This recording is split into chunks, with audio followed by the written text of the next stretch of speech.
Now that declare this meeting of the Midland Independent School District Board of Trustees, meeting duly open for the transaction of business or any matters which may be properly presented. The date is February 25th and the time is 5:30. Verification of compliance with open meetings law. This is to certify that the provisions of sections 551.001 of the Texas Government Code have been met in connection with public notice of this meeting.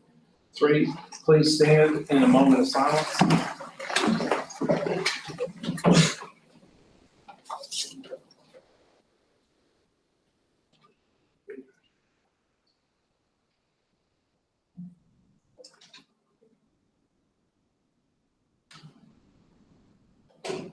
Thank you. Now, we've got pledge leaders from Bonham that are going to lead us in the pledges. Ms. Edwards. Thank y'all. Good evening, President Hodges, Dr. Howard, and members of the board. I'm Alex Edwards, proud principal at Bonham Elementary. The mission of Midland ISD is that all students will graduate college, career, and military ready. At MISD, we work towards that mission every day. Tonight, I'm pleased to introduce 2 Bonham Elementary students to lead us in our pledges. This is Eric Turley, a 2nd grade student at Bonham. His parents are Hillary and Angela Turley. His favorite subject is reading because he loves the strategy for teaching QAE. He loves to draw movie characters and about holidays. When he graduates high school, he wants to be a math teacher because in his words, I need to learn more about math. This is Riley Sauls. She is a 6th grade student at Bonham. Her parents are Douglas and Christina Sauls. Her favorite subject is math because it's easy for her. She also enjoys drawing. When she graduates high school, she wants to be a nurse and then work and save her money to go to med school. Thank you for having us tonight, and together we are educating the future with excellence. At this time, our students will lead us in our pledges.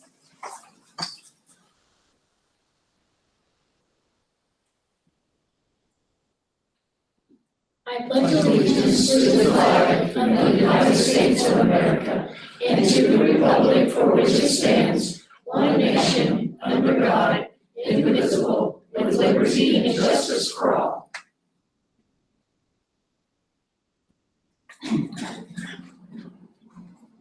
Honor The Texas flag. I pledge allegiance to thee, Texas, one state under God, one and indivisible. Thank y'all.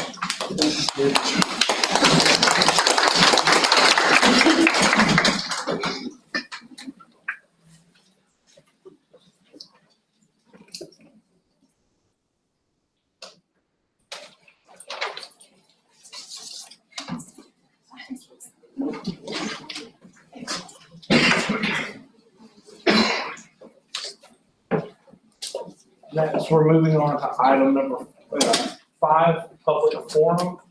Tonight, there is a total of 13 people speaking in public forum. Please remember to keep it to 3 minutes. And the first speaker is Mr. Joshua Wimberly, and he will be speaking and representing the speech and debate team from Midland Legacy. Go Rebels. Thank you, President Hodges, members of the board, Dr. Howard. I always appreciate the opportunity to come and tell you what's going on with the kids throughout the year. And I apologize for having missed the last few meetings, but it's been a busy couple of 8 weeks for us. When everybody else was still enjoying their winter holiday, Rebel Speech and Debate got on the road. We went to Sudan, where we finished in the finals of congressional debate, original oratory, Lincoln Douglas, and extemporaneous speech. From Sudan, we didn't bother coming home because it was time to go to Austin. We had to head down for the UIL State Congressional Debate Tournament, where unfortunately we didn't come home with another championship, but I was quite pleased with our 7th, 9th, and 12th place finishes in the 6A division. From Austin, we moved on to Houston, where our team came together in a new event for us called World Schools Debate, where a team of 5 come together and tackle global topics in a conversational tone where instead of the policy debate and fighting back and forth about evidence, they actually talk to each other like human beings. I was really pleased. We did phenomenally well through the prelims and finished with a quarterfinal in 5th place at the tournament. After a quick rest and a week's worth of makeup work and classes, the team came home to host our 49th annual Tall City Invitational, where a few of you were there, and I thank you. We had 21 schools bring over 300 students and entered over 900 events that weekend. I cannot express the depth of my gratitude for those that helped us. Over 100 volunteers made that happen. More importantly, I want to thank my lovely bride, Vanessa Wimberly, and our Booster Club president, Marissa Gordon, because without them, there's no way that I would have looked as good as I did during that week. As we come to the close of February, I have some exciting news. Our Rebel Speech and Debate team has once again qualified 4 students to the Texas Forensics Association State Tournament in Lincoln Douglas, Congressional Debate, and Extemporary Speaking. We have also kept our National Speech and Debate Association streak alive by having 5 students qualify for the national tournament for the 49th year in a row. We will head to Des Moines, Iowa this summer to compete for another national title for Legacy High School. And if that weren't enough, for only the 2nd time in the school's history, based on our performance at invitational tournaments throughout the season, we have been invited to participate in the Ronald Reagan Great Communicator Debate Series hosted by the Collegiate School of New York City. We hope to join them in April to compete for up to $50,000 in scholarships for our students.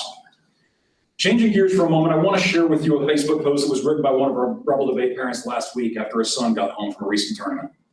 My mama's heart was caught off guard a while back when Sawyer told me he wanted to quit the swim team.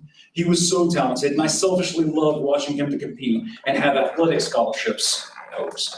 But when he explained that he didn't feel that swimming was part of his future, he wanted to invest that practice and competition time into Rebel Speech and Debate to better prepare for his future career goals, I couldn't help but support and admire his decision.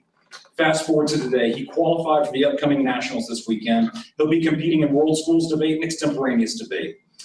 Side note, just the thought of picturing myself having to do either of those things stresses me out. A huge thank you to Coach Joshua Wimberly and his wife, Vanessa Wimberly, who have not only coached Sawyer over the past few years, but have truly invested in him, has encouraged him as a person, loving him like their own while putting up with his shenanigans as they travel together all of the time. Debate isn't just his favorite class. It's the friendships and mentorships that have made his high school experience so special. Their impact on him and every student is immeasurable and will shape their futures beyond the classroom. So yeah, kiddo, I'm glad you chose not to swim after all. Thank you all for giving me the opportunity to have this kind of impact on our kids. And please, I can't stress enough, do everything you can to fight for us to keep us going.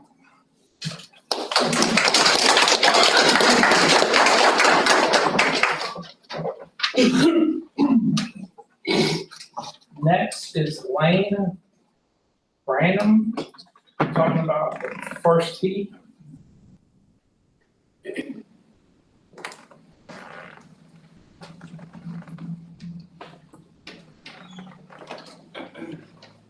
Good evening. My name is Lane Branham. I currently serve on the board of directors with the First Tee. First of all, I want to thank y'all for allowing me to speak tonight and for your time and service with MISD. In your last special meeting back in January, several members of the board seemed to have focused on the fact that the First Tee West Texas lease with MISD only consisted of the cash consideration of $1. That is a consideration called for under the lease. However, I just wanted this board to know, and the public at large, that this singular dollar is not only the only benefit or consideration MISD is receiving under this lease with First Tee. In addition to that dollar, MISD and its student athletes also benefit from the First Tee in the following ways. One, as a favor to one of First Tee's initial founders here in West Texas, the First Tee facility and course design was done by a legendary golfer and world-renowned golf architect, Mr. Ben Crenshaw. It's truly one of its kind, and not only here in West Texas, but around the entire world. In order to make Mr. Crenshaw's design come to life, First Tee West Texas went out and raised over $2.3 million worth of capital to build this golf course, the same course MISD uses 5 days a week from 3 to 5 p.m. every day, weather and accommodations permitting. After completion of the golf course, the First Tee West Texas then went on a fundraising campaign, raising over $650,000 to completely redo the old Masters Clubhouse, which was the driving range out there, including, but not limited to, redoing the bathrooms, the facility itself, thus bringing up to date And finally, furnishing it in a way that allowed both MISD student and first team participants to have a place to come in, study not only the game of golf, but also MISD academics as they take a break from the game, waiting for their practice to start or even a ride home. Finally, MISD and its athletes also receive an annual benefit of the free maintenance and upkeep of the golf course and its associated practice facilities. The tangible cost of said upkeep, on average, First Tee West Texas is approximately $600,000 a year. I say tangible because through generosity of local clubs in Midland, they keep our budget to that amount by allowing us the use of golf course equipment, which is very costly, when needed to us. The First Tee would otherwise have to purchase it, very significant expense, and at far less frequent use. In addition to the equipment, these same clubs have been generous enough to include the supplies in their bulk order necessary for us to maintain this course, such as fertilizer, pre-emergent, weed control, other various items like sand. Now, while it's hard to truly ascertain the value of all this, for argument's sake, let's say it's around $750,000 a year, our true cost to maintain the golf course, but none of which is passed on through to y'all at all, to MISD. It's all made possible through private donations. Now, in sum, I just wanted to point out to the board and the public at large that while true, yes, the cash consideration from the MISD is a mere dollar, the overall value to MISD, access to the multi-million-dollar Big Crenshaw facility with an annual upkeep of over $750,000. Now, this is the true consideration between the partnership of MISD and First Tee West Texas. We look forward to an ongoing successful relationship with MISD, as it truly is a special partnership, for which we thank you and we hope to continue to allow. Thank you all. Thank you.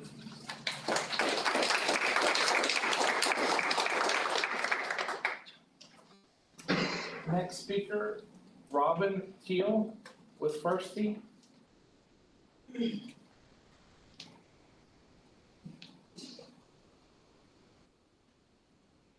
Thank you for allowing me to speak tonight. I'm here as a parent and not as a district employee. My son has asked me to speak on behalf of First Tee. It was disheartening to hear that we might lose this facility because of financial difficulties. I've been with the district 22 years. We've had financial difficulties before. And my son asked me to speak.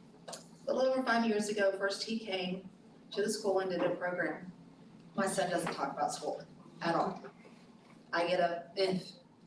At the time, at first grade, my son was speaking maybe 20 words. He came home, handed me the flyer, and said, I'm gonna do this. So we did. And it's expensive. Without First Tee, I could not afford for my students and my son to do golf. And he loves it. He has done First Tee every single time they have offered golf, and has participated and absolutely adores the program. He looks at it as achieving his dream. He looks at it as a way for him to be able to participate in sports, because he is not very good at sports. He is a brainiac. If we lose this facility, let's look at it this way. It's our feeder program. It is an elementary feeder program and a junior high feeder program for our high school programs that all students have access to that is affordable. And I couldn't do it unless we had this program, and my son wouldn't be able to do it. There's not a junior high program for golf that they are able to participate in. And yes, they teach golf at the elementaries, a small program. First, he's the one that came in and did it for him. And my son's the one that called it the feeder program. He said, it's just like your program, Mom. You're working with the young students for your junior high to build them up. That's what they do for us, because it's his dream when he hits the high school to be able to go and be on the high school golf team. That's his dream. And it's also, he would like to be able to get scholarships. And that's part of his way that he's looking to try to do his college. So my question is how would these students have an opportunity to play if it wasn't for First Tee? And where would our students be able to play? Because not everybody has the opportunity if they were not offering this and without offering the scholarships that they offer and the materials, the clubs that they have that the students can borrow that have been donated. So please stop and think that this just isn't about money, it's about our students. We need to put our students first, and that's our job. Thank you.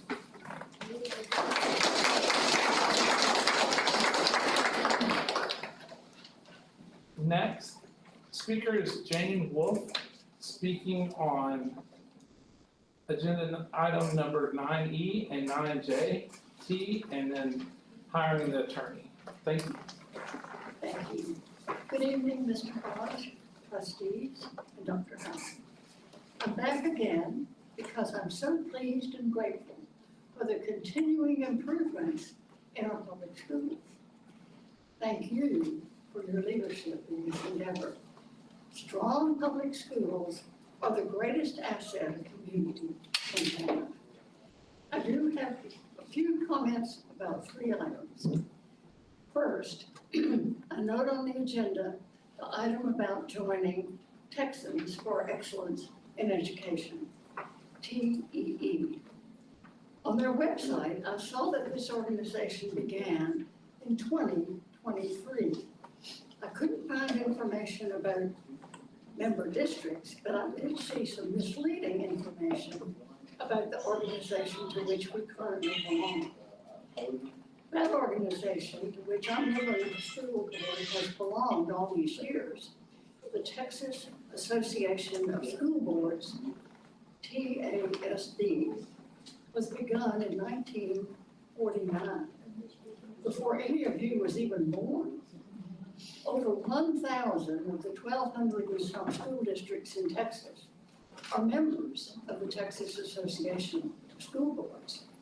It was formed by school boards, and it has been a huge blessing in our community for many years. I encourage you to remain part of the Texas Association of School Boards, TASB, which has served Midland well with a wide variety of services, much greater than those presented in EE. Secondly, I'd like to speak to the matter of hiring another attorney. We have, for a number of years, had a fine attorney, Mike Leeser, who is here. He comes to board meetings. I'm told he's very accessible, and he himself has been a school board trustee in Mansfield, Texas. He and his firm specialize in the representation of public schools in Texas. If we're going to hire another lawyer, I highly recommend hiring a general counsel to be on the staff of MISD. There are over 3,000 employees in MISD. I can't think of any business I know of with that many employees who doesn't have a full-time lawyer on the team. My third concern is this room. I urge you to have your monthly meetings, which are long, back at Bowie School. In this room, we all cannot see your faces. In this room, we cannot all hear your conversations one with another. In this room, it is difficult to hear the speaker at the podium. We are your constituents. We elected you. We're vitally interested in our public schools, and we all want to be in the room where it happens. Thank you. Thank you.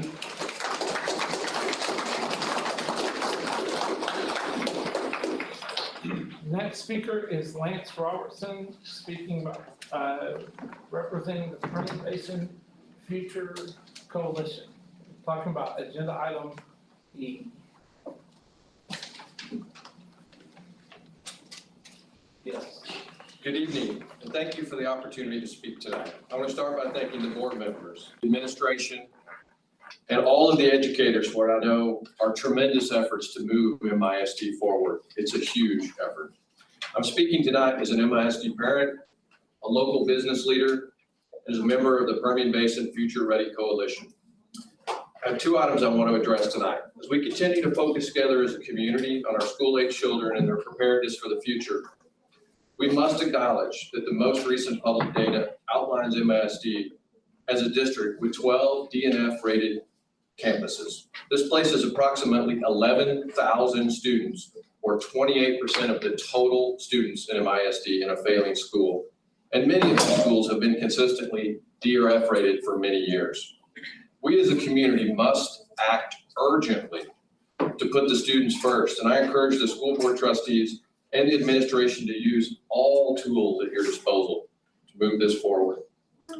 As we have seen within MISD itself, and next door in Ector County ISD, and in other schools across Texas, there are clearly 1882 district charter schools, specifically Third Future schools, who have done an outstanding job in as little as 1 to 2 years improving school performance. We have received and studied their comprehensive and detailed turnaround plan for these schools, and it is clear why they're successful as they have a plan.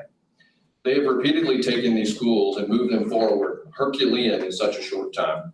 And it seems obvious that we should bring additional campuses into the Third Future system. Use this as a tool within the district to accelerate our performance with students. And if 3 or 4 of those campuses move to Third Future in this year, it would still leave 8 or 9 campuses that need a detailed and thorough turnaround focus within MISD. I urge the board to support this charter choice, use this tool, and put our students first. An additional matter before your consideration is the third-party services offered by either of the Texas Association of School Boards or by the Texans for Excellence in Education. Both organizations offer similar services to boards and administrations. Having studied both closely and spoken with them extensively, it is clear they're both well qualified. I encourage the trustees to support a change to TEEE, Texas for Excellence in Education. They can provide the support. And it's reflected by the fact that more than 12 districts across Texas have made the choice to join TEEE in just the recent 2 years, many more considering this change. TEEE does not take advocacy positions. They do not lobby. They stick to the facts. They focus on local control, supporting a board first, which is well aligned with the expectation of the citizens, the constituents that elected the duly represented members tonight. We need you to move forward, and TEEE represents a well-qualified and fresh view on how to support our school board in this mission.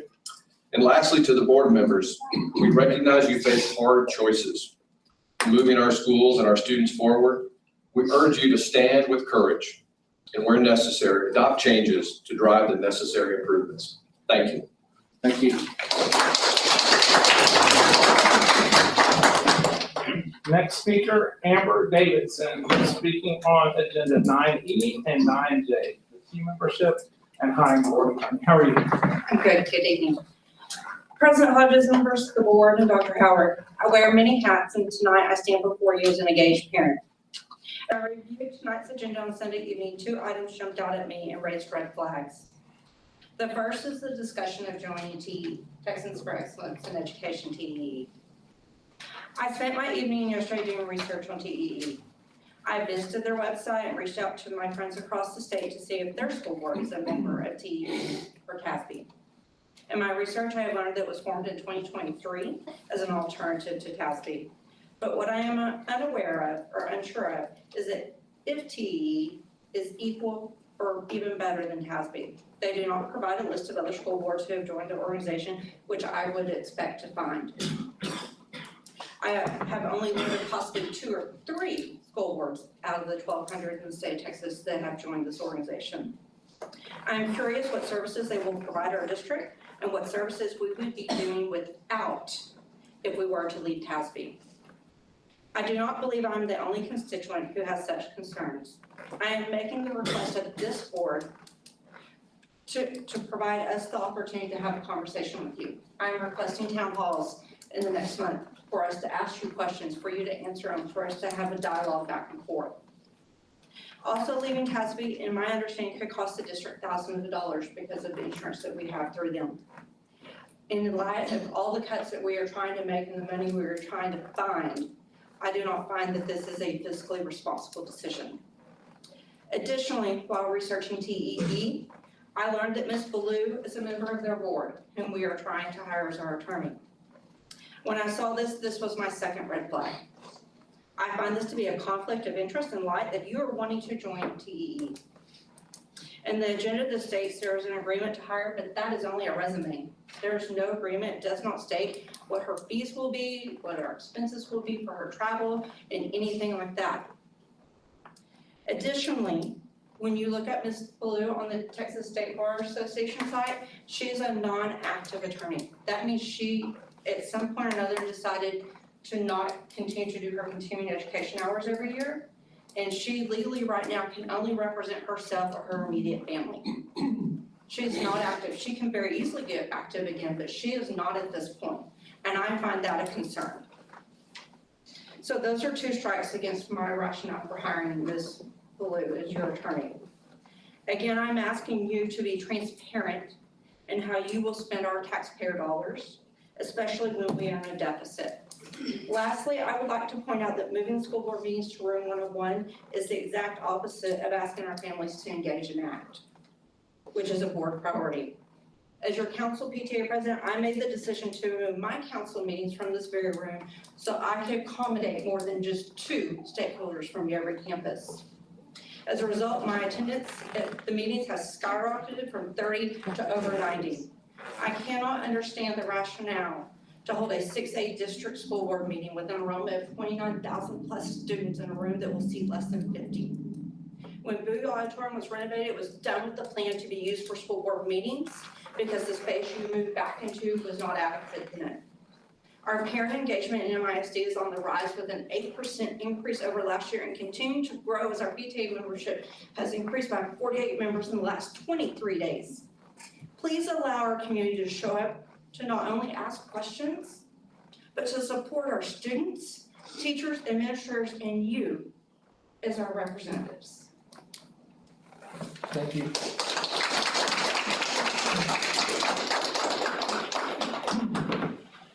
The next speaker, Mr. Reagan, and you'll be speaking on agenda item 5, public comment on the Encore Academy. Thank you, sir. Good evening, board, Dr. Howard. I was really hoping to come here this evening and tell you how appreciative I am that you as a board decided to honor the will of the voters in regards to Midland High. Or Midland has a new location and not hiring the legal counsel serving Keller ISD. Unfortunately, I'm here to address a recent and disturbing decision in regards to the 18+ Encore Academy. For beginning, they've been without a proper SPED teacher this entire year. For students like my son who need consistency, this has led to issues at school. The paraprofessionals at Encore are keeping that academy together. In 2023, 2024, the parents were sending money to Encore for their food because they weren't receiving CBI money. This is a violation of faith. Parents were never reimbursed. This latest insult is the most egregious and offensive in the years that I have been involved in MISD. It's been no secret, Mr. Hodges, that you've been wanting to sell the apartments, which I have no problem with, as long as the Encore students have an equitable campus, an apples to apples transition. This email received money to move the students at Neely and at Simpatico to Coleman High School's portable buildings is not exciting as mentioned in the email. Our medically fragile students and our more intellectually disabled students that attend Encore at Neely have their own ADA bathroom, kitchen, washer, dryer, and ADA compliant ramps and accommodations. These students need unencumbered access to bathrooms for diaper and toilet training. They need access to washer and dryers to address goals throughout the day as they take turns. They require typical sized kitchen appliances and not makeshift dorm room cooking table top burners for generalization of transition goals. I remind you that the portable building at Neely was purchased with SPED funds. And using it for any other purpose will not only put you out of compliance, but it's illegal. We are fine with the Encore students moving sites, as long as the locations are equitable. And as of right now, the locations at Coleman are not equitable. They will never be able to house both campuses. I'm very disappointed with this board, especially you, Mr. Hodges, because you mentioned frequently on the campaign trail how you're married to a SPED teacher. And regardless of our personality issues, I hope that you would improve learning environments for SPED students and not worsen them. I'm expecting this board to do the right thing and make sure you give these students the same environment that they're in now. The Texas Constitution says we shall educate our students to defend their liberty. These students cannot, and we have to fight for them, and I fight for them. If we don't make this right and decide to choose monetary decisions over the dignity and humanity of our special needs individuals and families, I will make sure that everybody knows that. So I expect you, all of you, to do what's right for our special needs students. Thank you.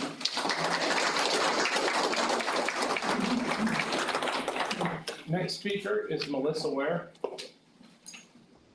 Permanent Strategic Partnership, and he's speaking on school performance.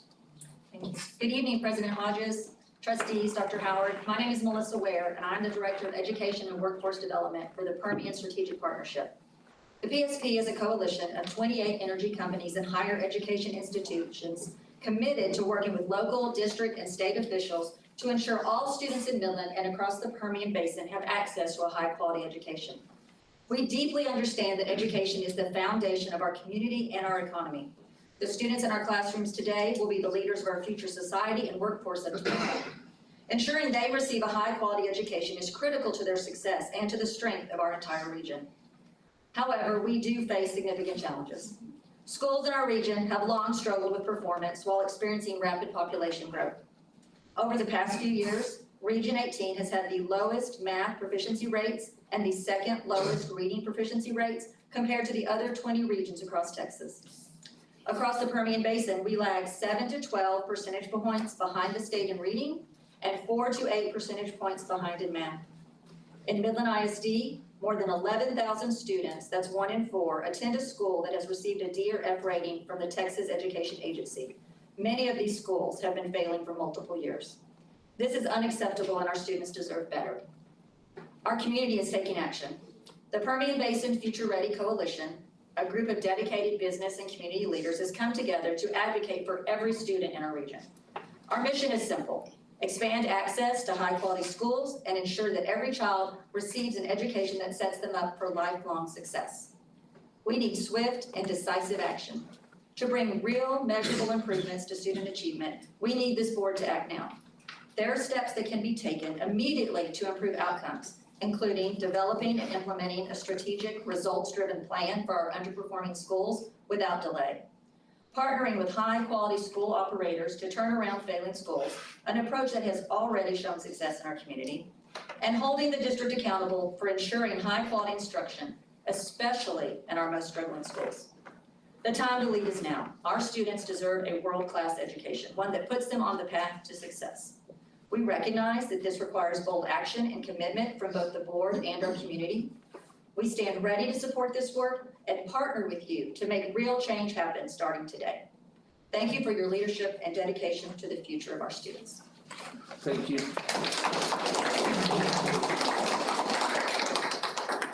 Next speaker is Chris Hubbard, First T, speaking on Agenda 9D.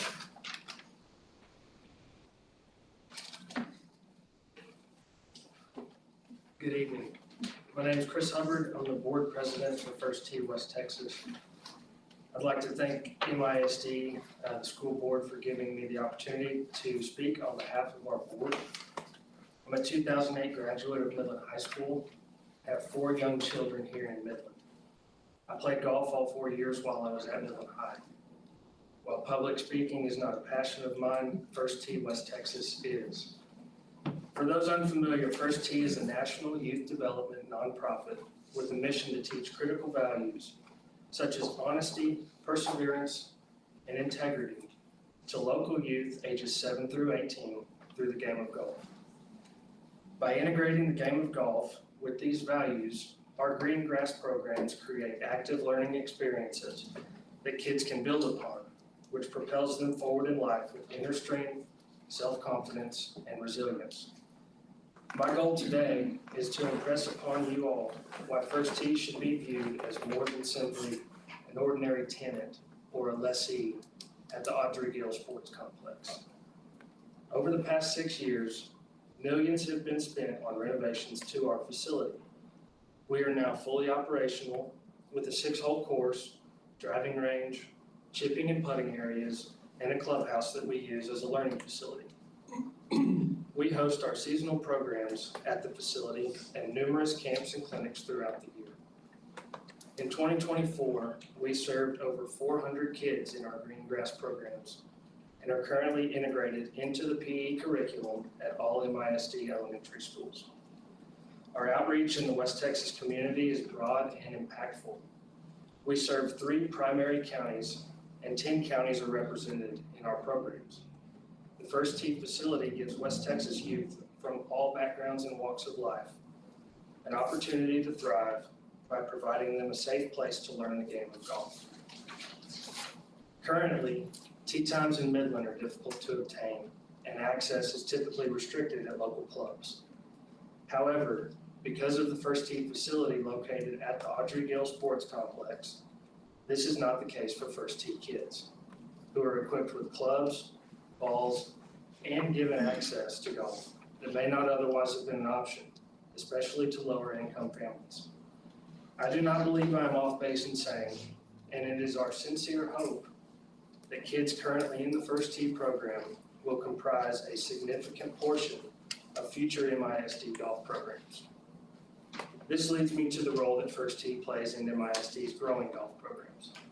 Our facility serves as the primary nexus for these programs. These athletes, numbering over 100 in Midland High, Legacy, and Greenwood, have access to the facility, giving them, again, a safe place to practice, receive instruction, and improve their games. Finally, we as a board are asking MISD to consider the merits of the First Tee program, as well as its benefit to MISD and the West Texas community in all decisions related to the Audrey Gill Sports Complex this evening and moving forward. We look forward to continuing a solid working relationship with MISD and supporting the growth of the game of golf in West Texas. Thank you.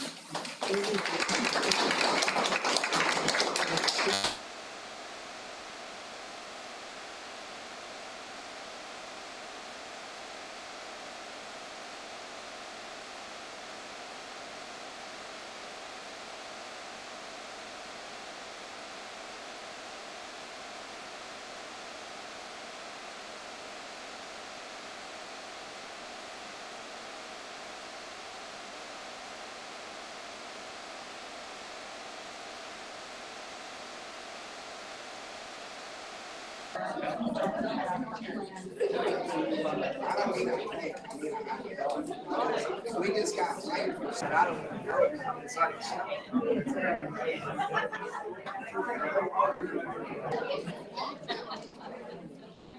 Can we bring in on Jason Callen or?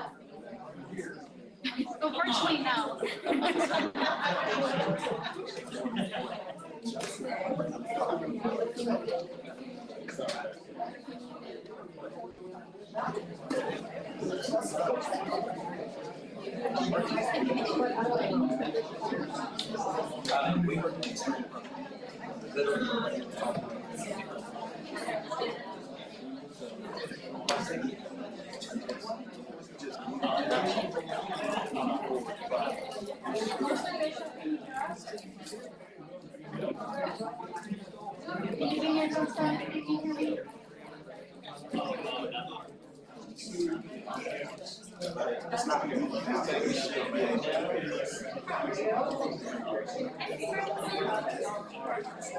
Mr. Bishop, can you hear us?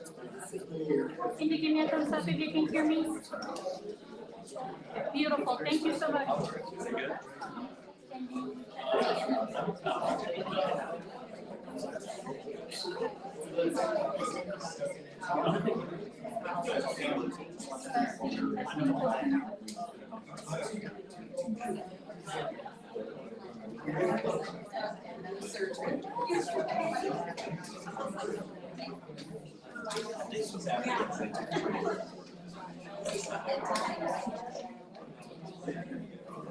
Hello, can you hear us? Testing live stream, 1, 2. Testing 1, 2.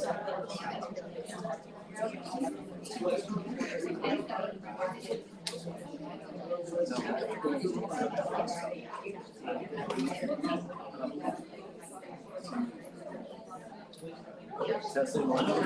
Testing 1, 2.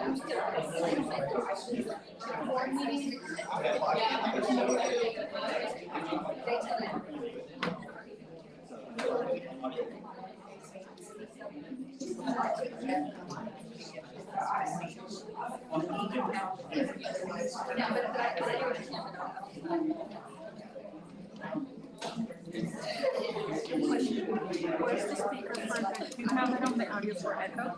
Yes, the camera.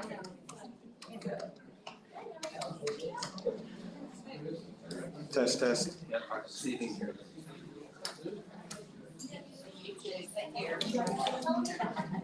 Testing 1, 2, testing 1, 2. Testing 1, 2. Test, test. Sound check 1, 2. Sound check 1, 2.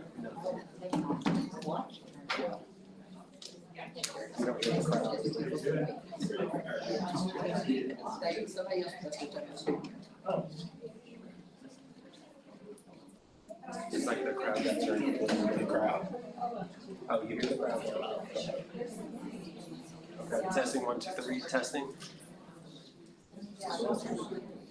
Testing 1, 2, 3.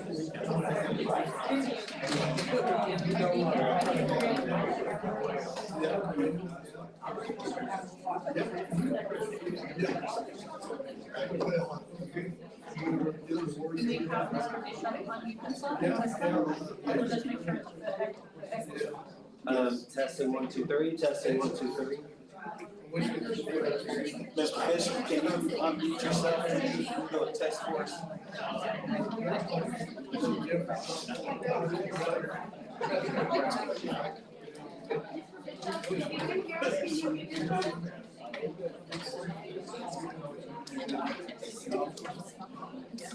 Mr. Bishop? Can you unmute yourself for just 1 second to check your sound? Yeah, can y'all hear me? Perfect, thank you so much. Mic check.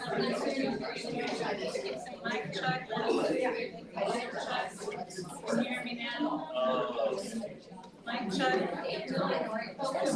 Mic check. Mic check.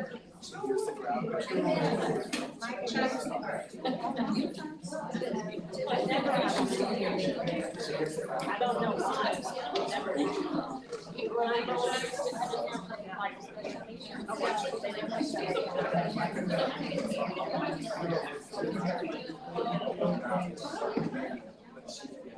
Test, test, test.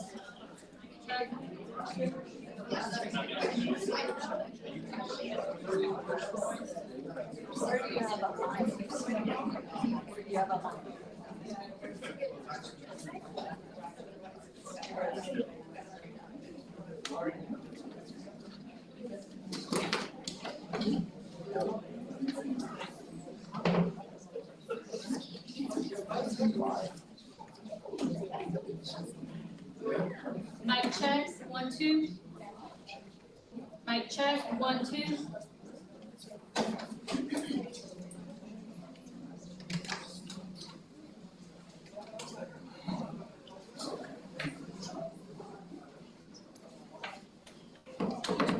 With Mr. Bishop.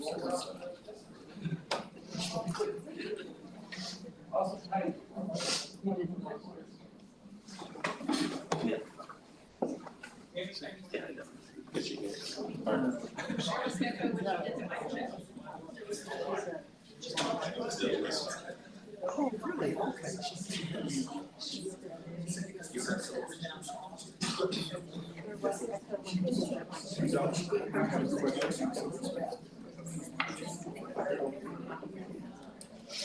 Testing 1, 2, 3, testing. Testing 1, 2, 3. Is there an echo? There's no echo. Okay. Can you do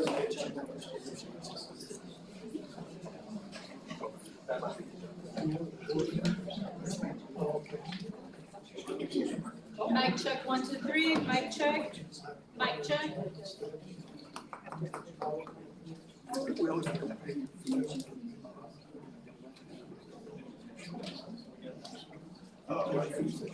Testing 1, 2, 3, testing 1, 2, 3.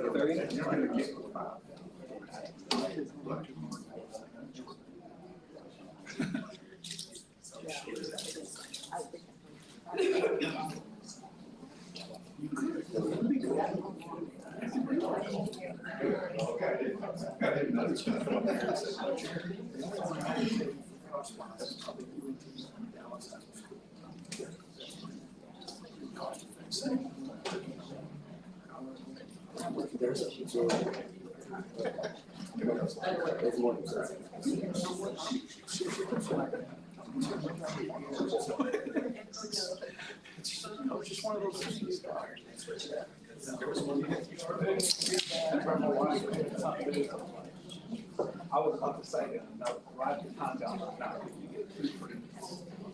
Or I get credit, get 2 gold.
Sorry, we didn't mean to screw y'all up. We didn't mean to screw y'all up.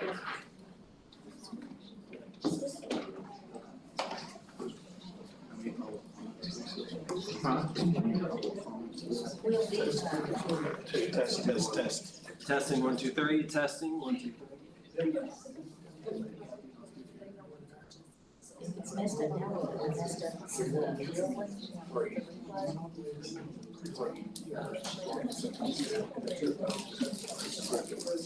Mic test, 1, 2, 3, mic test, testing 1, 2, 3.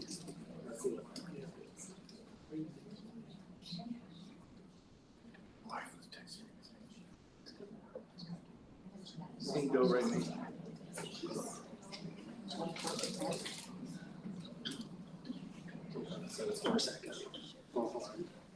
Let's wait till it gets quiet.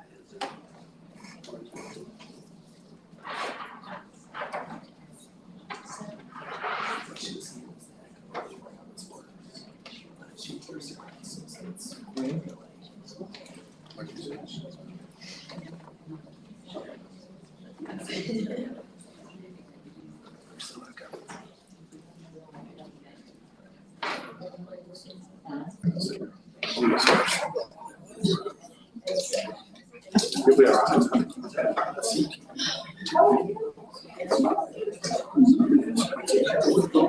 Mic test, 1, 2, 3, mic test.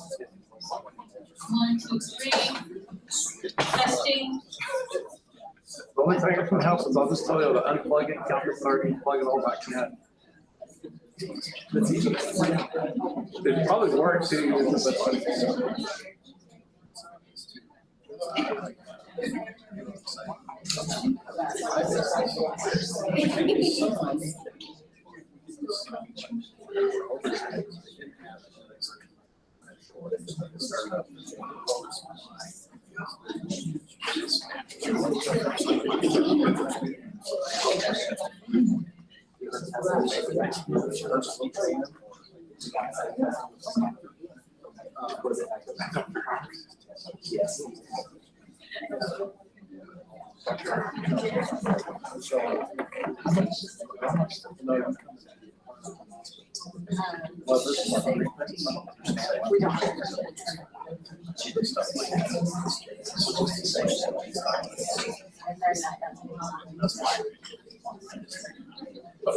relatively quick. Should be very.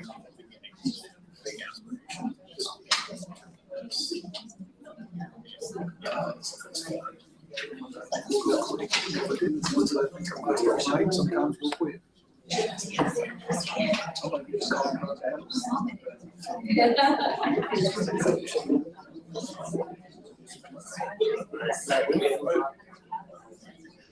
I could have, I didn't know if they had to do it, I would have liked that.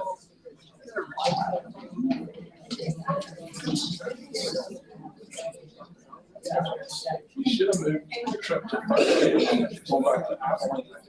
Then you can go to Brandy's tomorrow for lunch. Lunch on Friday.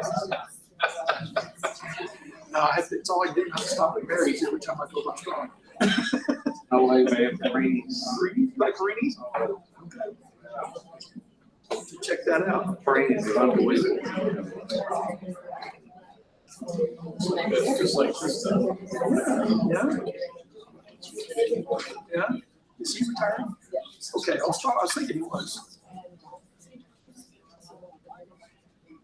Yeah.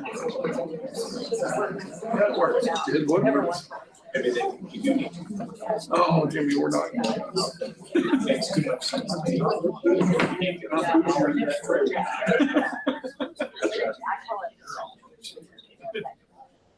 Oh, yeah.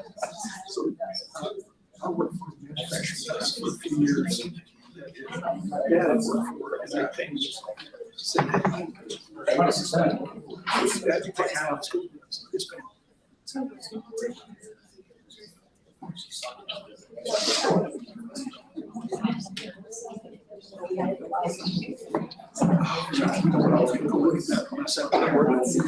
We're about to move on.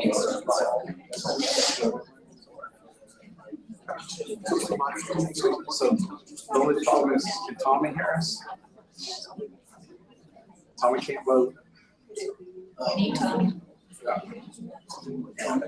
gotta get it fixed. Tommy come in on everything. Could Tommy come in on everything? I would think.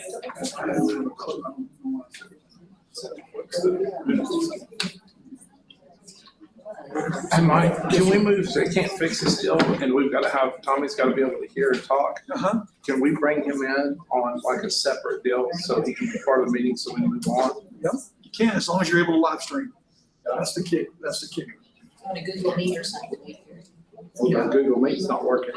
It's not it's not the Google Meet, the Google Meet is working, it's the live stream, we're getting some kind of feedback.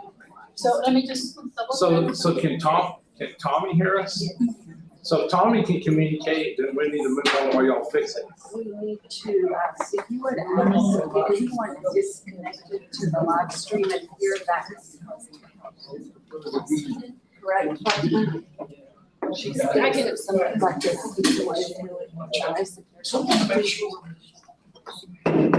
Is there anybody in here that is connected to the live stream on their smart device that is sitting in this room right now? So it looks like that would not be the problem. So, but Tommy can hear us and communicate, right? Now we can't even see him. Yes, I can hear you. We do have a quorum, so we're. Well, I understand that, but in order for him to vote, we have to see and he has to communicate. Tommy, can you see us? All right, perfect. Yes. Sing us a song real quick, Mr. Bishop. I can't buy a tune. He will too, I guarantee you, like Tommy. We can hear you. He needs to unmute himself. No, we were muted. Mr. Bishop, can you please speak one more time? Yes, ma'am. Can you hear me? Yes, can you hear me?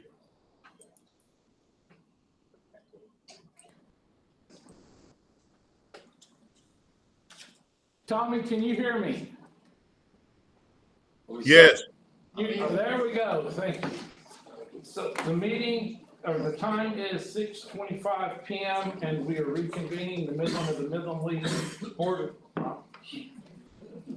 My gosh, I'm never gonna ever hear the end of that. I am now reconvening the meeting of the Midland School Board of Trustees on February 25th, and I love the Bulldogs, they're close to my heart too. So, next speaker, continuing with public forum. Oh, man. Elise Tail is our next speaker, speaking on Lone Star governance and goals, I believe. We'll take that and general counsel. First off, I want to thank y'all for being board members, because I know it's just a joy in your life every day. Secondly, I want you to know, those two of you that don't know me, I have 32 years of experience in Midland ISD, 35 overall in education. Change is not a big deal to me, because when my final years here in the district, I was in charge of the transformation department, in charge of 1882 implementation, and working with 1882 partners. So change does not bother me. However, there have been some changes that I have some concerns about. I want you to also know that I currently serve on 3 nonprofit boards. 2 of those are educational. I also am the SGS, System of Great Schools coach for the superintendent in Abilene ISD. So number 1, student outcomes. As a district, we joined System of Great Schools and Lone Star Governance initially to improve student outcomes. However, unbeknownst to the public, student outcomes cannot be changed with the snap of a finger. If you have schools that change their student outcomes and have extremely high performance quickly, how are they going to sustain that performance? It's difficult.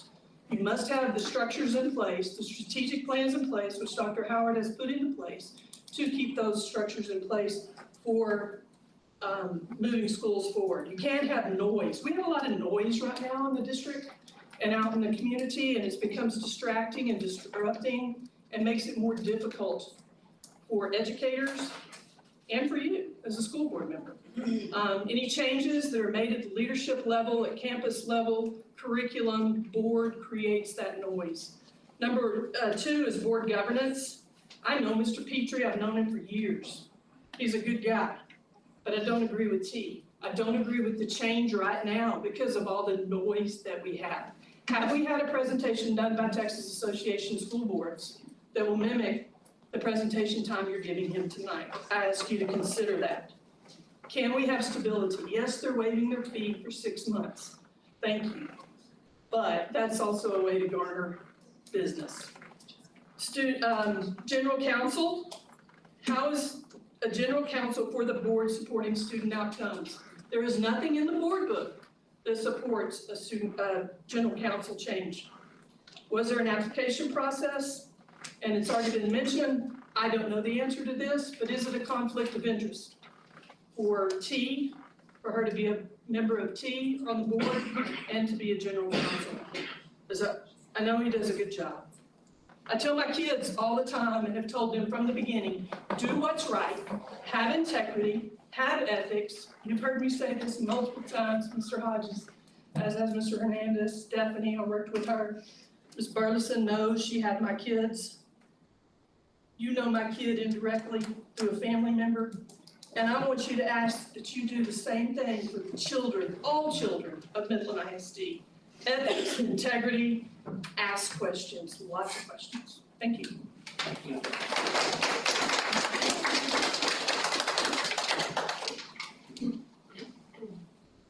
Jasmine Perez, talking about where this meeting is held. Thank you.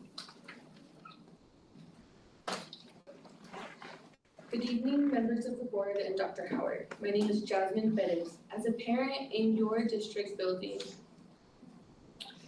community with, I'm so sorry, I'm getting tongue-tied. My name is Jasmine Perez. As a parent in your district, building community with Jumpstart, I would like to put in a request for future public meetings not to be held in this building. As parents continue to engage in the education system, it is the most important message to parents and community that they matter. Accessibility matters, and show that we are a force that cares and plans to show up for our community. I'm not sure why this decision was made, but I know sitting in here that it needs to be reevaluated. Thank you. Thank you. The next speaker is Stacy King, public forum, talking about teacher treatment and work environment. a little nervous. I talk in front of kids, not grown-ups. Good evening, members of the board, parents, and community members. At last month's meeting, many of you spoke about the positive influence our superintendent has had on our teachers, how she has empowered them. And I once believed in that promise of empowerment, I left DCISD and have driven daily to Midland to work here for that reason since 2021 at Goddard. I received Innovative Teacher of the Year from my colleagues my second year there, and my students have shown growth and achievement each year, with last year's class achieving at a 78% passing rate on the STAR test, which I'm very proud of. Yet this year, I was expected to operate like a robot. My teaching style, which is very fun and engaging and student-centered, was suddenly labeled as insubordinate, and every bit of my autonomy was stripped away from me. I was required to teach exactly what I was told, using only the materials provided to me and reciting a scripted content, as are all the teachers at Goddard every day. They even have to practice that script in PLC before they're allowed to teach it so that they make sure that they say it the right way. When our district coordinator showed up with incorrect information and district assessments that didn't even coincide with the units we were teaching, I raised concerns, only to have them dismissed. And I was once even told that it was the law. And as an English teacher, research and accuracy are very important tools to me, so I refused to accept that misinformation. That only made matters worse, as my attempt to correct the error resulted in my own reprimand. I finally had enough of the micromanagement and oppressive environment when my principal publicly chastised me for voicing my concerns in a staff meeting.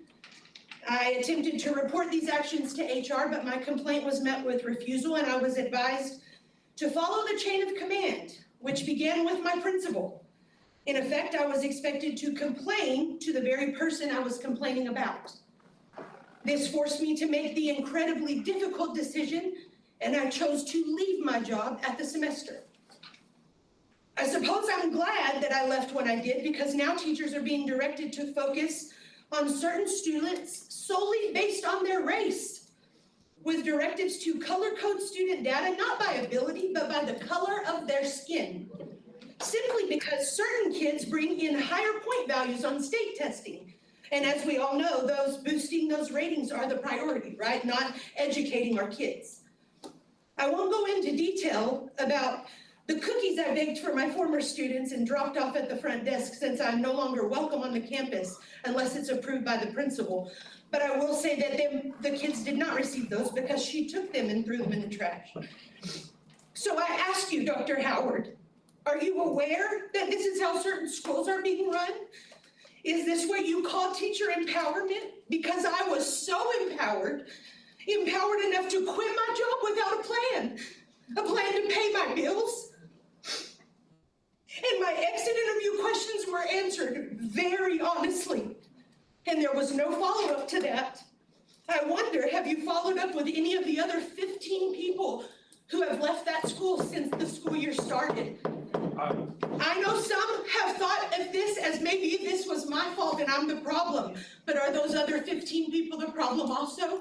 You let everybody else go over their minutes, sir. Please do not bang that gavel at me. I urge you to reflect for the sake of teachers and students. Ma'am, we're out of time, I'm sorry. So everybody else got their time, but we're out of time when it comes to teachers, right? Because this community cares about teachers and their students, so they care about the money in their pockets. That's what they care about. Moving on to item number 6, consent agenda. A, approval of board minutes. B, approval of monthly financials. C, approval of donations over $20,000. D, approval of the MOU between the Baylor College of Medicine and Midland ISD concerning the STEM plus M initiative. E, approval of the MOU between the Department of the United States Air Force and Midland ISD. Excuse me, you missed one person to speak. I don't believe I did. I went through all of these.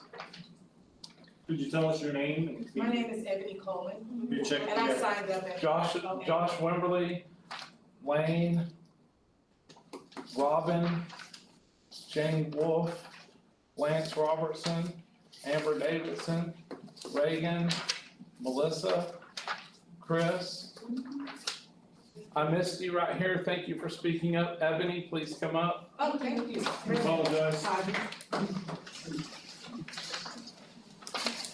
Good evening, Dr. Sorry, I apologize about that. No worries, I Thank you was for just telling me that. making sure, we had all that scuffle going Thank on. you for speaking up. But again, good evening, Dr. Howard, President Hodges Board of Trustees. My name is Ebony Coleman, I'm with Jumpstart Midland, and I'm here with other parents to encourage and demand a better education. Time out real quick. Restart her time, and we're going back. I'm reversing as board president. We're going back to item 5, public forums for someone that I skipped. And so now, Ms. Ebony, thank you. I apologize. That is on me. Thank you for calling it out. Thank you so much, President Hodges. And again, Dr. Howard and the Board of Trustees. My name is Ebony Coleman, I'm with Jumpstart Midland. I'm here on behalf of other parents to encourage and demand a better educational system that all students can thrive and succeed in.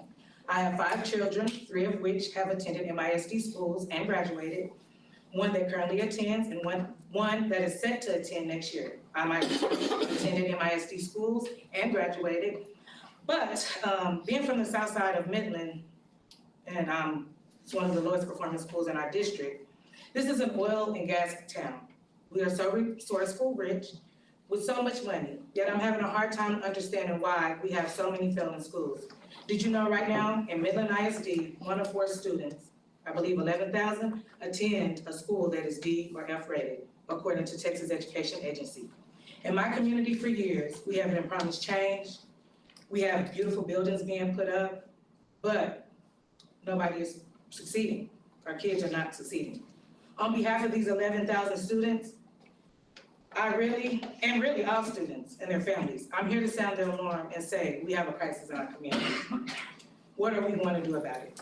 We need to explore options to transform our schools, support those students that are behind, and build a Midland where every child can thrive. I'm working with other parents in Midland to build a powerful movement for change, and together we are advocating for better student outcomes. I speak to parents in my community and across Midland day in and day out, and one thing is clear, some parents and some students are doing just fine, and that's good for them. But many students and families in my community are being left behind.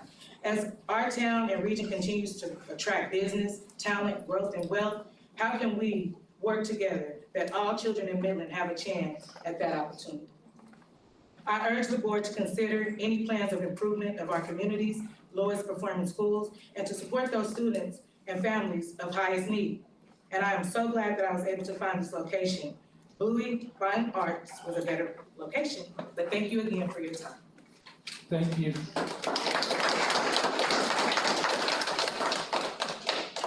Thank you again for letting me know that. I'm very, very appreciative of it. I like the gravitas. That's now moving on again to item 6, consent agenda. A, approval of board minutes. B, approval of monthly financials. C, approval of donations over $20,000. D, approval of the MOU between the Baylor College of Medicine and Midland ISD concerning the STEM plus M initiative. E, the MOU between the Department of the United States Air Force and Midland ISD for the Air Force Junior Reserves Officers Training Corps. And anybody need anything pulled? Get a motion? Motion to accept. Motion to accept? Second. It has been motioned and seconded to accept the consent agenda items A through E. All those in favor, raise your right hand.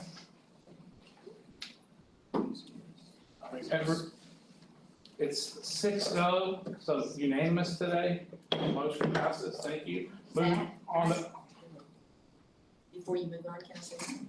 Yes, and actually, I screwed up, so I need to move up even further, because we did not call the roll of the board members.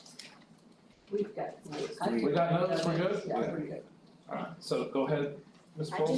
just wanted to highlight for the community in case they don't read the agenda necessarily, but this MOU between MISD and Baylor College of Medicine is really going to be a huge deal, I believe, and great for our students that are looking at going into higher level of medicine, not the service part of it, but more in the doctor industry, et cetera, and nursing.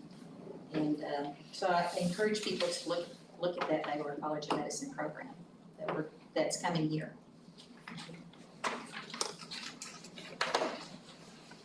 We good? Anybody else? Moving on to agenda item number 7, the superintendent's update. Dr. Howard? Yes. Good evening, members of the board, audience. We've heard a lot tonight about things that are going on in our community. I want to start by extending our condolences to the families of one of our staff members who passed away over the weekend and one of our students who passed away over the weekend. So please keep those families in your thoughts and your prayers. We do have ways to help them, so if you're interested in helping Miss Aranda's family, you can reach out to Faskin Elementary. If you would like to help Jimmy Gutierrez's family, I can't say that with an S, you can contact Marianne Cabarle, all the hard names, here at central office. And I know there's also a GoFundMe account set up to help with Jimmy's funeral services. So I think it's appropriate to start with that tonight. I also want to thank the Scarborough Foundation and the STEM plus M. I'll elaborate a little bit on that, and I've actually already had a parent that's has a kiddo that's my daughter's age, and they have one going into 7th grade, and they were so excited when they went to the 6th grade visit and found out about the opportunity to take biomedical or neuroscience. So what this will do, it expands the traditional STEM from science, technology, engineering, and math, and creates that medical science piece. So our 7th graders, starting next year, will have the opportunity to take an elective, which is neuroscience. That'll be at all of our junior highs. And this is a partnership between Baylor College of Medicine, of course, the Scarborough Foundation, supporting that and funding that. We had a meeting about a year ago to get this work underway, and very excited to get it off the ground. In the Permian Basin, we have high-wage STEM plus M jobs available and not enough people to fill those positions. And so our courses in junior high will be neuroscience in 7th grade, bioscience in 8th grade. And then, of course, when they get to the high school level, they'll have 5 years of advanced math, 5 years of advanced science. And then what's even more impressive is that student experience. 8 of the seniors will get to attend a 5-day doc prep program in Houston at the Baylor College of Medicine. Teachers will receive professional learning from a STEM plus M specialist that's provided by the Baylor College of Medicine. And those 6 teachers will also get a 3-day training and then that ongoing coaching support. I want to lift up some celebrations. You heard from Mr. Wimberly tonight on a few of those, but 3 of our MISD seniors have been named National Merit Finalists. So we have Caleb Brown from Midland High, Trey Ralston from Legacy High, and Sanjana Vadlapatla from Young Women's. Did I say that right? That's the first time since 2020 that we've had a National Merit Finalist, and it's the first time since 2015 that we've had multiple National Merit Finalists. So we appreciate those students, their families, and their teachers. And when we're on our elementary campuses, we talk about that foundation starts in elementary. You don't become a National Merit Finalist at the high school, even though that's where you eventually test. Also, with the partnership with UTPB, 744% of our seniors received their acceptance letters through a direct admission program with the UTPB. So that takes that barrier of applying and getting accepted out of the way for them, which many times is a reason why they won't go. 41 of our students from Legacy freshmen, Midland High, Midland freshmen, and Coleman High School represented us at the Taffy State Conference, which is near and dear to our heart because that's the future educators. And we have a sophomore from Coleman that will be going to nationals in June to compete after qualifying at the state meet. Young Women's Leadership Academy in their first year of competing in athletics. Their swim and dive team won second overall at the state meet, the 4A state meet last week. And then this week, we had our 6A schools there. Both high schools had representation. Hannah Kruger was second in the 100-yard freestyle. I can barely swim, and to watch her swim is very impressive. Very quickly. Very quickly. Barrett Jacoby placed fourth in the boys 1-meter diving, and David Fuentes from Legacy placed second in the 100-yard freestyle consolation and third in the 100-yard breaststroke consolation. So very proud of those students and the work that they put in year round. And then also our mariachi band from Legacy High School competed this last weekend at the state contest, and that's the second year in a row, and it is their second year in existence. So very proud of them. Want to shift gears now to talk a little bit about, we heard a little bit about this during public comment, just the public perception and the narrative out there across the state and the nation right now. I just want to thank our team. I want to thank our teachers. I want to thank our administrators, everyone within the district, and our parents, because the work is hard and they show up day in and day out and put in a lot of time working with our students, and I appreciate that. I want to also take the opportunity to talk about school improvement.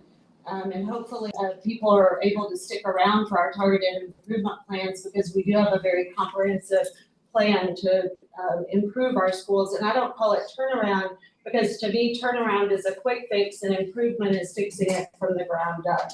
And when I came back to the district, that was one of the things that I really, one of the reasons I came back was to have the opportunity to fix the schools once and for all.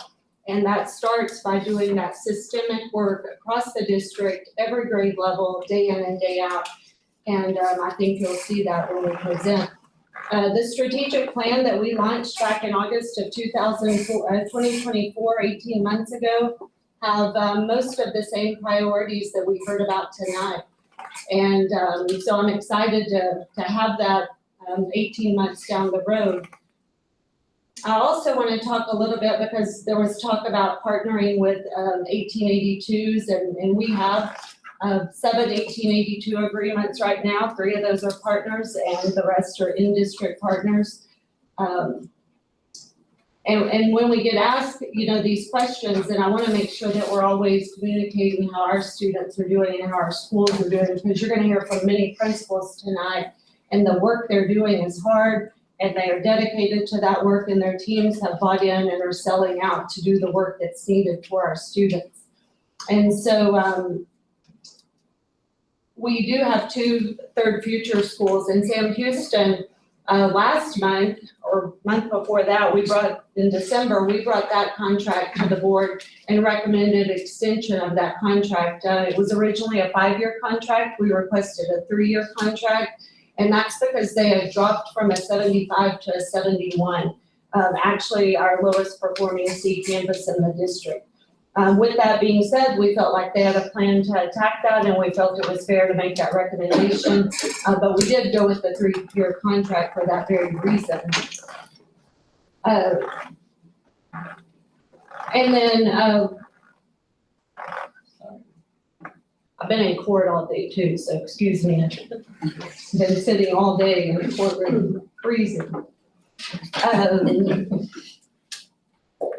Let's see. And then Third Future, when I came back to the district within a couple of months, we had to make a very difficult decision to turn Lamar over to Third Future schools. And I say a difficult decision because when you go meet with the faculty and tell them that you have to make that decision, and the faculty was not happy at all. And I appreciate that, because you wouldn't want a faculty to be excited about that.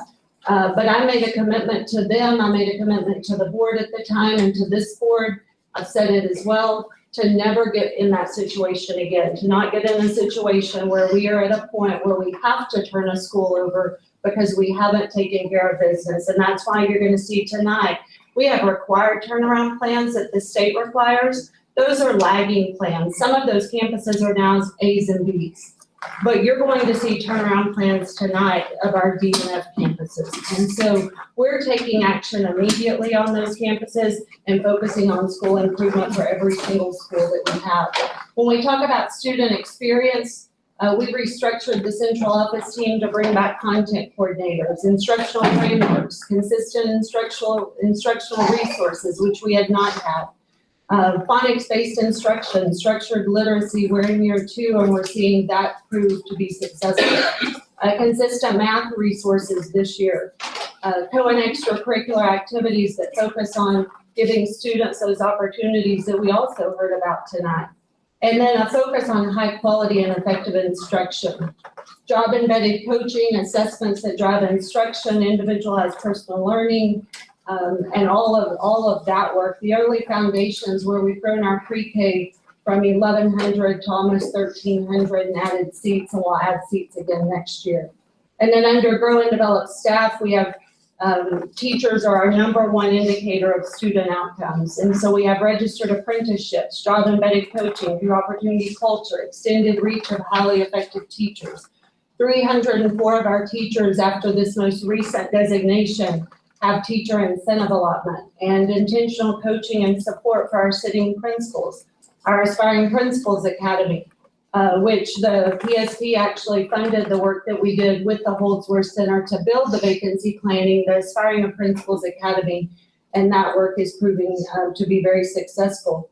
We also have principal fellows. 2 of those fellows that came through the Texas Tech program last year are now sitting assistant principals and sitting in our Aspiring Principals Academy, because we know that that's critical to the work that we do. We also have a talent team. We didn't have a talent team when I got here. So what you would call, we used to call that a professional development or staff development group. We have a true team, a talent team that's dedicated to the systemic coaching, support of new teachers, mentor programs, the very things that help students be successful and teachers be successful. And then engage and act. A couple of people talked about that tonight. The partnerships, the parent involvement. Ms. Davidson, who may have left, the PTA's grown to over 6,000 members, and we have PTAs on all but 2 of our campuses, and we're working on 1 of those right now. And then we set a lofty goal with the System of Great Schools a year ago, and we said that by 2028, 70% of our students would sit in AB seats, and we're committed to that. And we went from 14% to 31% in 1 year. Because it's been brought up tonight about partner schools, I do want to mention that 8 of our district managed campuses moved to an A or a B, and 2 of our 9 partner campuses moved to an A or a B. 15 of our, we have 15 AB campuses in 2024 compared to 7. And 73% of the AB campuses in Midland ISD are Midland ISD managed. So I do believe we have the right team in place. I'm committed to the work. Our team is committed to the work, and we're going to do what we need to do for every campus that we have. And that's why you're going to hear me talk about school improvement and not turnaround, because if a campus is a C, they're working to be a B, and if they're a B, they're working to be an A. And that is the work that we're committed to. 48% of our district managed campuses improved a letter grade, and 69% of them improved in points. So if they didn't jump a letter grade, they had a better score at the end of last year. You're going to see some data tonight, and the team will present the overall work that we're doing, and then we'll dive into those specific campuses. We have some middle of the year data where we have campuses tracking their growth very well. We have campuses that are actually performing at or above last year's STAR scores at the middle of the year, so we feel confident in the progress that they're making. And this week, we're giving the assessments at the secondary level, and we'll have some more data to go along with that. So now let me shift a little bit to the financial situation that we're in, and we've also heard a little bit about tonight. When we adopted the budget this year, we adopted a $42.5 million deficit budget. That was due to a number of things, one of which is the loss of the formula transition grant, and then some planned expenditures for refresh and recycle and preventative maintenance and things such as that. With that being said, we've been very diligent to not spend money we didn't have to, and the team's done a great job of that. At this point in time, and it's still early because we don't end the year until the end of June, we expect to end no more than 31 million deficit, so the team has really worked to cut that back. We've frozen budget transfers at the district level, and we've limited additional expenditures to try to keep that number down. And then after round one efficiencies and reductions in staff, which is never fun work to do, but it was work that had to be done. We also compounded with ESSER money going away, so federal dollars that were coming in during COVID that went away. And so after doing that and planning for next year, we're still looking at about a $26 million deficit for the 25-26 school year. We're committed to, and we've been asked to get that budget to zero or a balanced budget, and that's the work that we're doing and being very mindful about that work. With those first round cuts, we eliminated 104.5 positions. Some of those positions, of course, weren't filled. If we exclude the parent liaisons, which were ESSER funded, and we funded those this year, even without those federal dollars, 77% of those cuts were at the district level. And that's what I've asked the team to look at in this next round, is how do we cut at the district level so we keep those cuts as far away from our students as possible. But there's also very intentional work here at the district level that matters, and that is our instructional team, and that is our the work around our strategic plan and trying to keep that tightly aligned. So as we work through this, we'll continue to be transparent for our parents. We try to include this information in newsletters, not every week because you would probably get tired of reading about it, but as things are happening, but then also in our team newsletter, as well as different information that we're putting out publicly. But we'll be working through round 2 decisions through March. And then at that point, we'll have estimated values. We're tracking legislation to see what the state's going to do and if they're going to provide any funding. And then we'll be able to firm up revenue projections other than taxes as we work through the final efficiencies and reductions that would need to be made by around mid-May. And so again, we'll continue to keep you updated on that, work through that. And the team's working very hard to get to that balanced budget. Appreciate that. Before we move on real quick, I have a few questions also, because for transparency with the public or what have you, I also want to give an opinion from me as the school board president on this. First off, I'd like to thank the district for working very, very hard to meet some of these challenges. We know they're extremely difficult. There's no doubt about it. But first, I've got a question on the report. We had said that we have some of our campuses that were DNF are now A's and B's, correct? Correct.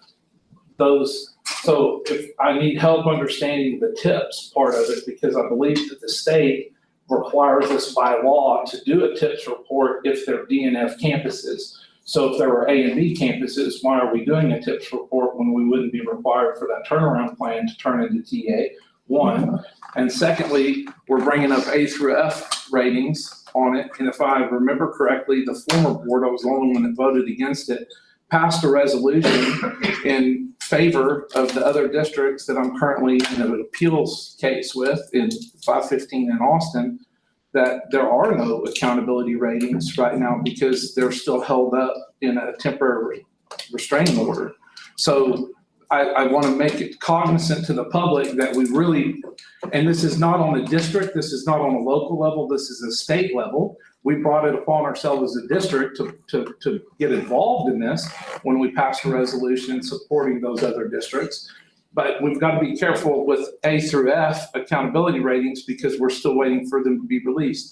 Now, we do as a district have our domains and we know where we're sitting at. So that's something I think is important for the public to know.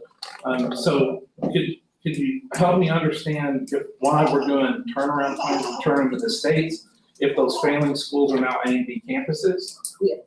Let me try to answer all those questions. Okay. First of all, I'll speak to the resolution. That resolution, if I remember, and that's been a while, I believe the resolution was for fair and transparent accountability. It wasn't to support those other districts. We did not join either the lawsuit last year or. We didn't join it, but it was in solidarity under the, for those other districts, I believe, was the resolution. But I could, It was basically to say we want fair and transparent accountability, which we do. okay, I yield to that, okay, thank you. On the turnaround plans, I believe the team will answer that question when they present. We don't have any control over what the state says as far as when you do a turnaround plan. I do want to remind the board, and those of you that are new, you wouldn't know this because you weren't on the board at the time, but back in the fall, we brought you campus improvement plans for every campus in the district, and that is something that will happen on an annual basis. So the plans you're going to see tonight have actually been in place all year, but when the state gets involved with the TIP plans, then we submit them when they say submit them. And I think once the team. Because they're usually submitted in October, correct? I believe is where the state, that's what the commissioner told me earlier. Yeah, so the TIP turnaround plans that you're gonna see tonight, we're doing what we have to do. We're also gonna present the school improvement plans for the DNF campuses. Then I'll ask on that. So I'll ask that when they present it. And now as far as the transparency from a board perspective for the public on the finances, the district and across the state of Texas and across the United States, public education it's got some funding issues across it, and it's not just here locally.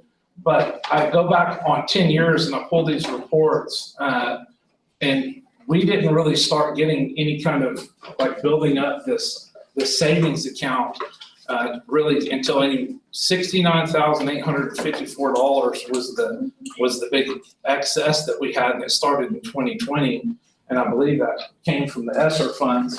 So the guise of like this, like astuteness of being able to be like coming up with some unique financial savant plan is somewhat a little bit misleading, because if we would not have had access to the ESSER funds from the federal government, we would have been in a much worse position as well.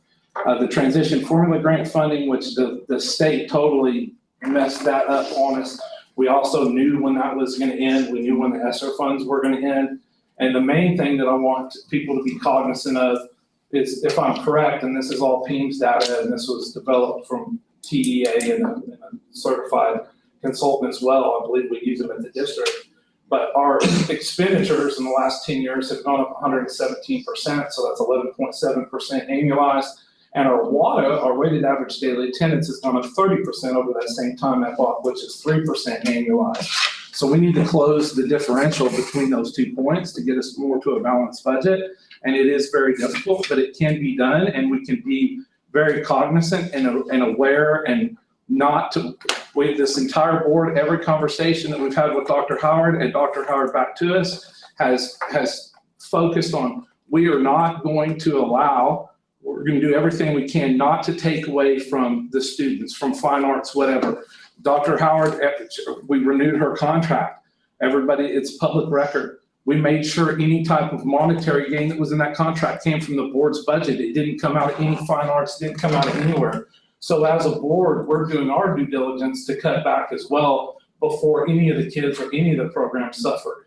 So in the public, once it gets out onto the social media sphere, it goes in swinging one way or another. This side is wrong and they're trying to do what's bad for kids. And then the other side comes in and goes, we're right and they're wrong. And I'm telling you, the plumb line needs to hang in the center, and we need to do better than what we're doing currently academically for our kids. Because when you look at our data, there is no reasonable, responsible adult that can look at our education data that we're providing and say that we're doing what's right for kids. You don't even have to look at the data. You can go to the mall and you can walk around the mall, hang out outside of the enclaves instead of Midland Country Club, and you know that we're not serving the general public the way that it needs to be served. So Dr. Howard has done a great job. We look forward to working with her. The board looks forward to working with it. I do. With the staff that has been charged to do these things, it is going to be very, very tough, but there is nobody on this board, there's no one that I'm aware of that is looking to purposefully sabotage public education. That would be a disservice, not only to other people, take the altruistic side of it out. It would be it would be not very advantageous to myself as a human being who lives on planet Earth. We want smart, educated, productive citizens and do what's right for kids. So I just wanted to come in after that with those questions and say, this board and me personally, we're looking at working with the district, not against the district. But this is a school board meeting, and at the end of the day, it's a business meeting. And that's why we moved it over here, because it seems, as we notice now, there's a lot of people that are gone. So it's not very crowded here. We're not trying to make it where it's not transparent. We're trying to do it where we, as a board doing the business, can see, hear, and operate more effectively and efficiently to focus on student outcomes. So anyhow, now moving on to item number 8, district information reports. A, bond 2023 monthly report, Courtney Smith. Thank you, sir. Yes, sir. Thank you, President Hodges, members of the board, Dr. Howard.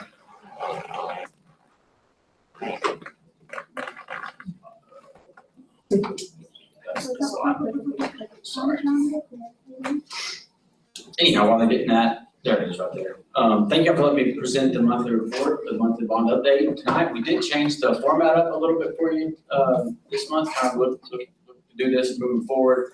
We put the overall package progress slide at the first of your package before of the deck before we get into the actual details of each project. Just one thing to note here on the overall progress slide, we've also added in red there progress updates per task for each package. So if you look at the first package, for instance, the construction piece in red is 40%, so construction is 40% complete. However, if you look up underneath in the gray area there, the entire package is 65% complete. So that just gives you a little more detail on where we're at and where we're headed for each package. Package 1, Lone Star Trails, construction is about halfway complete. We're still on track for August 2025 opening. Still by the end of next week, will be all completed throughout the whole facility. Brickwork is ongoing around the gym in the northern part of the building. We got shut down last week due to the cold weather. Any exterior work had to be closed down because of the extreme temperatures, but nothing that's going to delay the entire project. All slabs for the entire building, first floor and second floor, have been completed, and furniture packages are being put together right now by district leadership, working with principals. We look to have those out to vendors before spring break so we can have pricing back shortly thereafter. Package 2 is the new high school package. Design development is complete. Construction documents are in progress. These updates here are similar to that of last week, but we do have a meeting next week scheduled with our program manager, both CMARs on both projects to look, and our third-party estimator to look at pricing on those projects, kind of dial that in and make sure. It's Tuesday and Wednesday next week. It's actually going to be held in Dallas. I plan on zooming into that meeting, but they're all going to meet in Dallas. One thing to add at the legacy site, Satterfield and Ponticus, our CMAR there has been conducting exploratory digging on that site to test the rock hardness at that location and kind of fine tune their earthwork pricing. Same package with the high school site. The big update here, building demolition is 100% completed, and the tree salvaging and location has been completed. 276 trees on that property have been moved to the northeast area there. That property will be moved to other locations around the district once the new schools open or later on next year. Package 3. Is our 8 elementary schools that do not have secure vestibule, scope to budget and design. Schematic design has been completed. We're beginning design development. Just some updated renderings there for you. Some proposed fire lanes at Long and Elementary, kind of hard to see, but they are in your board packet. And happy to report this package is within budget. Package 4 is the middle school package made up of Goddard and Midland Freshman, 75% complete with construction design. We look for those, construction documents. We look for that to be completed in the next couple weeks. Asbestos abatement for both Midland Freshman and Goddard is scheduled for this summer. We had to juggle summer school a little bit move that around a little, thanks to leadership for helping us with that. And portables have been relocated here at Goddard to make way for the new construction. We look to have this entire project out for bid latter part of the summer, early fall. Same with the Midland, this is all the package, of course, the Midland freshman site, asbestos abatement scheduled here as well this summer. Alamo, package 5 is our standalone middle school package. Design development will be completed before spring break starts. And portables are scheduled to be over spring break to make way again for the new construction that will take place. And then asbestos abatement is also scheduled here for the summer of 2025. Safety and security, we're 95% done with this package. All cameras are installed, new doors have arrived and are being installed now. The big update this month, the material for the secure vestibules at Midland High and Legacy Freshman has arrived, and that work will be started, if not completed, started by spring break, hopefully completed over the holiday. The radio repeaters, all the equipment is almost in, about 90% of that has arrived. Look for that to be all, again, installed and completed in early April. The Midland Freshman, Package 7, the Midland Freshman exterior package site is completed. We have the punch list walkthrough last Thursday. Closeout documents are being reviewed and finalized, and that will be the first package completed of the bond of 2023 with the safety and security package shortly thereafter will be next. Packages 8 and 9. Package 8 your 4 elementary schools that we put together. One thing to note here, schematic design is about 75% complete, and the Santa Rita Drive, we had the pre-construction meeting last Friday on site there, and that drive will begin the next couple of weeks. We're just waiting on material to get here, mainly the dirt, so that we can have lead time on that. And that'll get started. And then the last package, package 9, again, just site surveys are underway. Architects and engineers are walking those facilities to get designed out. With that, I'll be glad to answer any questions or.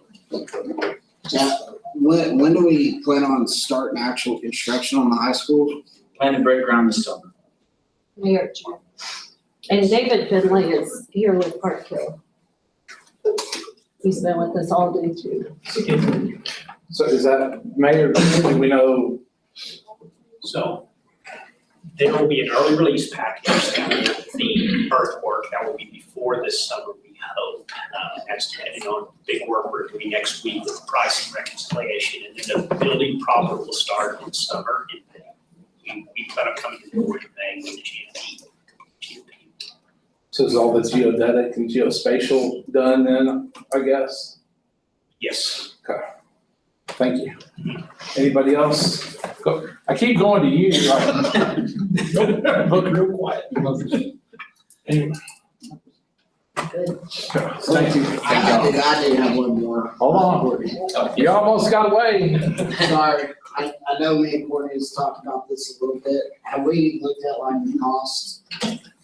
What it looks like with tariffs that's supposed to go to bed? Yeah, and that is exactly part of the big conversation next week. You know, it's hard to look at costs with so dynamic right now.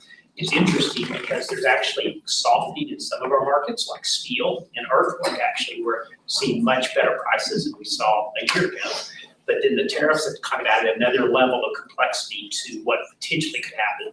For instance, aluminum is one item that we're looking at very closely. But this meeting next week is really critical because we're going to go line item by line item, by trade as we start to reconcile with both CMARs and Drew and subcontractors. So we can start to get a better picture of where we are now and then make adjustments if needed to start reconciling our costs with the budget that we are going to hit. Does that answer your question? Yeah, I mean, we all know it's kind of, it's still up in the air kind of what that truly looks like. Is it on the raw material? Is it on the end product? I think the administration hasn't really that is exactly right. clarified that yet. So what we do know at the moment is what we're taking into consideration, which is actually materials that could potentially have tariff impacts. And I mentioned one, aluminum. There's others too. Thank you. And it needs to be reported, what, March 1st, right? And then you go to I skill think test? they moved that back to April second. I believe that's correct, Okay, yes. so, okay, thank you. Yes, sir.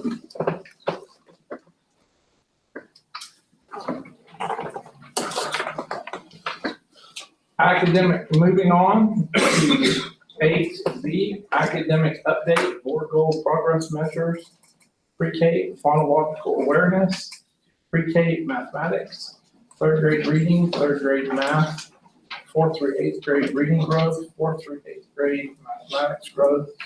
Ms. Bueno and Ms. Messick. How are y'all? Doing well, thank you. Good evening, President Hodges, members of the board, and Dr. Howard. My name is Andrea Messick, and I am the Executive Director of Elementary Teaching and Learning. This evening, Ms. Bueno and I will provide an update on multiple progress measures related to middle of year assessment data. The Children's Learning Institute, or CLI assessments, are utilized 3 times a year to quickly assess a child's progress in phonological awareness and math skill development. This assessment is on the Commissioner's list of approved pre-K progress monitoring instruments, and it is available to the district at no cost. Assessment data allows teachers to focus on lessons that target their students' least developed skills throughout the school year. This assessment data is also used to grow and develop staff through professional learning and high-quality coaching and observation feedback. Listed here are the phonological awareness and math skills assessed during each test administration. GPM 1.1 is related to the percentage of pre-K students who are on track to develop understanding on the CLI Engage Phonological Awareness Assessment. In the blue bar, you will see that 7% of our pre-K students were meeting the end-of-year target of 87% at the beginning of the school year. You will also see that 56% of pre-K students are currently meeting the end-of-year target. We're proud of our students and teachers for the work they have done to grow so much over the last few months. Efforts to engage and act within our community continue through our pre-K university parent classes, to help our parents learn how to develop these skills at home and to help them prepare their children to enter school. The early childhood team also participates in local community events to connect with parents, to help spread the message of the importance of pre-K and to share tips and tricks to teach phonological awareness at home. At this time, we are on track to meet the end-of-year target of 87%. GPM 2.1 is related to the percentage of pre-K students who are on track to develop understanding on the CLI Engage math assessment. In the yellow bar, you will see that 20% of our pre-K students were meeting the end-of-year target of 92% at the beginning of the school year. You will also see that 75% of our pre-K students are currently meeting the end-of-year target. Each year, we expect to see higher scores in math because it is more common for math skills to be taught and reinforced at home on popular children's TV shows and through online games. At this time, we are on track to meet the end-of-year target of 92%. Ms. Bueno will now review middle-of-year assessment data for NWEA math.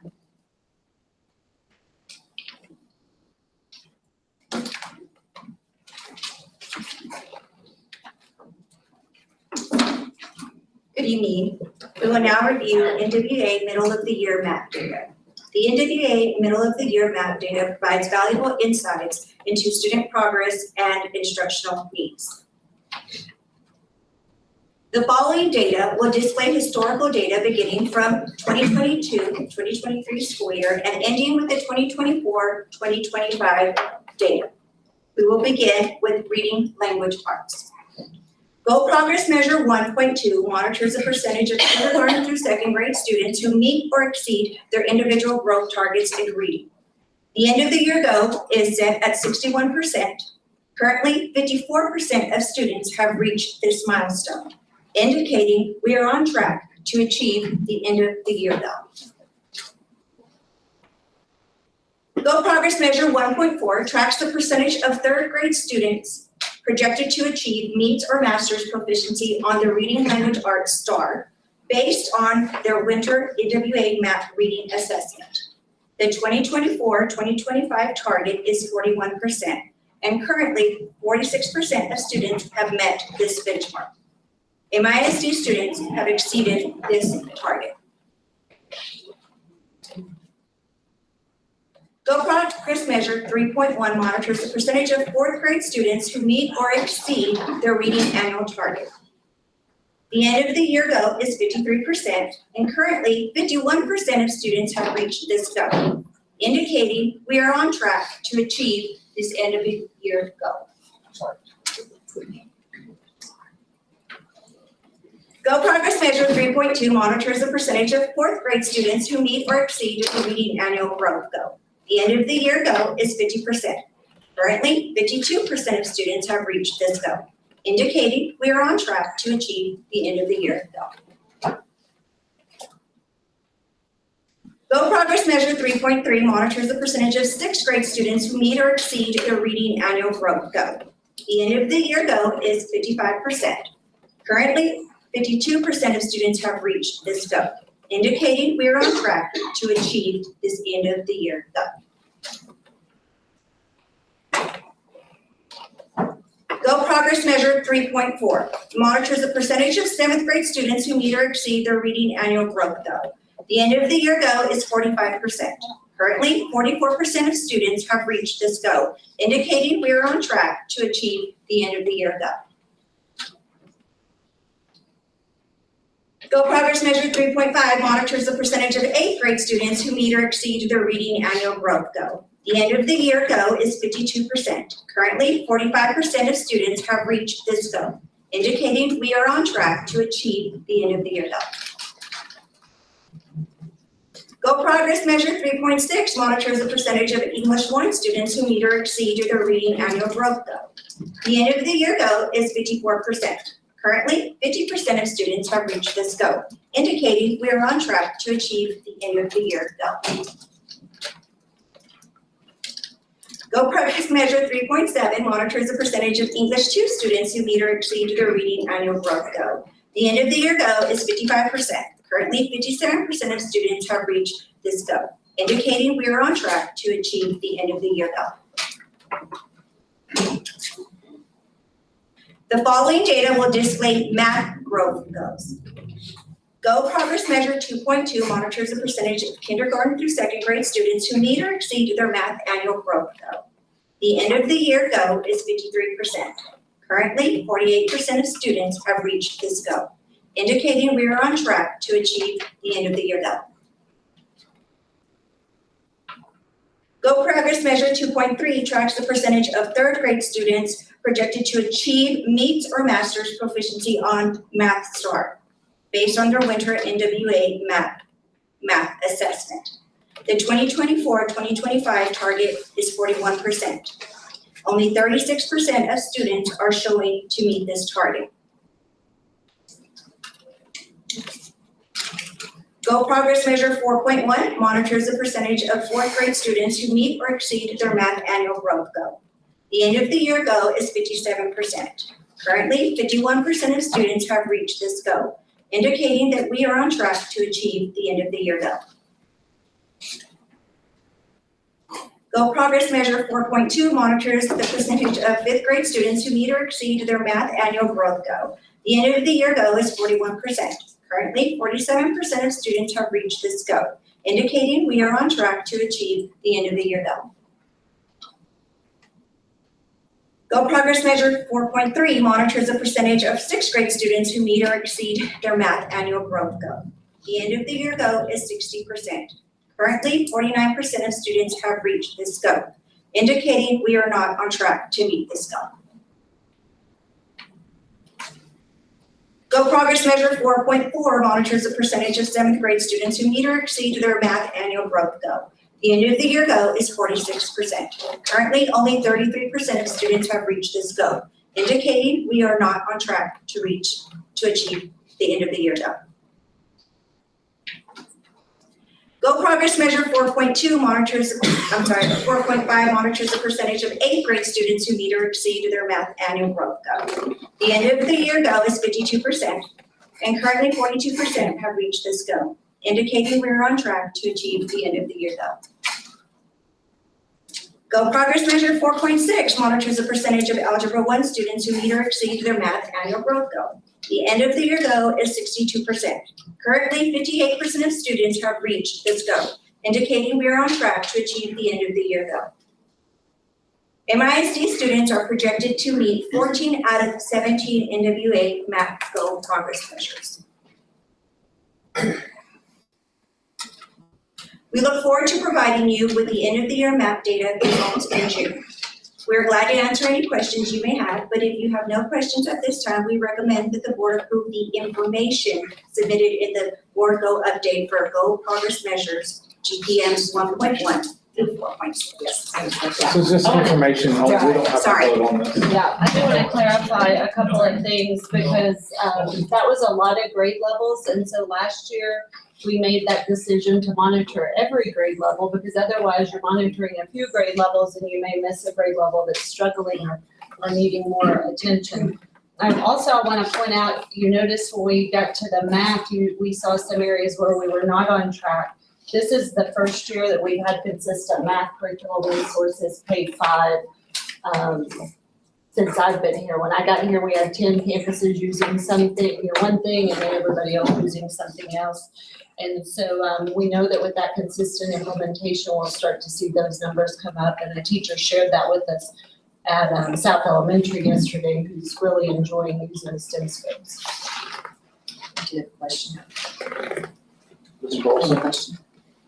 In your 6th grade math, is that testing all 6th graders? Because I know that we're doing advanced math this year. Are they on this, are they included in the 6th grade or they? Yes. They are.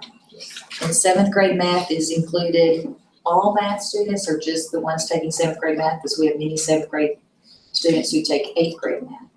All. Dr. Melcher is saying all back there. All. Okay, is that accurate? So if they're 7th graders, they're reflected in the 7th grade data regardless of what class they're sitting in, because it's the math test. Thank you, that's what I want to know. I have a question, and this is more for personal knowledge. How exactly do we assess pre-K students? When I go through this, I'm like, hey, man, they're better than I am. Four kids going on the way, I can't. If we can get them to sit down. Yeah.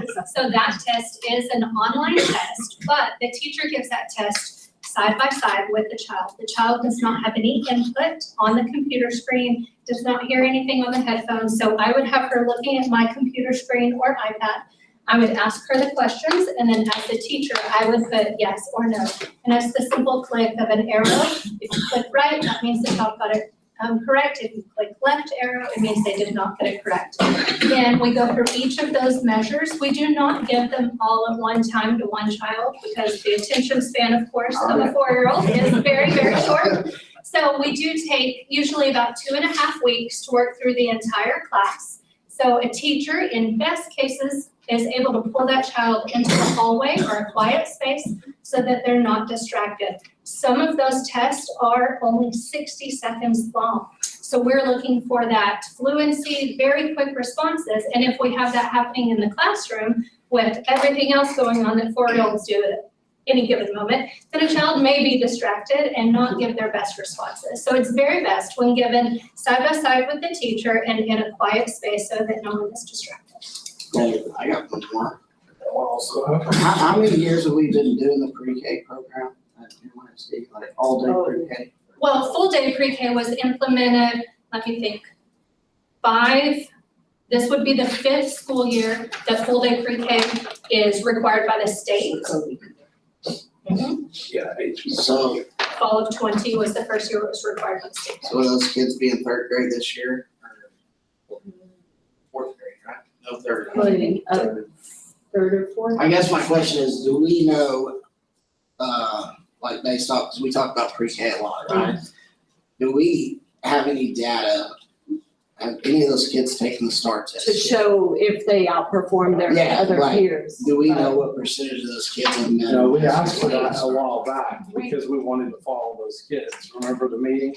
I I don't think know. we did get some information. I I've can't never- recall it by We head, can, but so I've never gone. thinking about how our pre-K students do as they move up, one data point that I know off the top of my head is, last year's kindergarten readiness was 62%, which was well above the state.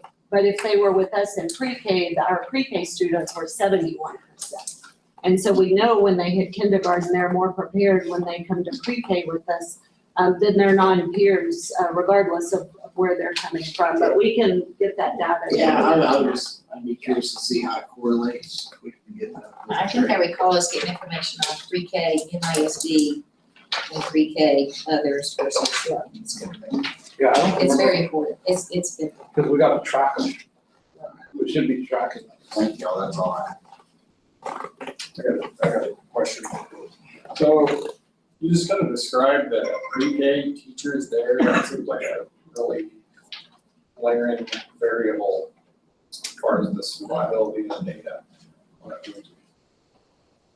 How do you address that? So at end of year, what we do to address that, not only for TIA, but also to make sure that it is accurate, we as a team, Early Childhood plus myself, we go into every single classroom in MISD pre-K and we test a percentage of the students to make sure that we have a little safeguard in place, because as a teacher, like I said, it's easy to click yes on that right arrow.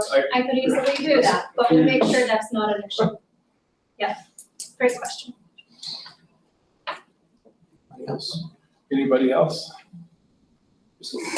Mike, you got anything? You want No, to? sir, I'm good. Just don't shut the door. Thank y'all very much. Thank you. Sorry. Thank you. Moving on to agenda 8C, intruder detection audit report finding. The chief is going to bless us with his presence. How are you, sir? Thank you. Good evening, President Hodges, Dr. Howard, School Board. Tonight, in accordance with TTA requirements, I'm reporting that an intruder detection audit was conducted on MISD property, a campus, and there was a finding. We will further discuss the finding in closed session. Thank you. I just wanted to say before you leave, Chief, thank you. I know that y'all been working with other law enforcement agencies to have success in keeping some criminality and people kicking each other in the face down to a minimal level. And we've had a lot of success in that. So thank you for protecting our students and taking care of that. It's very, very much appreciated. Thank you. Thank you. Moving on to agenda item 9A, action item, discussion and possible approval of the 2024-2025 targeted improvement plan. The tip report, Mr. Cedillo. And as they're getting started, if you're following along in board book, the attachments here in board book are the targeted plans that require approval. So just don't want that to be confusing as we go into the others that we want to update you on. Well, remind me of that, because I'm following along on the big movie screen right here, because it's awesome. I'll show you. Good evening, President Hodges, members of the board, and Dr. Howard. The following presentation will outline MISD's school improvement efforts across all campuses. In July of 2023, MISD established the vision, Educating the Future with Excellence, and the mission to graduate all students college, career, or military ready. Two systemic processes we engage in order to ensure continuous improvement are holding tightly to our strategic plan and partnering in the systems of great schools. Between January and June of 2023, feedback was gathered through more than 34 listen and learn sessions, 20,000 survey responses, several workshops with 80 diverse stakeholders, and 12,000 group comments. In August of 2023, MISD launched a new strategic plan and began the Systems of Great Schools reset. In October of 2023, MISD conducted their first quality seats analysis under the reset and launched a community survey. In March of 2024, The landscape analysis was conducted. Board of Trustees adopted 5-year board goals along with a North Star goal. In May of 2024, the Board of Trustees approved the district improvement plans and Teach Like a Champion conducted an instructional diagnostics. In June, TLAC, Teach Like a Champion, was launched district-wide. And in December of 2024, Teach Like a Champion provided us with a mid-year review and second semester action plans were created. MISD's continuous school improvement strategy is built on 4 key priorities: strong school leadership, effective instruction, accountability, and community engagement. In July of 2024, MISD reaffirmed its commitment to strengthening instructional leadership at the campus level by prioritizing the role of principals as key drivers of teaching and learning. Recognizing that effective school leadership directly impacts student achievement, the district implemented a strategic, research-based approach to equip principals with the necessary skills and tools to lead high-quality instruction. As part of this initiative, MISD partnered with Teach Like a Champion, a nationally recognized framework for high-impact instructional strategies to provide principals with targeted professional development. This training focuses on refining leadership practices, ensuring consistency and effective teaching techniques, and fostering a culture of instructional excellence across all campuses. Beyond professional development, the district has taken a systemic approach to support principals in their instructional leadership role. This includes defining and implementing clear campus-wide instructional practices that align with the district's academic priorities, providing ongoing coaching and collaborative learning opportunities, ensuring accountability structures are in place to ensure the effectiveness, and encouraging a shared leadership model where principals empower teachers, instructional coaches, and staff to drive continuous improvement in classroom instruction. Through our effective instruction priority, Midland ISD has reinforced its commitment to instructional leadership by aligning campus leadership and classroom instructional practices under a unified district-wide framework. Teach Like a Champion began providing comprehensive training to a diverse group of district stakeholders, including multicultural classroom leaders, instructional staff, campus administrators, district administrators, and the entire teaching and learning department. The training focuses on 4 core instructional priorities, which serve as the foundation for high-quality teaching and learning across MISD. High student engagement, evidence of mastery, need-informed intervention, and data analysis. Systemic accountability ensures that all stakeholders, including district leaders, school administrators, teachers, and staff, are collectively responsible for student success through clear expectations, continuous monitoring, and strategic support. Through this priority, Midland ISD has established a structured framework to drive instructional excellence and student achievement by focusing on 3 key areas: align goals and expectations.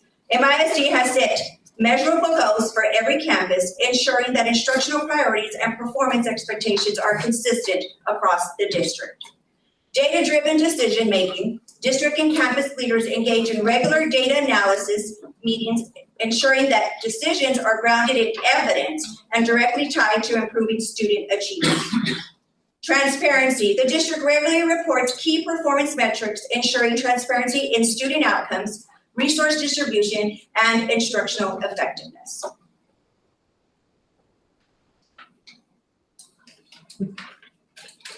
I don't know what it's doing. It's not working. Is there a keyboard? Did the battery die? It's blinking. It did get dropped earlier. Oh. Oh, there we go.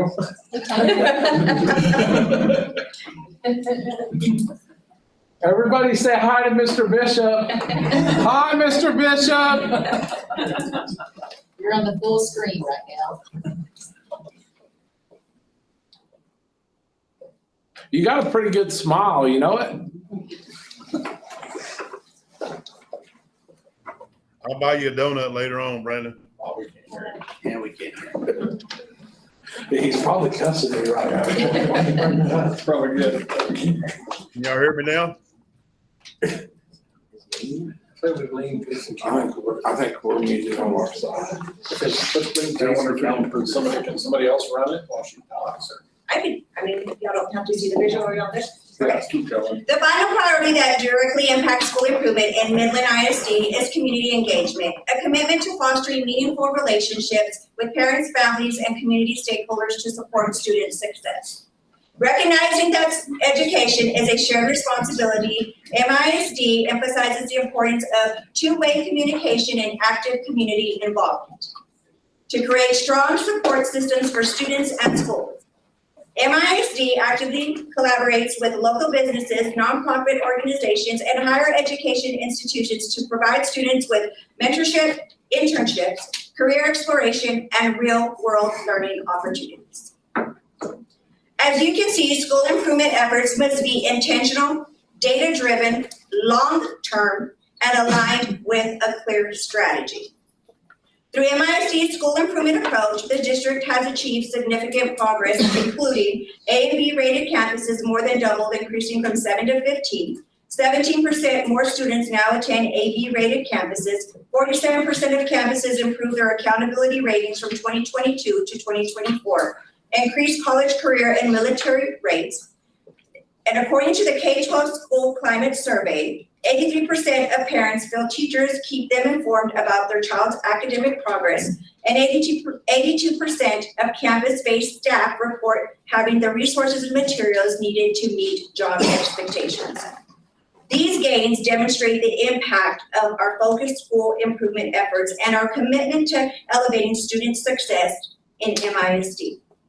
In the upcoming presentation, you will learn how these school improvement efforts have been implemented at the campus level and the impact they have made so far.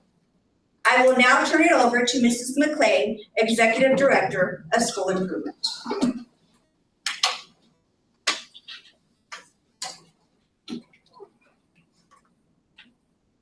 Good evening, President Hodges, Dr. Howard, and members of the board. My name is Fallon McLean, Principal Supervisor, along with our other Principal Supervisors, Trisha Turan, Jessica Redmond, Shannon Torres, and a portion of our dedicated and highly capable campus principals. Tonight, we are presenting an overview of our 24-25 targeted improvement plans, which includes each campus's school improvement strategies and evidence-based interventions that are proven to increase student achievement and positively impact instructional and leadership practices. Improving school performance and student outcomes is integral to changing and achieving the district's strategic plan, which focuses on fostering student experience, growing and developing staff, and engaging and acting. This focused approach not only enhances campus performance, but also drives progress toward the district's mission of graduating all students, college, career, and military ready.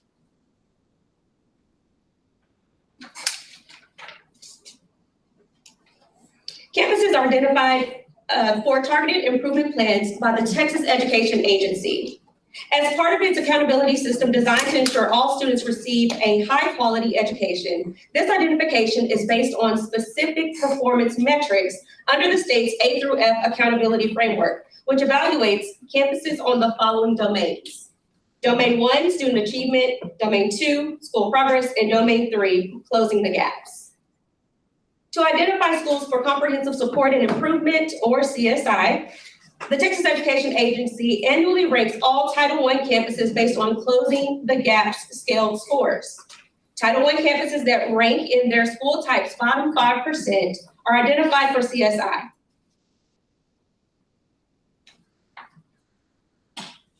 Campuses identified to complete targeted improvement plans, they must first complete the Effective Schools Framework diagnostic, where a school undergoes approximately a year-long comprehensive evaluation to identify areas of improvement by collecting evidence through observations, focus groups, and document review. coordinated by a trained facilitator to pinpoint key areas for focused school improvement initiatives that will serve as long-term solutions. These campuses must also develop a comprehensive improvement plan with stakeholder input, implement targeted interventions aligned with identified needs, and regularly monitor progress and adjust strategies to ensure effectiveness. The targeted improvement plan process aims to promote accountability, enhance instructional quality, and close performance gaps, ensuring all students have access to equitable and excellent educational opportunities. You will now hear from our campus principals who will review their campus plans and progress.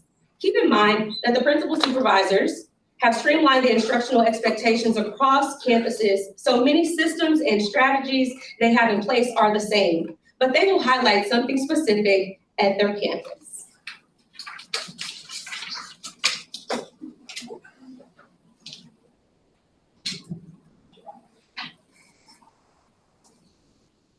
Good evening, my name is Maxine Gonzalez, Henderson Principal. Pictured here is a Math Professional Learning Community, or PLC, with Teach Like a Champion trainer, providing real-time feedback for a teacher in rehearsals. We have restructured and focused our time on strengthening our PLCs, specifically teacher rehearsals. This will increase teacher capacity for more highly effective Tier 1 instruction. Since we've narrowed our focus through our daily mastery trackers and student work that teachers analyze to inform instruction, we have seen progress in 5th grade reading, 6th grade reading, 5th grade math, 4th grade math, and 6th grade math, who scored equal to or above Spring Star scores on the December district released assessment. Our goal is to achieve a C rating or better this school year. The current data supports that we are on track to reach our goal. We had a visit from TEA today, and the feedback we received was to continue the focus on Tier 1 instruction, which of course we plan on continuing to do. Thank you. Good evening. I am Pedro Covarrubias, proud principal of Long Elementary. I am a new principal here at J. Long, and at J. Long, we are committed to delivering high-quality instruction that meets the needs of all students. The image before you is an example of a teacher's lesson internalization process, a critical step in our instructional planning. By deeply understanding the lesson before stepping into the classroom, our teachers maximize instructional time, enhance student understanding, and ultimately drive academic success. This intentional planning is what makes learning meaningful and effective for all students at J. Long. As a result, our 6th grade math, 3rd and 4th grade reading, 6th grade reading, and science students performed equal or to or above the Spring Star scores on the December's district released assessment. We are proud of this progress and remain committed to continued growth. I'd like to highlight that J. Long demonstrated a 17-point improvement from 2023 to 2024, and we are confident that our goal of a C rating or higher will be reached. Thank you.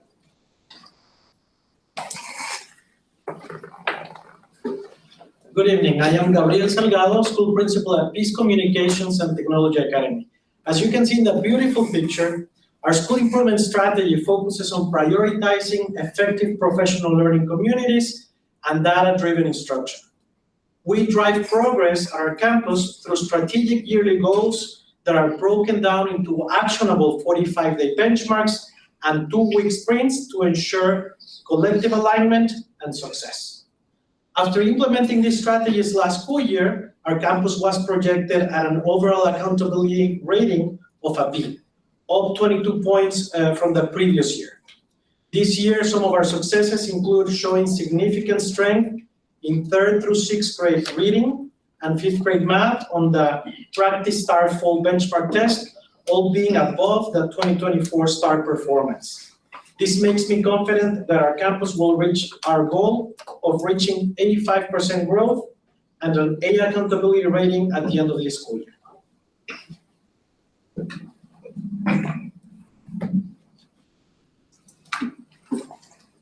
Good evening. My name is Andrea Rodriguez, principal of Abel Junior High School. Pictured here, you will see a picture of a classroom where students are fully engaged in a learning activity. This is a direct result of clear expectations and accountability around lesson internalization and rehearsal on our campus. Since starting in January, we have refocused our PLCs with clear expectations around the instructional process, including thorough lesson internalization, implementation of improved instructional strategies, and lesson rehearsals paired with team feedback. Since we have narrowed our focus to improve Tier 1 instruction, along with tracking student growth and providing interventions accordingly, we have seen progress in 7th grade English, which is projected to have 52% meeting star grade level expectations according to middle of year math. Additionally, our 7th grade math students have shown a 20% increase in the percentage of students achieving approaches on their fall semester exams. Thank you. Ms. Rodriguez, I just wanted to acknowledge, I was at a basketball game, my nephew attends Abel, and thank you for being there. Thank you for being there. You're doing a good job. Thank you very, very much. Thank you. We should just started right this semester. Yeah. Instant improvement. Good evening, I'm Ms. C. Ring, and in my first semester as principal of Legacy Freshmen, we focused our efforts on building a strong campus culture and providing clear expectations. Now, through very intentional work, we're seeing our teacher collaboration growing stronger. On the screen, you get a glimpse of that in the photo, which features our Algebra 1 team rehearsing a lesson in their PLC meeting. In our English 1 classroom, we are really focusing on initial instruction. And we're using a growth lens in both English 1 and Algebra 1 to help target our interventions. One step at a time, our teachers are seeing how small adjustments can make a big difference, both in student experience and student performance. Thank you. Thank you. Good evening. I'm Mish Etzel, proud principal of Legacy High School. Let me say very proud principal of Legacy High School. Our school improvement strategy is to empower teachers to deliver rigorous instruction through improved PLC structures and protocols, lesson internalization and rehearsal, and through systematic observation and feedback cycles. Using these strategies, we have seen growth in our English 2 outcomes with a 5% increase in EOC scores. But more importantly, our middle of the year map English 2 data projects 83% of our students are on track to pass the STAR this spring, which is an 18% improvement. Our CCMR rate has increased by 29%, with projections indicating a 10% growth, reaching 91% of students meeting CCMR. Our advanced placement students achieved an 11-point increase, with the percentage scoring 3 or higher, rising from 45% to 56%. Finally, we have focused and intentional interventions in the form of extended learning day, and we now have an emergent bilingual academy that's taking place 4 days a week after school. It's very successful. We're so excited. Using these improvement strategies, we expect higher STAR pass rates, increased CCMR readiness, improved AP scores, and stronger targeted interventions. Thank you. Ma'am, I want to tell you, you're doing a good job because I have 2 nephews with you. And thank you. It's moving in the right direction, so thank you. They're your 2 toughest students, probably. Yeah. Hey, you haven't been in my office, so that's good. Yes, ma'am. Good evening, I'm Dr. Michelle Klein, proudest principal, Miss. We're so competitive. I'm the proudest principal of Midland High School. Pictured here is a teacher reflecting after our school conducted Harvard instructional rounds. The goal is to improve teaching and learning by fostering a culture of continuous professional development. Our teachers observe classroom instruction, they collect data, and then we identify action steps for improvement. In my first year as the principal, my goal is to improve student performance and instructional quality by creating a strong instructional leadership team, focusing on strengthening PLCs, and a school-wide focus on instruction. Our first semester exam data shows growth in our English 2 scores and math is projecting 77% to pass the English 2 EOC, which is up from 61%. We have increased our CCMR rates from 50% to 73%, and we are projecting 90% for the class of 2024. Our focus areas include increasing our AP scores, attendance, and graduation rates. With the implementation of our strategies this year, we anticipate becoming a strong C campus, hopefully B. Go Bulldogs. Go Bulldogs. Gotta be the odd man out. Sorry. Somebody's gonna. Tommy, I gotta do like this. Thank you, sorry. Good evening. When a campus is awarded Effective Schools Framework or ESF grant funding, they are required to develop a targeted improvement plan in order to ensure that the campus is utilizing the funds to grow and move the campus forward. This plan is a crucial element of the ESF continuous improvement process aimed at increasing student outcomes. You will now hear from our 2 campus principals who received the ESF grant. Jared Smith, principal at Rusk, and Sally Smith, principal at Scarborough. They're not related. Good afternoon, I'm Jared Smith, principal at Rusk Elementary.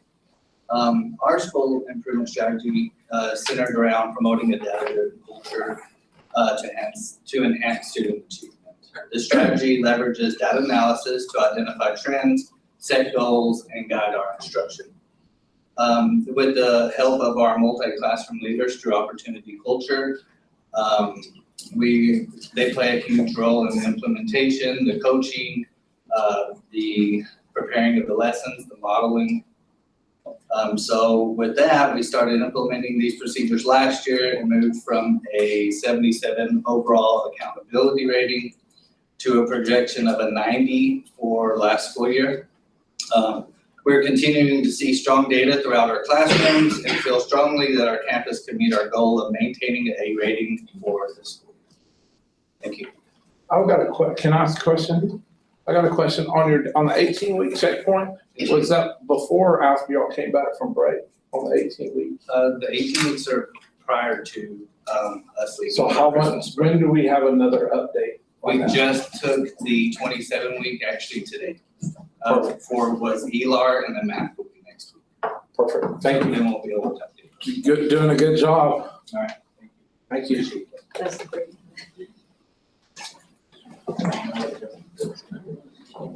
Hi, thank you for having me today. Good evening, I'm Sally Smith, the principal at Scarborough Elementary. Our school improvement strategy focuses on leveraging our multi-classroom leaders to drive the professional learning communities. Over the last 2 years, we have improved our accountability rating 2 letter grades from an F to a projected C for the 2024 school year. We have achieved this through tracking student data individually to set individualized student growth goals, as well as utilizing lesson preparation strategies provided by Teach Like a Champion and determining areas of reteach to provide targeted interventions for our students. We have already observed significant growth in our 2nd through 4th grade reading middle of year math scores, as well as improvements in 4th and 6th grade math scores. We hope that through implementation of this strategy, we're going to continue to build on the growth that we have seen at Scarborough and meet our goal of becoming a B campus by the end of the school year. Thank you so much. Thank you. Good evening, I'm Principal Supervisor Tricia Teron.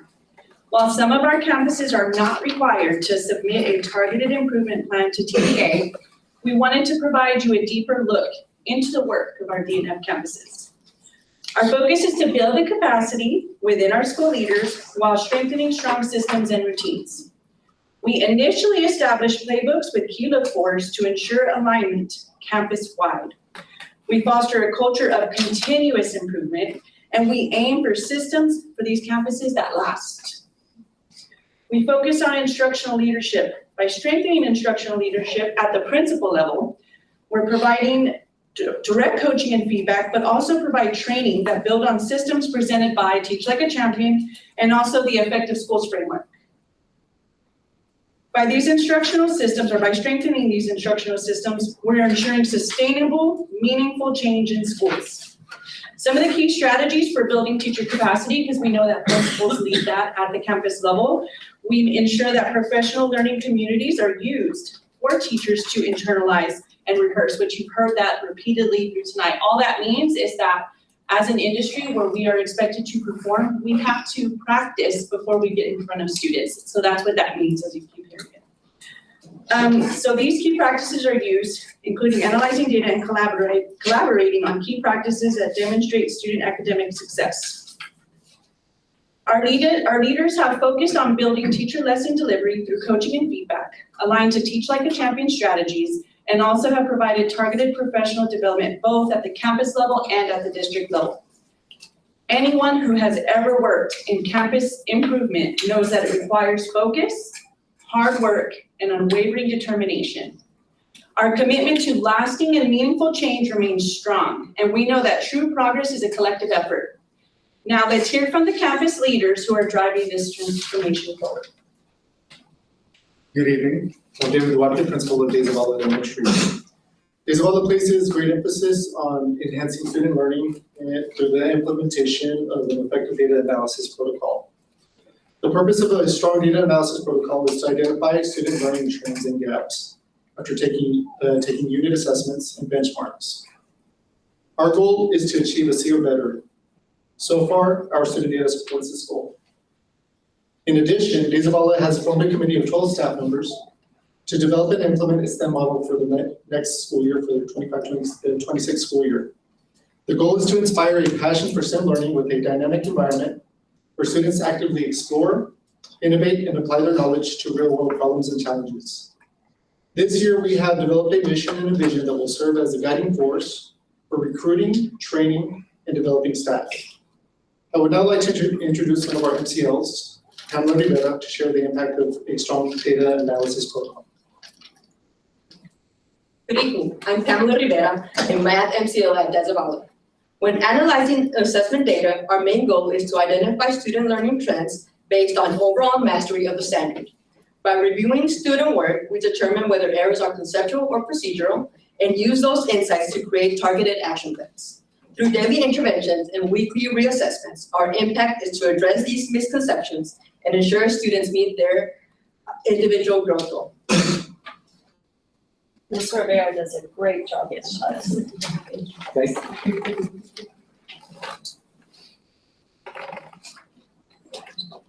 I'm Alex Edwards, Bonham principal. In our picture, you'll see our teachers engaged in a campus-wide rehearsal. This is my first year at Bonham, and since being there, we have restructured and focused our time on strengthening our professional learning community, specifically teacher rehearsals, which provide collaborative learning opportunities where teachers share their teaching strategies and can refine their practice based on feedback. During rehearsals, teachers can identify areas of improvement, leading to targeted strategies for growth. Engaging in rehearsals allows teachers to reflect on their own practice. As a result of our PLC focus of rehearsals, we have seen evidence of increased teacher capacity through consistent delivery of effective Tier 1 instruction. Since we've narrowed our focus, we have seen progress in 3rd through 6th grade reading and 6th math in both achievement and growth based on 18-week benchmark data. Based on winter 2024 middle of year math data, K through 6 reading and kinder, 1st, 4th, and 6th grade math have exceeded student growth compared to winter 2023. Our goal at Bonham is to achieve a C or better, which is supported by our data. Thank you.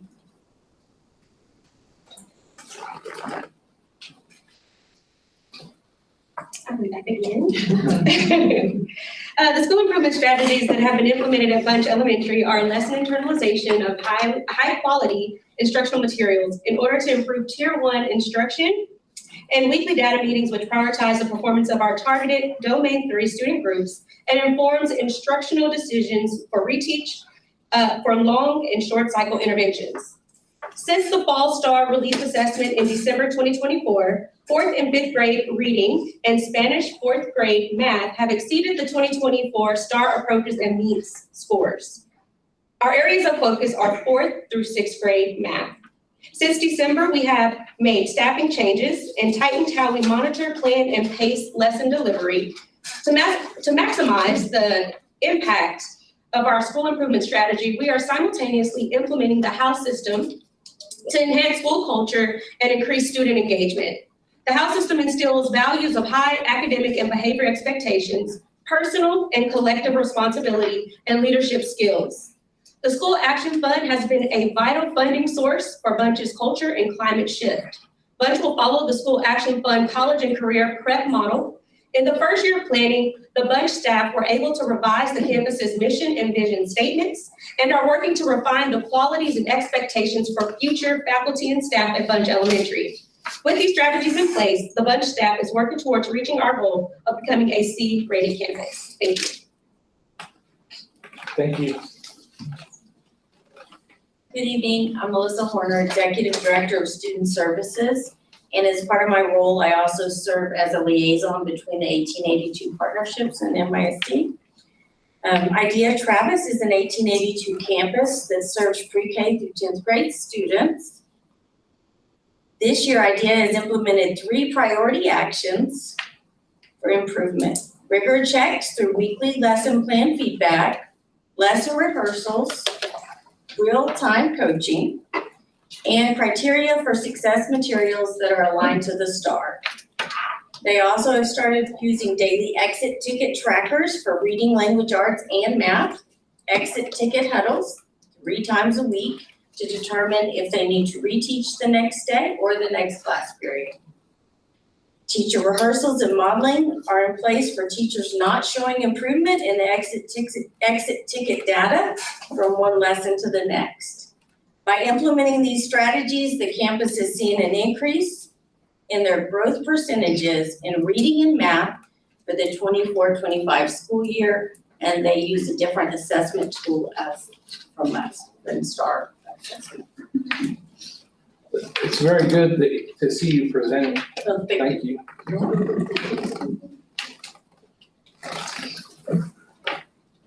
Good evening, my name is Tanya Duwall, and this is my second year as principal of Jones Elementary. In year 1, we were able to make a 9-point improvement, moving Jones from a projected F to a projected D campus. This year, Jones has focused on strengthening Tier 1 instruction by restructuring our professional learning communities to focus our time on lesson preparation and increasing teacher effectiveness on delivering a lesson. Lesson preparation begins with the teacher's analysis of their high-quality instructional materials and intentionally planning around the high-leverage tasks that students are asked to learn and complete. The intentionality of pre-planning opportunities for students' participation and teachers' modes of presentation increases the teacher's capacity to carry out instruction to all of the students at a rigorous level.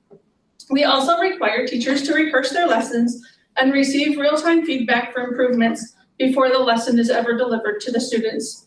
Since we have done this restructuring, we have seen progress in the intentionality of Tier 1 instruction with all of our classrooms, specifically 4th, 5th, and 6th grade math, along with 5th grade science, whom are on track to exceed the 2024 STAR performances based on the fall benchmark.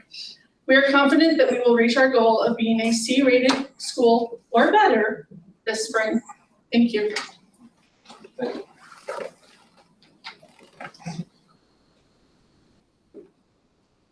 Good evening. I'm Courtney Miller. I'm in my first year as the principal at Alamo Junior High School. In our picture, I want to showcase Deja McKnight. She's one of my 3 MCLs, a multi-classroom leader, and she is conducting a 7th grade math lesson. My MCLs, in addition to teaching their own students, they are tasked with growing, developing, and coaching other teachers on their team. They also have to increase their reach to students at a 75 to 100% rate, which means they have to provide instruction and support outside of their own classrooms. Alamo's leveraging opportunity culture, which is where our MCLs come from, so that we can increase student exposure. I don't mean to, sorry. Yes. Would you, for everyone to know what an MCL is, because I know there's people on the board that define, we've heard this a bunch tonight, and we want. Okay. People are scared to ask that question, I think. Perfect. So we are using an initiative called Opportunity Culture. And underneath that umbrella of Opportunity Culture, we have several tiers of our best and brightest teachers that coach and develop their peers. And so there's several tiers. There's a lot of letters, alphabet soup, but the levels go up. Either you must be a good teacher. You have to have the data to support that you can show others what to do. And then you also have to have the ability to grow adults, not just children. So a multi-classroom leader has reach into multiple classrooms. Thank you. Yes. Didn't mean to get you off track. No worries, no. I have 3 at Alamo, and then I have some TRTs and MTRTs and RAs and all the other things. And what that team of people does is together we use the opportunity culture for creative staffing and a team teaching model so that I can get highly qualified instructors in front of more kids. That way I can ensure that we don't go into our classrooms and close the door, that we have teachers giving really good instruction all day long to all types of kids. For Alamo, we've made a lot of strides to refine our PLC process. So it's about the people and it's about our execution. You've heard a lot about internalization and rehearsal, and we are also doing those things. And then we're also paying attention to how we intervene based on the data that our students are showing us. Maybe we didn't get it right the first time, now what do we do? So we pay a lot of attention to that at Alamo as well. What we're seeing with 7th grade ELAR and math is we saw some growth rates at 2% and 6% respectively on their benchmark data from last year, which doesn't sound as great as 83% on math, but we are there. We're trending very much like the other campuses. The way I look at it is if we have a 3 to 4% achievement growth, that's going to translate into that 70% growth goal that we're after. We're currently sitting at a 68. We're a D-rated campus. We're building on that 9-point growth we had last year to be a comfortable C, a B at the end of this year. Thank you very much. Thank you for being here. Thank you. It's a rock star. Good evening. My name is Maria Amancio, and I am the proud first-year principal at Goddard Junior High. Pictured on the slide is my 7th grade teacher rehearsing his highest leverage task during a PLC. This strategy ensures that teachers are well prepared to execute the most impactful part of their lessons. This strategy also allows teachers to refine delivery, anticipate student responses, and plan for student errors. Our focus this year has been to strengthen our PLCs, our professional learning communities, and to ensure that all students are receiving a quality Tier 1 instruction. We also implemented math and English intervention to ensure we are growing all students. For example, we have a morning math intervention to serve all students, and we also have an advisory English intervention that's built into the school day. Our focus continues to be 7th and 8th grade math, and our benchmark data so far this semester has shown a 7% gain in 8th grade, and we don't have any data to compare 7th grade to for last year. So we are on track also, and our goal is to be a C. Thank you. Thank you. Thank you for being here. Thank you.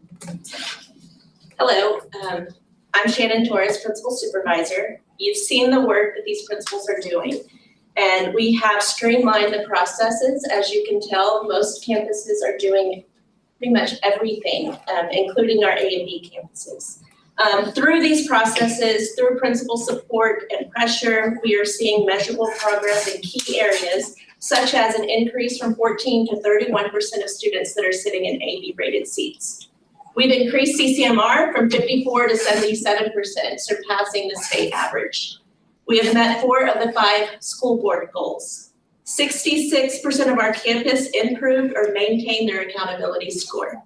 7 to 15, we went from 7 schools to 15 schools that are A or B rated, all in 1 year. We are definitely not where we want to be, but we are making progress. We are here to answer any questions. Our principals are here if you have any questions about a specific campus. Otherwise, we're asking for your approval of the required TIP plans, which includes Henderson, Long, Pease, Abell, Legacy Freshman, Legacy High, Midland High, Rusk, and Scarford. I do have a question for, so Pease, for example, is a B-rated campus. Yes. I mean, it's not a direct, I mean, it is, but why do they have to do an improvement plan if they're B-rated? Why are they required by the state to do it? Alan, you want to speak to that or? Yeah,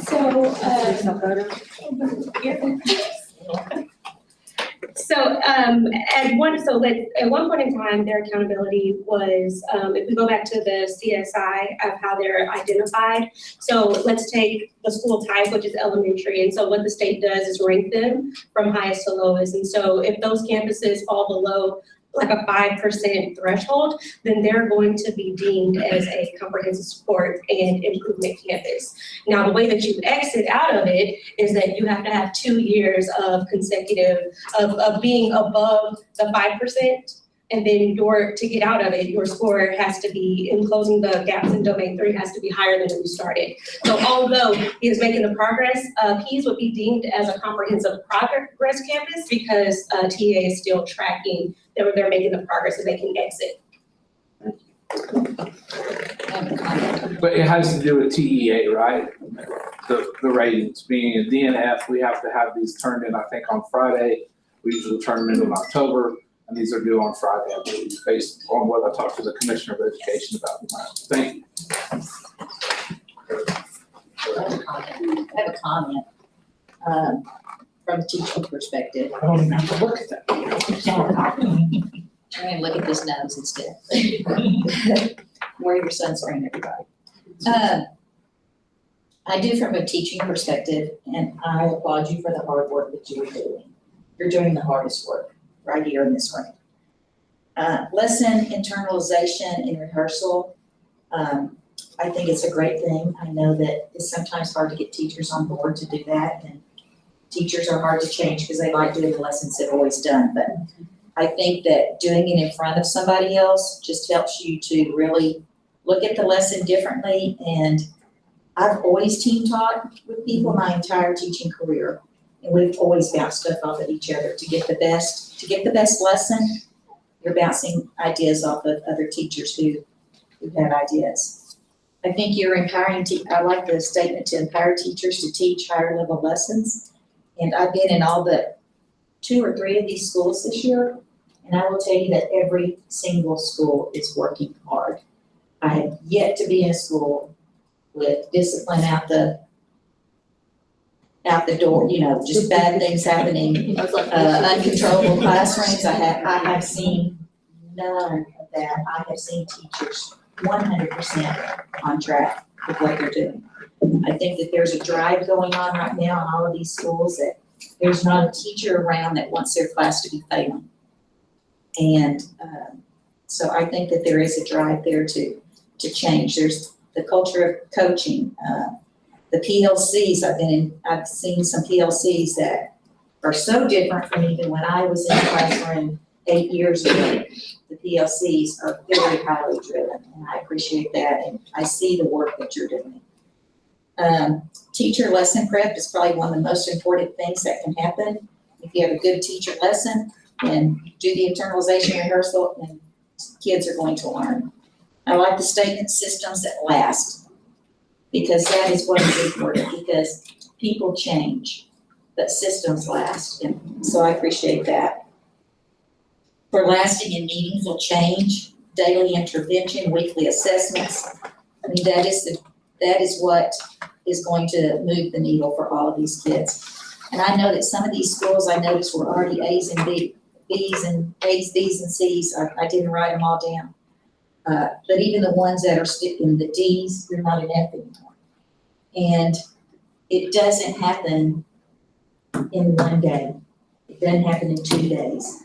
But powerful lessons throughout the year will produce change. And if you're not at C this year, if we keep those systems in place, it will be the next year. So I applaud you for the really difficult task that you all have to drive all of these students forward, because we know that we want every kid to succeed as a teacher. Thank you. Y'all done very good work. Thank y'all very, very much. I have a few questions. So the processes that we had up there, one of the things was small group interventions. I'd like to know how often do we use it? I've read some really good articles on how effective small group interventions can be. I'd like to know how often do we use them, and do we have adequate staff for them? If you could just kind of. So I can Like speak, me. elementary can probably speak way better. Secondary, we are getting there. It is a new concept for secondary teachers, but we have taught our teachers, we have gone to 6th grade, we have watched how they do it. They are the experts in small group instruction, and we are taking that and we are getting there. Teachers use different forms. Kids may be working on some individual work while they pull a small group. In the classrooms where you have multi-classroom leaders or a Reach associate in there, that multi-classroom leader is pulling a small group while the teacher continues with her instruction. So we do have adequate staff. Right, well, I would like to know all the principals to feel free to share all that. I'm really interested in small group interventions for these kids. How, I don't feel like you should feel free to share. I'm very, very interested. I'd like to hear from as many of you as possible about how often small group interventions are used, how effective they are for you, what we can do to support it, because I found, from what I've read, it's really good. I'm glad to see it in my processes. Absolutely. It is our top priority. We use a daily mastery tracker to track exit ticket percentages of mastery every day. And that mastery tracker informs our immediate small group. When do we reteach what we taught today that students didn't learn today, immediately after that lesson? And then we use our long-term data to inform what we call our win time, what I need time for each student. And that's what the time that we use to close the gaps. So our exit tickets inform immediate reteach directly following the Tier 1 instruction. And then our long-term data, such as our benchmarks that we are currently taking, that informs our intervention time or win time daily. Awesome, that's wonderful, thank you. I have a question for you now that you brought up data. Yes, sir. Are we tracking the time? Because we should be able to track how much time we're putting those kids in small group, and then we should be able to run a multivariate regression test to tell us where we're at, like at the Pareto efficiency to stay where we're at, right? Yes, Sorry, sir. didn't mean to get excited on data. Yes, sir. That data is my love language. And so we are tracking our small groups as well, how often we are seeing students in that small group time. And it is minimum 30 to 45 minutes daily for small group, same thing for win time. And so we structure that time as a campus principal. I've worked with my principal supervisor to create a rubric, and my MCLs, my instructional coaches, and myself, we prioritize time in the classrooms to observe that in real time. It is non-negotiable. We hold that very highly accountable. We toe that line to be in the classrooms during that time, witnessing what is happening, and that is also highly effective so that we spend over time, less time having to reteach and more time in quality Tier 1 instruction by addressing that in also rehearsals and internalization processes. One more question, Yes, since we're talking love languages. Is there a way, and you don't have, you know what, you don't have to answer this all, but I would like, is there a way for us to efficiently and be effective in building a data dashboard that the board members, we can look at and go, look, this is how much time we're in a small group, this is the effectiveness of it, like to be able to build up some type of visual for us? Are we in the process of Erin, that? you want to speak to the data dashboard? Yes, sir, we actually do have a data dashboard, but I can add that component, easily. Can do the board members? I can share it with you, yes, sir. Oh, you just got ribeyes for sure. Thank you. Thank you. I got another. Go ahead. So how do we, I've seen some and heard variability in how hard, especially our junior high kids are working.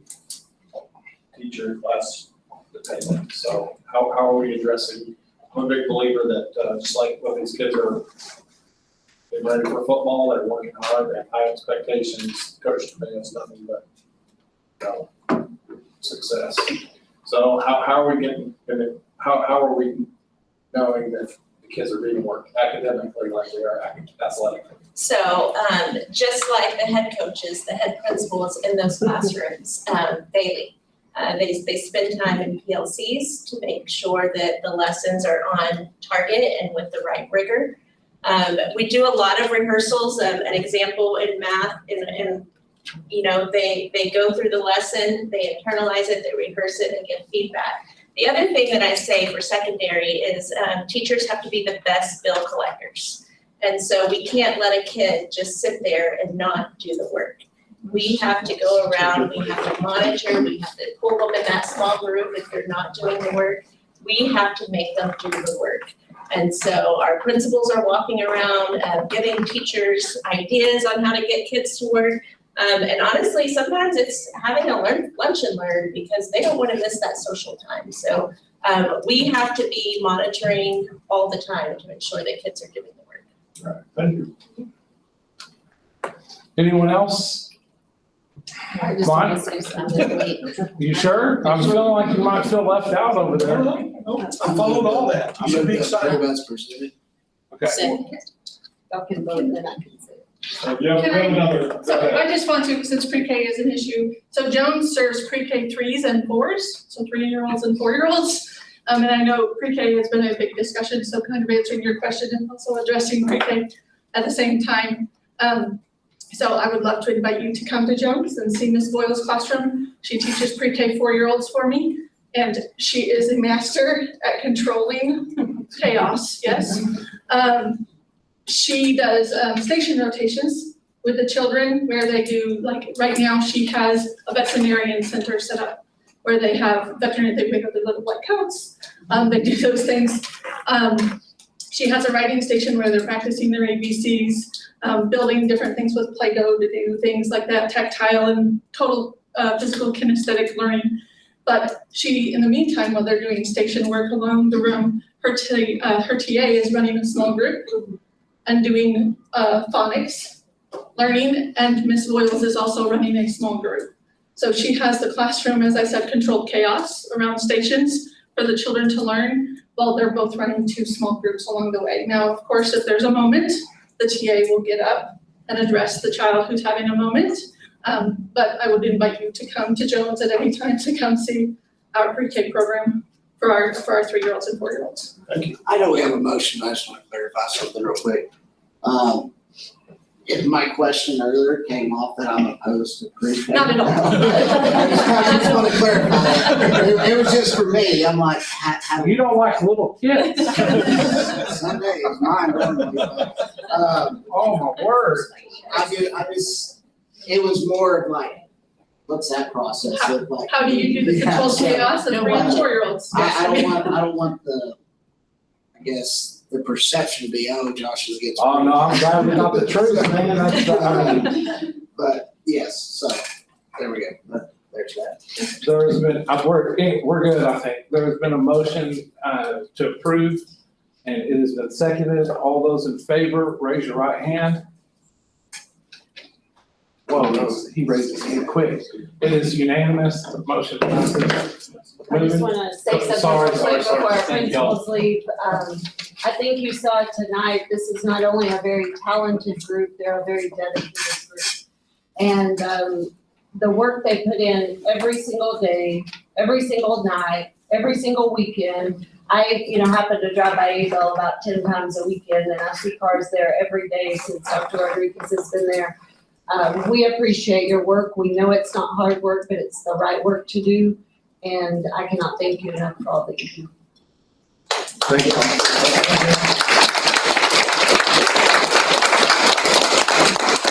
And board, anytime you want to visit campuses, Cynthia can help coordinate that. She'll get with the campus, find out a good time, depending on what you're wanting to see.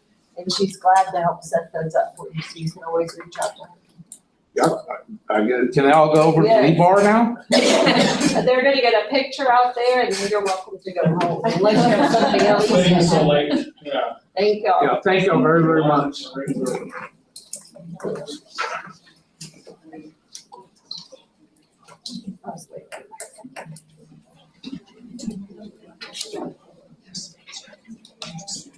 Moving on to the next item, action item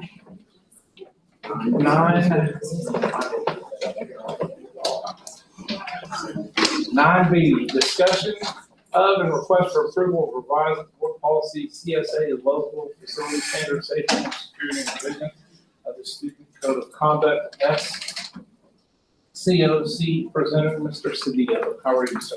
Good, President Hodges, members of the board, Dr. Howard, thank you so much.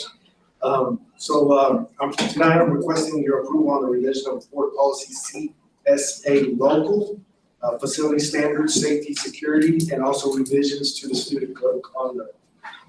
You all have seen this via email. Our council has reviewed this and approves of the revisions, but this revision designates bathrooms and changing facilities based on biological sex to protect students and staff privacy and comfort.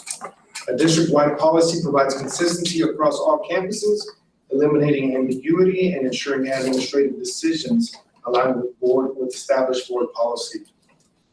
So there is a section that I do want to point out in the policy. It's the last paragraph. Violations of this policy, including misuse of designated facilities or failure to adhere to signage, may result in administrative actions, which could include disciplinary measures and may also lead to criminal consequences. This language was also included in the student code of conduct on page 12. At this point, I'm happy to answer any questions. Otherwise, I ask for your approval of the revisions of CSA local and the student code of conduct. Go as far as that is. I got a question, this might be more for Mr. Leeser. Yes, sir. So let's say you accidentally walk into the wrong restroom, how do you determine this, or how are we gonna determine intent with this policy? Just like you do anything else, it's that you're gonna have to use the totality of circumstances. I almost did that at the courthouse today. I know, but I was. And then, and the policy has, it specifically says multi-use, or multi-use restrooms, is that? More than one stall. Yeah, like if you go, if you know, you have to go and that's a one room, one person restroom. So in reference to that, the sentence that states signage indicating the designated genders for restroom and changing facilities will be prominently displayed to ensure clarity and compliance. So if you refer to like unisex restrooms, a single-use restroom. Yeah, single-use restroom. The signage will be clear. So we need to make sure that our district has that signage. We do have that signage. Yes, sir. Well, even in this building, we have some that are just restrooms. Okay. But you lock the door and only one person. Right, yeah. Anyone else? Ms. Burleson? Ms. Glenn? Tommy? Are you good? Yes, sir, I'm good. We can't hear you. You good or you trying to talk? No, sir, I'm good. Do we have a motion? A motion to, what's the motion on? I move to approve the proposed changes to all policies as presented. Second. It's been motioned and seconded to vote on action item 9C, and all those in favor, raise your right hand. 9B, sorry. 9B, all those in favor, raise your right hand. It's unanimous, the motion passes. Moving on to item 9C, discussion of and request for approval of 2025-2026 contract renewals for administrators, professionals. Jessica Garcia, how are you? Thank you. Good evening, President Hodges, members of the board, and Dr. Howard. It is my pleasure this evening to bring to you a decision that requires your approval. The Texas Education Code requires that the board decide on approval of the renewal and termination of contracts at the end of their term. A list of renewals for administrators was provided to you, and at this point, we just asked for your Recommendation to approve the contracts for 25-26. Any questions? I'm starting over here with you, Mr. Hernandez. None, sir. None? Mr. Quinn? No, it's just all, principals, correct? Ms. Burleson? I recommend approval. What Freeze? Any questions? Tommy? I don't have any questions. Give me a thumbs Say up. something.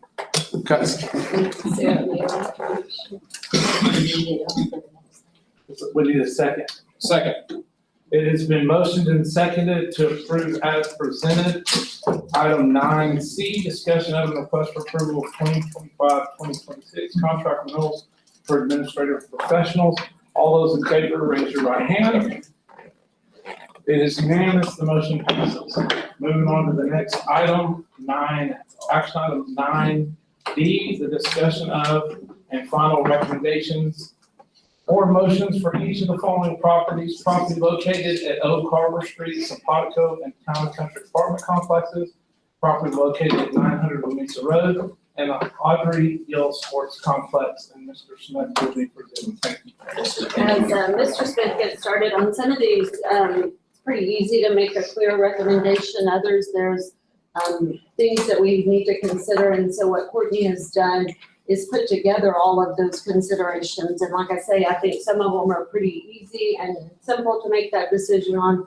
Others require, maybe more consideration and discussion. So, Somebody want a motion to divide the question now?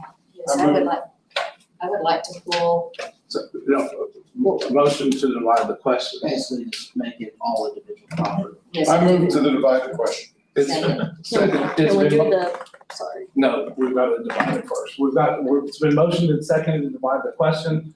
Action item 9D, the discussion of and final recommendations or motions for each of the following properties: property located at Oak Harbor Street, Zapatico, and Town and Country Apartment Complexes, property located at 1900 Louisa Road, and the Audrey Gill Sports Complexes. So we will break those up into individuals. We need to talk about it, discuss it as a board to make sure that no one feels, but essentially just kind of off the cuff is what's called AKA the Boneyard, the Audrey Gill's Sports Complex, and then Zapatico, and then Town and Country, 3 different properties on it. Mr. Leeser, can you present one at a time and at the end of one? Yes, ma'am, absolutely. Yes. As a matter of fact, I would recommend that.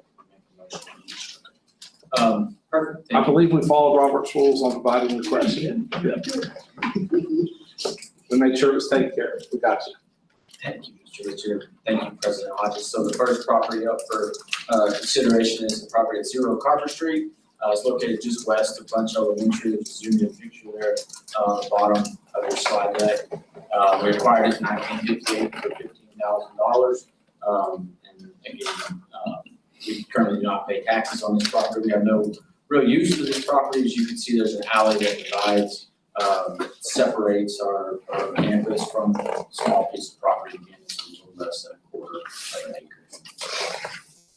I believe we had that for sale at one time, didn't we? We did, yes ma'am. We had actually 2 pieces of property there and one we sold back in about 6 months ago. This property, did not sell, but still, so. I would recommend the sale of this property. Try it again. I move to. I'll second it. It's been moved and seconded that the board approve as presented by Mr. Smith to market for sale. There was no property changing hands. We're voting to take it to market to sell. No one's buying it, so, but it's been moved and seconded that we vote on this as an individual property over Carver Street property. And all those in favor of selling this property, raise your right hand. It's unanimous. Motion passes. Goes to market. Yes, sir. Thank you. Next is Simpatico Apartments, located at 2910 West Michigan. It is one of 2 district housing facilities that we'll visit about tonight.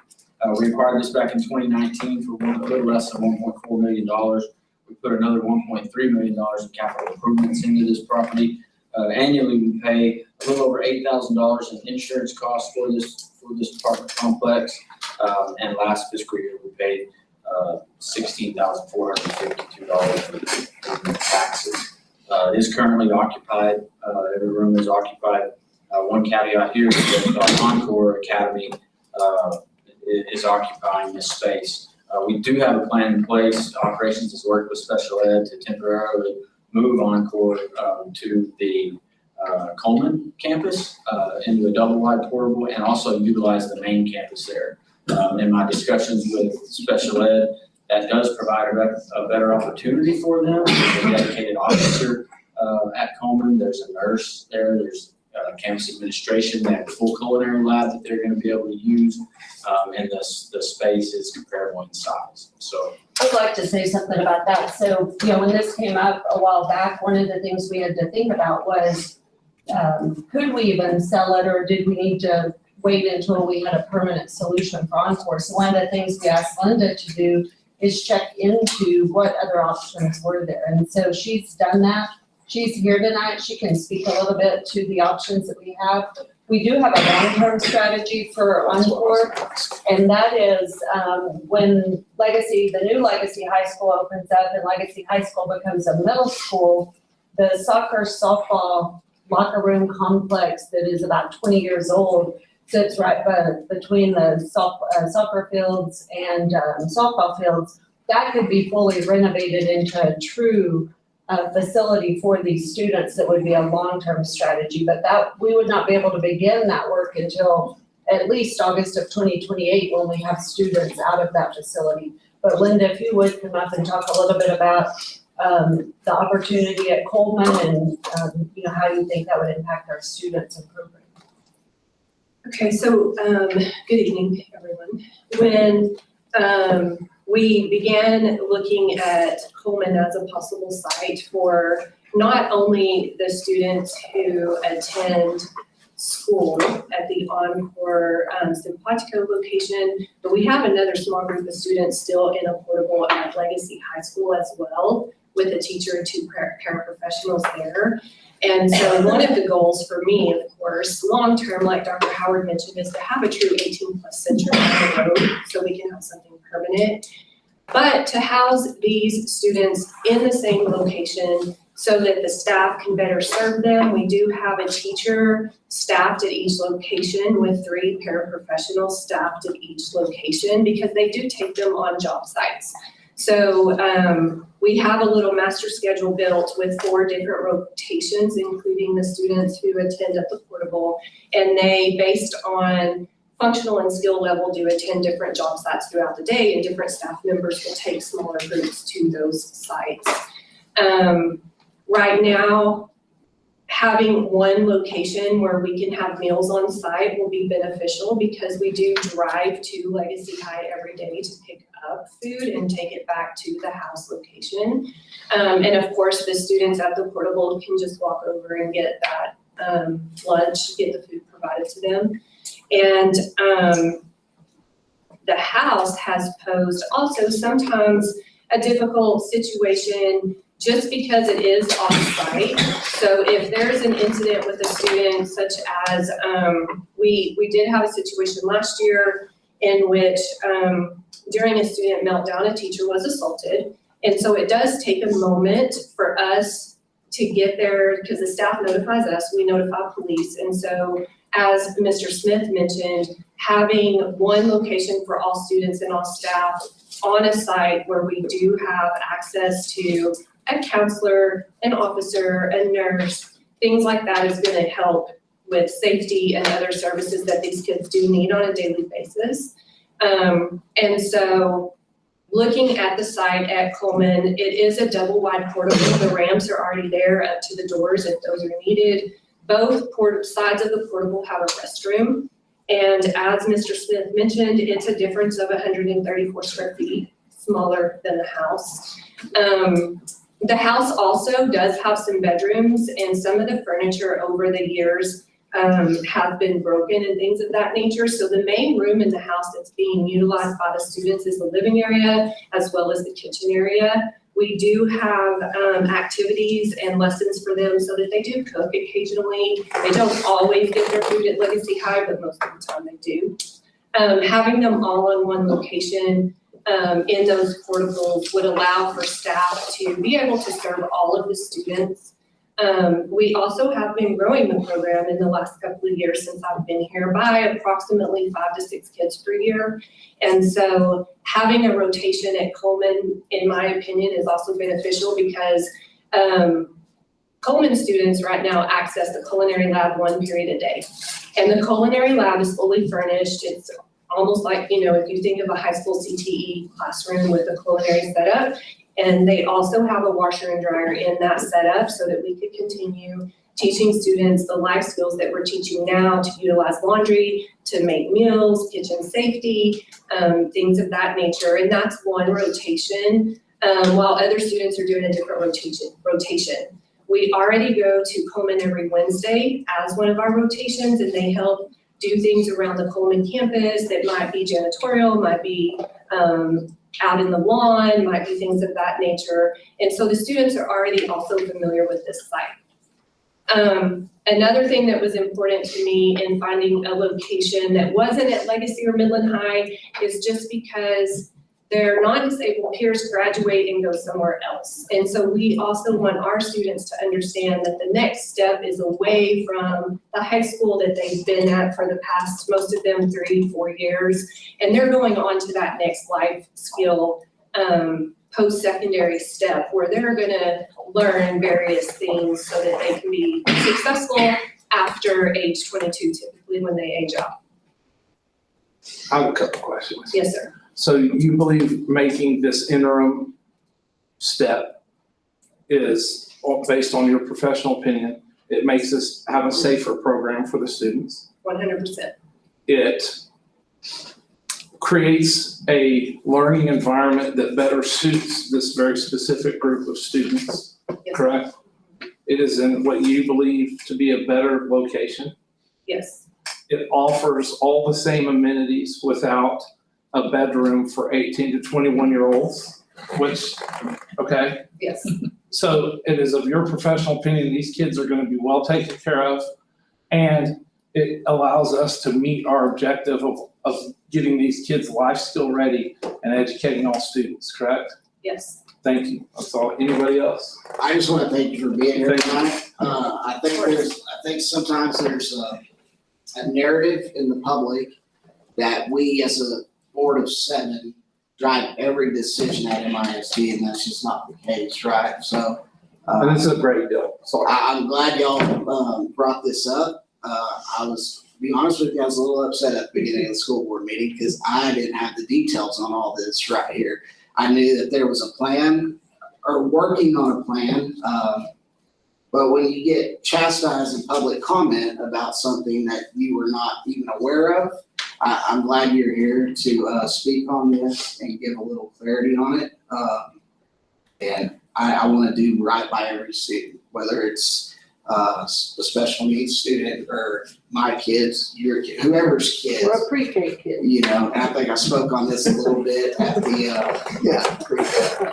I think I spoke on that a little bit at the special meeting last month as well, so I won't go into detail. Mainly, I just want to thank you for being here and giving us your professional opinion on it. And, Thank you. I hope we are doing right by these kids. I'm going to trust your judgment. You're the expert, subject matter expert in this. I am not. So if you think this is the right move for them, I'm all for it. Dr. Freeze? Yeah, and if anything ever changes, if there's anything that we need to do differently, this is gonna be a dynamic situation, just please let us know. I'd be happy to make any kind of adjustment if we have to. Thank you. Mr. Olson? So you did say there are restrooms inside the portable, which is not usually normal, so I can see where a parent might be kind of worried about that, because that is. These are not the typical portable. Yeah, the restroom in the portable is not normal, so I can see where. And I. A bedroom in a classroom I is not agree. normal either. I agree with that. Yes, no, it's not. I do have a Q&A session with parents scheduled next week to discuss this a little bit more. In the overflow room I was in, I could not hear public comments, so I hope I've answered any questions you may have.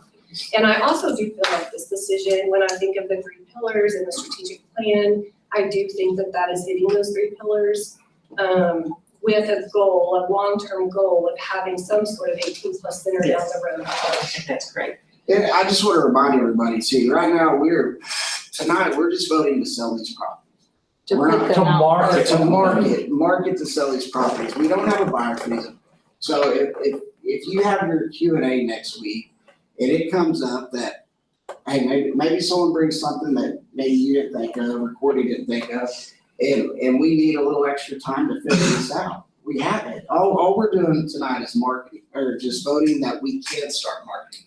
It's not that we are selling these next month or we have a deal on it now. So if we realize that we need a little more time to think about this and find another option, we have that ability to do so. We are obligated by the trustees, by the state of Texas, to oversee the trust of all real property that MISD holds. There is a division between the Board of Trustees and MISD. We are not MISD and MISD is not the board. We work collaboratively together to give success to the students, but we govern and oversee the school district. And that's all we're doing tonight is as a Board of Trustees to vote as trustees responsible for managing the trust to say, as a board, this trust, all these trustees agree to market these for sale to see what happens. There's no title, there's no nothing. All we're doing is saying the trustees want these to go out to market and see what happens. That's it. And I want to thank Linda, because when this came up, we didn't know if it would work or not, and Linda got excited about the opportunity because, as you heard, She is bringing excited, both you can groups tell. together and being able to better serve our students. So she jumped on it, and I think she feels like she wants to make that move regardless of what we do with Simpatico. Yeah, I do think it would be a smart move. And the attorney in the room, old Mike, Yes, sir. I hit the high notes of that, right? Of the trustees. Okay, just checking. Are we going to update the security in those new areas? Are there gonna be any changes there? As far as security goes, in all of our self-contained classrooms, we do install camera footage and it's monitored here. And we can request to watch that footage if something questionable arises. We do have that currently now at both locations for the Encore program. And there are times that we need to watch the footage to figure something out or to know more about a situation. And in the event that y'all vote on this, it's gonna market and we put it up for sale, and we're planning on this set up at Coleman High School for the 25-26 school year. I'll be notifying security in the next couple of weeks to put this on their list of things that will need to be done prior to school starting. And I think he may be speaking, I don't want to speak for it, but maybe fencing, controlled access on the doors. Oh, okay. That's So- control access, panic buttons. They all. They have panic Yeah, buttons on there. that make sure everybody's got them. Okay, yes, sir, and they have those now even at the house. At the Security access, because here lately, we've been having an influx of people just walking the streets, and these special needs children, they need all the protection they can get. Yes, sir, and they are inside a fenced-in area that has a locked gate that requires a key, like a deadbolt to unlock. And so they will be, and it's like, if you wanted to go visit, you would have to check in at the front office of the school and walk through Coleman to the back to go get there. Thank you. Glad to see you're excited about this. I have a question Thank for, about the apartments not. So, Great job. Thank you. I know that we are the board and that we're in charge of land, et cetera, but I would also like the district's, opinion on whether to, if these are used by teachers, will they be needed for any J1 teachers that move in or not? I just need to know that before I make a vote. I don't have that percentage in front of me on how many international teachers occupy these facilities, but I can certainly get that for you. I know that it is a selling point for our international teachers that come over and we can provide housing for them, so that is something. I think the thing to think about it, I can go either way on this, but I actually was a leasing agent in college and I had no idea that it would prove to be an important skill as a superintendent. But this is now the 4th district I've been in that's had to get into the housing market. I know that when we got into the housing market, it's because we had to. There was nowhere to live. It wasn't a matter of could you afford somewhere to live. We literally were using Midland Memorial West campus at one time and putting people in hospital rooms. And so, you remember that. So, at that time, you know, I think this was very beneficial. Do we have people that still use it and benefit from it? Yes. If we keep it, we do have plans to increase the rental rates because I'm a believer that we shouldn't be losing money on this any year as far as what we're bringing in and what we're spending on it. Obviously, with the investment, you start to lose money on a property like this. I don't have a problem recommending sale of this property because I do think that the market is caught up and people can find a place to live. We've asked Jesse's team to start working on providing, you know, an information sheet or some information even on our website to other places that offer discounts. We have other apartment complexes who offer discounts to MISD staff. So I think it's one of those things that we got into the business out of necessity. And I think at this time, it's an opportunity to get out of that business. Okay, I'm good with that. Are we selling it or are we putting them up together? Separate. So we've divided all of them separately. I motion to vote on this Simpatico Apartments. Second. It's been motioned and seconded to vote on action item 9D, the discussion and final recommendation or motion for the Simpatico Apartments. All those in favor, raise your right hand. All those against, raise your right hand. It's 5-1, the motion passes. Thank you. Next up will be your town and country apartment complexes. Along the same lines, we acquired this facility back in July of 2019 for just over $1.8 million, put a little over $1 million in capital improvements. Annual insurance cost is just under $11,000 per year. We paid last fiscal year, just over $56,000 in taxes on the property. It, just like Simpatico, is currently 100% occupied with MISD employees. However, there are no other, there's not an Encore or any other requirements with that, using that facility. Down at the end, Dr. Freeze, any questions? No, sir. Ms. Burleson? I just have a comment, you know, some of this is like, we're gonna sell this as a very short-term gain, it's a one-time gain, and are we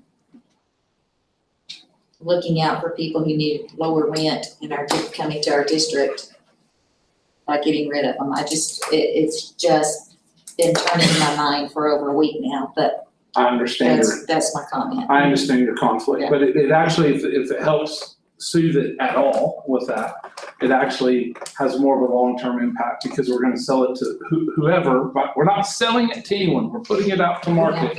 But whomever at some point in the future was interested in purchasing it and the price was agreeable and the board and the administration sold it, it would most likely go to a developer.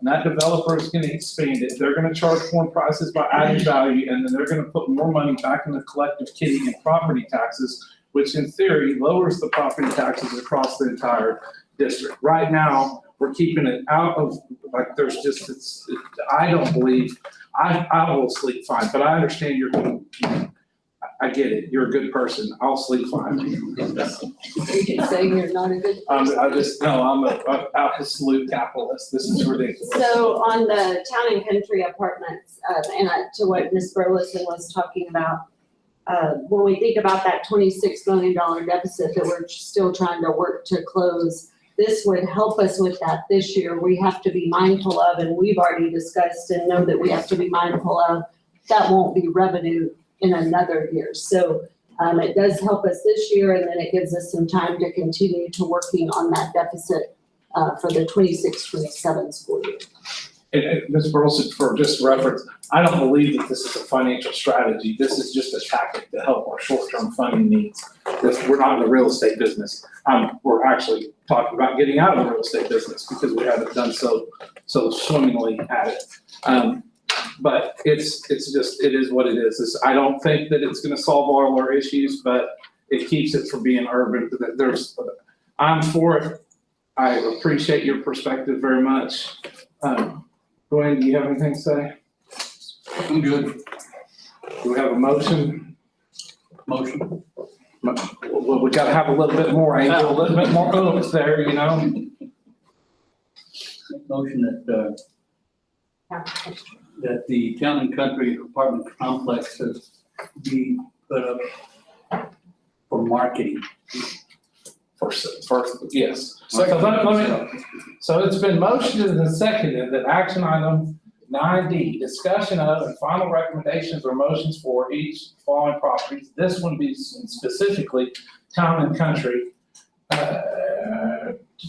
be sold, marketed, up for marketing sale.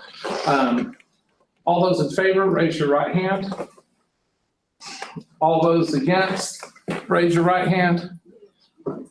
So it's 4-2, the motion passes. I do want to say that, Sarah, any comment? I do want to mention that, in preparing for this, in the event that this was the decision that was made, Mr. Smith, we have written communication that will communicate to the people who are living in these properties. We worked with Mr. Leeser on the legalities of that, but then we'll also have in-person meetings where we can communicate that in person and what that's going to look like for a termination, for an end of their lease. And we have some runway on this too, right? Yes, sir. Unless HEB wants it for 100 million, and then we're gonna move quick. Well, We're gonna be like, we're gonna look like Costco. One of the ways that we will have to market it is to honor the leases through the. They don't expire till the end of June, yes, ma'am. So we got runway, we just, we're good. Coming days, I already said. I think apartments change ownership pretty regularly, so I don't think we're doing anything here that's new. Moving on. Okay, I did have the revenues and expenses here for you, we already made a motion and vote, I'll be glad to go over that with you if you'd like. No, we already voted. That's what I was thinking. Same thing with whatever last. The next piece of property is the, piece of property just south, Travis Elementary, 1900 South Lisa Road, it's a little less than 40 acres. We required this be a donation from, ironically, an apartment complex out of San Antonio back in 2001. Where? An apartment complex out of San Antonio back in 2001. One thing to note here on this property, there are 2 pipeline easements that run across the property. Frankly, we don't have a use for this, unless we wanted to expand Travis at some point. There's limited access to the property, again, with those pipelines, it would be tough to build a structure on top of those with the way that those 4 pipelines, 2 easements with 4 pipelines, the way it's laid out. So, that's pretty much the gist of that property. I would recommend the sale of this property. Well, I have some questions on this one, real quick. You don't mind if I ask some questions? So move in the future, at a future time, we're looking at different options for satellite transportation yards, right? Yes, sir. Is this one not something that would work, like, we should get rid of it, is what you're saying? We have a better option We for did. that, and This was our first option.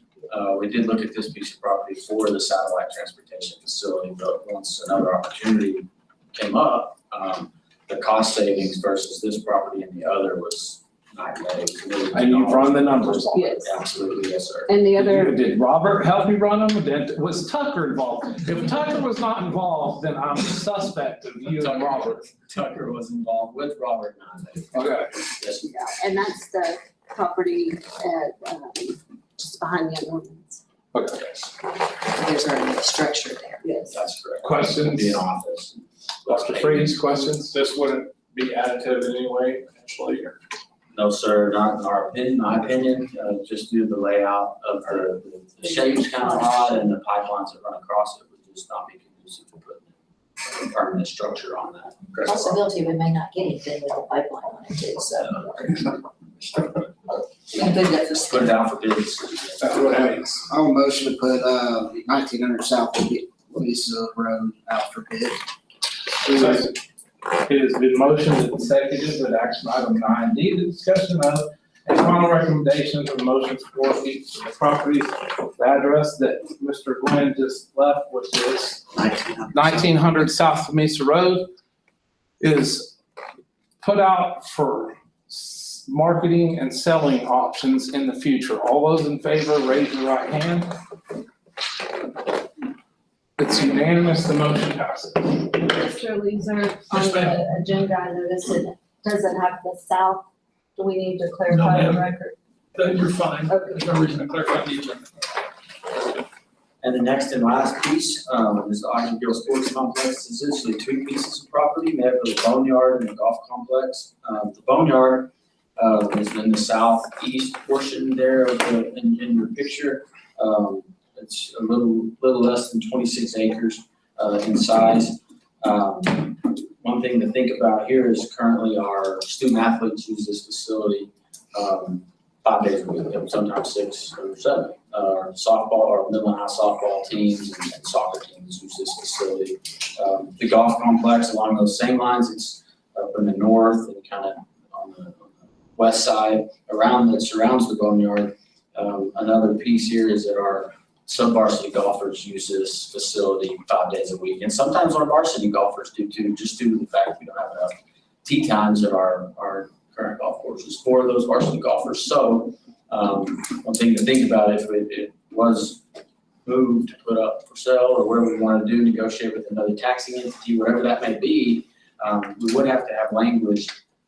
My recommendation would be to have language in those documents that our student athletes could still use both of those facilities moving forward. The boneyard, now, something to think about there is in August of 2028, when the new school's open, those softball players and soccer players will have facilities on the new high school campus, but not until then.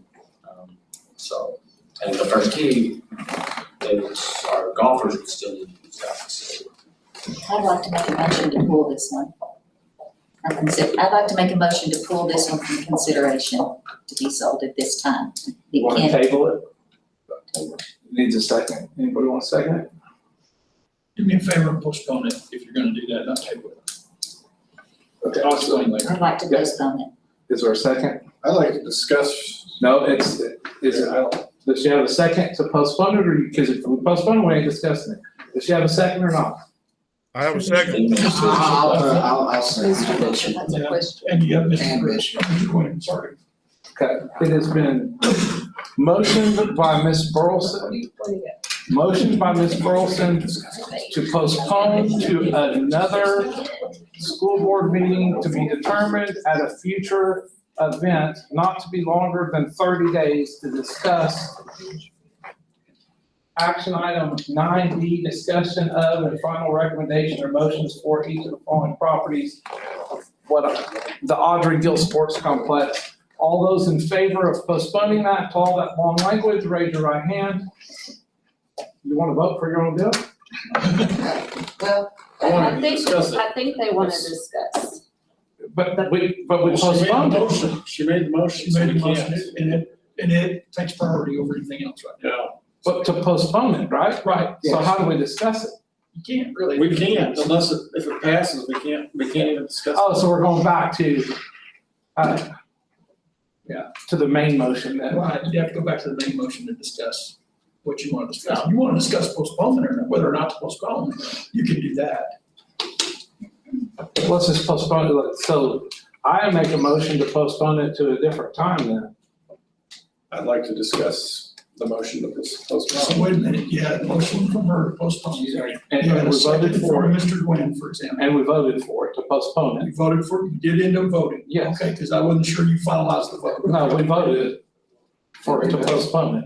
Yep. So now we're back on what we were originally on, That's correct. which we just voted to postpone that to another future meeting is what we voted on. Yes, sir. You're welcome to ask questions on this particular item because it's on the agenda, but there'll be no vote at this point.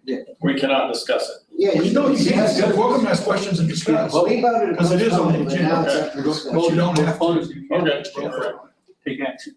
All right, then we'll all vote for okay, well, so I think this is an invaluable, You're good, go. Yep, this is a learning moment for me, because we're good, just go. So I think, this is an invaluable piece of property for MISD to own. I don't see any reason to sell it to another taxing entity as it would still be on taxpayers' dime. Talk to them. I think MISD is a better entity to own this because we serve kids from pre-K to high school and they all are using this. I was told today that even some of the other programs in town, there's not enough room for them because the Boys and Girls Club, for example, because it's just crowded as can be out there. So this is a huge asset to the community. They've invested $2.5 million in this golf course. It's very well maintained. It's high quality turf. It almost looks like Midland Country Club out there once you get back there by the golf holes. The range doesn't necessarily look like that, but the golf holes do. And it's just an invaluable place. Not only do the golfers use it, but kids that play other sports, they all go back there and it's a kids-only facility and they're all served. It's a place the one place in this town where they can go hang out, socialize, play a little golf. It's a vital asset for our community. We've heard from some of the board members and people who have been serving the charity First Tee. They're an excellent partner to deal with. And this is the kind of, they're shouldering the main expense. I mean, we spend some utility money out there, but I mean, this is peanuts compared to what we spend on other sports at MISD. So we're getting a great deal. I realize there's value in the land. Selling it will help. It will help our balance sheet. It won't really necessarily do a dent in the deficit, other than potentially, we have no control over the land anymore. So I just think it would be a huge mistake to sell it to another taxing entity. Taxpayer is still on the hook. I think MISD is the best entity to own it. The only thing I can think of reasonable is if First Tee came to us for an offer. We can preserve this. It provides, like I said, the value to the community is, you can't put a price on it, because if we start getting rid of amenities like this, we already got rid of Ranchland, where, people are not gonna come here. We can't get teachers, we can't get doctors. It's just an amenity we can't afford. So that's my opinion, so. I'll start with that. I just want to say one thing. We did not get rid of Rangeland. The voters approved a vote for Rangeland. But go ahead. The board made the decision. No, the voters did. The This board board member didn't even vote. The board made the decision. So that's incorrect. To put the bond on that. Yes, I just think there needs to be discussion over the next month, now that this has come up, that people know that we were going to sell it, that I think that we need to, it's a win-win for some groups to look at this and look at it together and see what can be done as partners, and maybe not us included, but, or maybe us included, I don't know. I think there's room for conversation that needs to take place over the next month with this piece of property. I do agree that it needs to be kept some golf for them, but there are some other possibilities too along with that possibly. I just think that we're hurrying into something that we could have a win-win on down the road. Good. Great. Again, it just goes back, I don't feel like we're rushing into anything because there's not an offer, right? It just goes back to marketing it. For me, I know Midland College has definitely expressed interest in this, and I think in the long term, they're our best option to keep in a golfing facility, because they're looking to move their facility, their softball field, and they need a place for their golf team to play. So I think for me, it was more of a, I think it's a win-win for the community, the taxpayers. If we could do a governmental swap with Midland College to where First Tee, I realize First Tee is huge for some kids, 400 kids, I think is what they said this morning, or earlier. I think You know, I don't think Millen College is gonna wait around on us to make a move. Cause they're gonna move that softball. They have plans over there at Millen College. They have a bond coming up. There's things they wanna do, and they're not gonna wait 3 or 4 years for us. So in my opinion, I think this, if we don't at least explore the idea and have those conversations with our partner taxing entities, we're just gonna cost the community money, and they're gonna end up, they're gonna go buy another piece of land, where we already have a piece of land in 4 years where the boneyard is, where the softball and soccer is. We don't have a plan for that property, where the new high schools are gonna have those facilities. So I think for us as a board, to be what everybody wants to throw this term fiscally responsible. I think the most fiscally responsible deal right now is to explore the idea of what we can do with other partner taxing entities in the community. So, it was motion to be postponed, so I said what I said, and we'll continue this discussion. Conversations take place. Okay, go ahead. Can I say something real quick? Sure. Can you help? No, I'm asking you, because I want to bolt on to what Josh said a little bit, but I can wait if you need. Okay. I'm pushing that button. So the sports complex to me is the taxpayers of Midland. They invested money with MISD a long time ago, and we purchased that property. And that property was not suitable to do the future building that we needed as a district. And so we optimized and did the best things that we could to utilize that piece of property to offer athletic opportunities to Midland High. We now have a $1.415 billion in principal-only bond, and we've got 1 million square feet of new facilities that are coming online. At the same time, we have Millen College, who is out on the prowl, and they're going to put a bond out for $450 million this May. And we are land rich in this situation and cash poor, and Millen College is about to be cash rich and they're landlocked.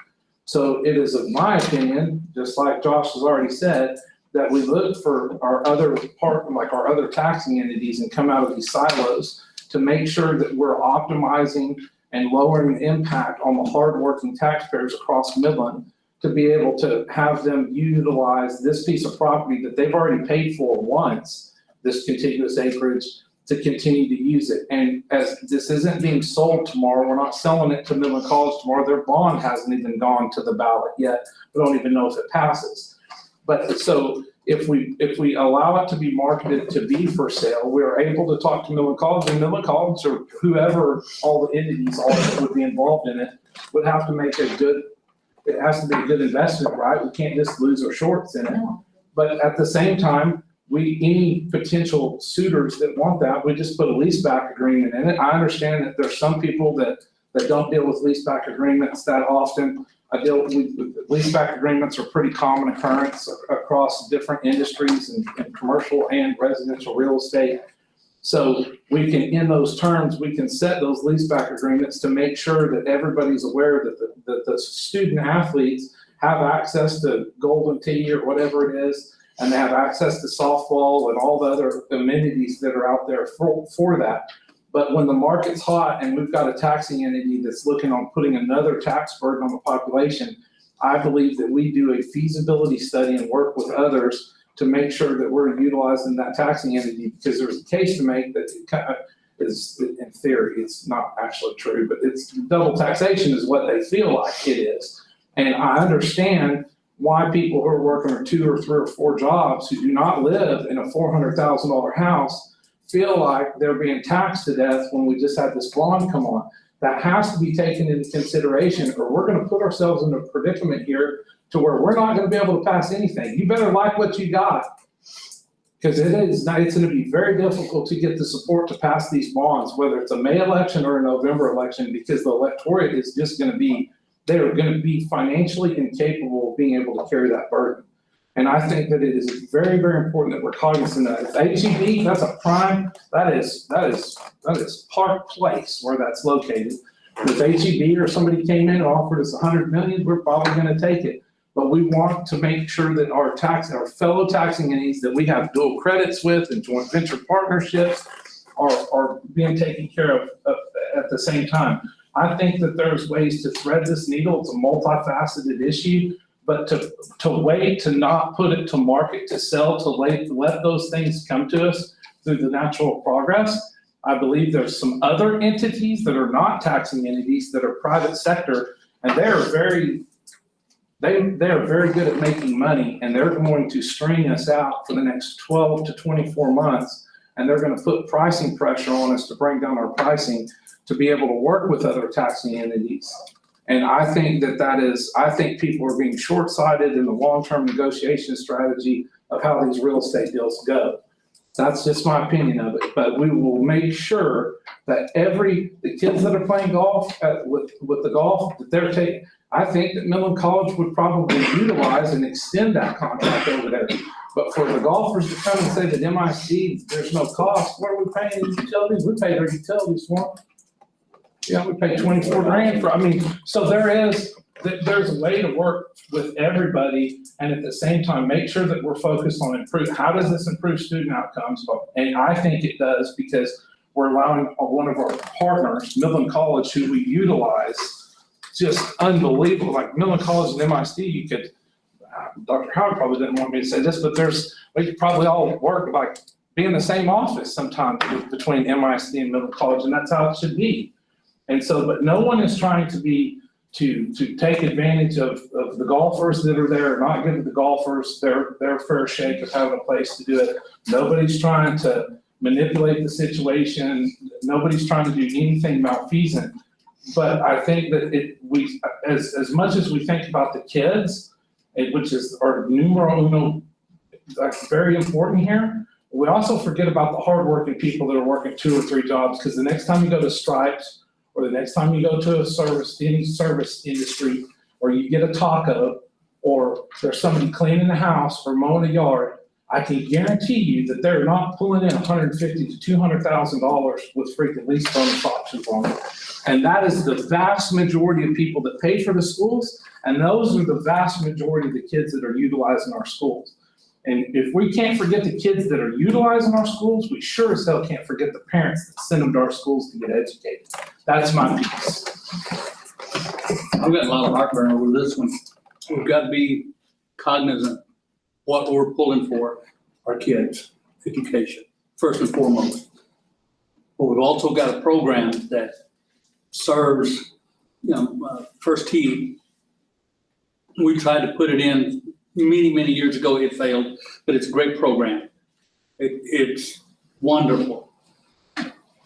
I think a collaboration between Midland College and MISD could work out, but that's something that would have to be worked out between the 2 entities.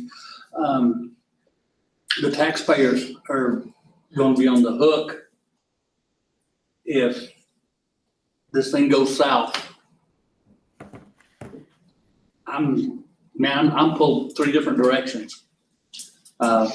I believe, so your worries about the golfers and all that? No. That's all, no, but no, that's all, no. that all those things can take care of contractually. Okay. Mike's here. If we sell this property, well, I caught an attorney farting around. That never happens. Am I correct on stating or making the statement that if we were to take this property to market to sell, and when we got an offer on it, we could put right in contingencies in the contractual language of the sale to say, we're only going to sell this to you if you make a deal with the T people and like a lease back, right? Yeah. You could, assuming they would take them, yes. Right. So it depends on we're looking for a partner, not just a buyer. No, okay. Well, I think we're just looking for discussion over the next month, and it can be brought forward again. I have a We're bringing it for procedural 6 months. question. So 6 months, yeah. So the board postponed. There's been discussion about Midland College. Midland College has reached out to us. Does the item that was on the agenda tonight have to be approved before an interlocal agreement could be presented to the board? No, ma'am. You could go do that as an administration or administrative task to develop something like that and bring it back to the board. Do you unite her to go do it? Do you unite? No, So what I was trying to get at is I don't think we would have to discuss it again. They've reached out to us. I think there is some interest there. If that becomes a formal, discussion, then We could do that we could then first. bring it back to the board to consider. We could do that first, but if that agreement falls through, it needs to come back to the board to take a vote to still, because we still have to figure out what to do with this property to be able to short-term gain our financial gap, and that property's still on the block. In my opinion, we'll vote on it, but it'll come back for a vote. I'll still, So it's been postponed. the two things that stick out in my mind are, why are we putting it up or trying to offer it on the market?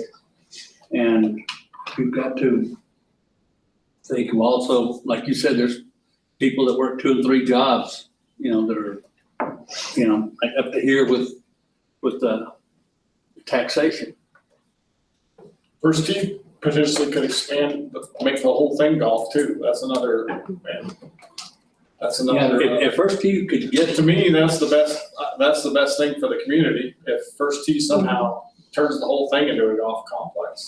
Because they are maxed out. There's no room for anything else. And they've demonstrated that they can put together a really good product, and they're investing in it, and it's being widely used across the community. It's benefiting kids from all socioeconomic levels. I'm a big believer and advocate of golf, so I have a little bit of a conflict of interest. I would love for Middle College and this wonderful tea place to get in the bidding war. I'll take it all, baby. I don't understand why Midland College, they're a taxing entity. They're gonna, it's still on the taxpayers' books. Why are they But we such a still better don't know if partner? that bond's gonna. Because Why are they such yet. why is Midland College such a better owner than MISD? Well, we do a lot of business with Midland College, and it just goes back to the taxpayers have already paid for it once. Why are we gonna make somebody go use a percentage of their bond to buy more contiguous acreage and take away from the bond that they could use to improve student outcomes? It's just a matter of optimizing the acreage. You and I just see different on it, and we can vote on it differently. All right, It's not a well, big I deal. think MISD is the better owner, and I think I would like to see First Tee expand to make the whole thing golf after we build the facilities for I'd like to see- softball and soccer.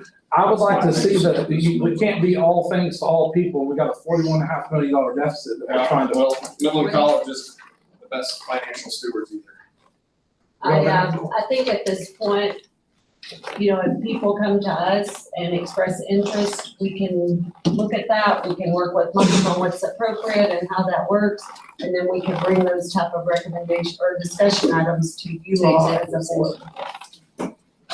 But so how do we go about putting it? Because, this is essentially a SMART goal, right? So there has to be a deadline on it, because we're not gonna just sit and wait for 2 years to see what we're Put a doing. deadline of a month into the motion. Well, how about 60?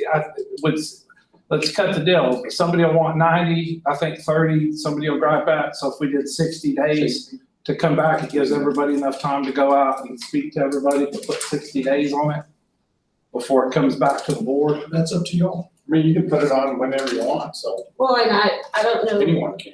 And I'm not a real estate expert, but I would hate for us to say 60 days, that we're gonna wait 60 days, and then in 30 days, we have a really good opportunity.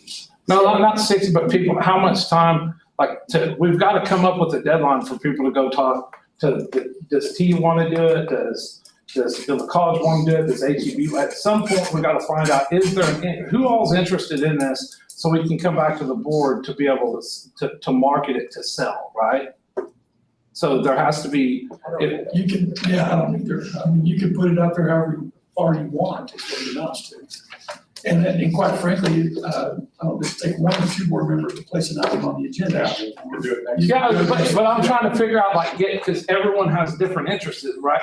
What's kind of the beneficial? You don't want to come in and just put it on the agenda if, you want to give it. You're trying to be equitable, right? Am I trying to be equitable? Bulldoze. All right, so are we good on that one? Can we take a In the words of our missing Tommy Bishop, I have a motion that we take a bio break for 5 minutes. Second, all those in favor? Tommy don't care, he got his own bio break.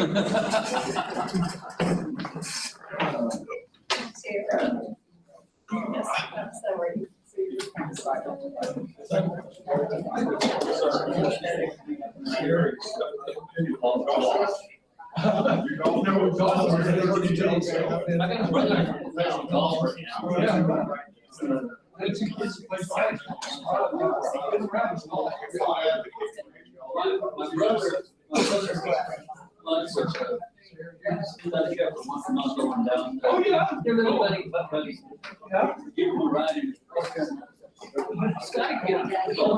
That's right. Yes. Nice to see you. Yes, I can see you with the window, so. That's the problem, but I was thinking how. I did the face. So. That's probably where I'm at. Okay, I wasn't out here, but I was in your so. You know, okay?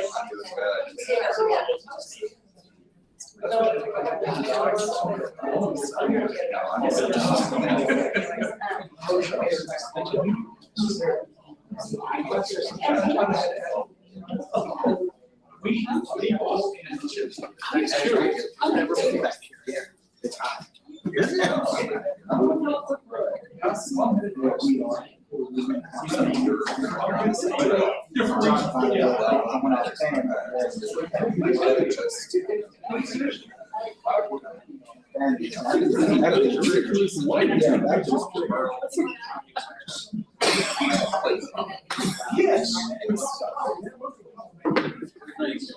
You guys are just really amazing. You know what?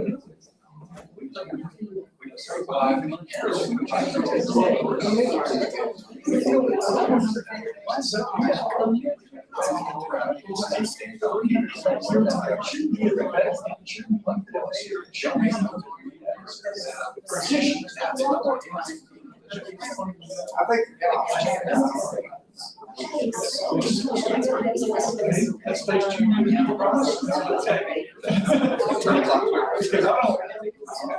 Like I said.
Y'all can see.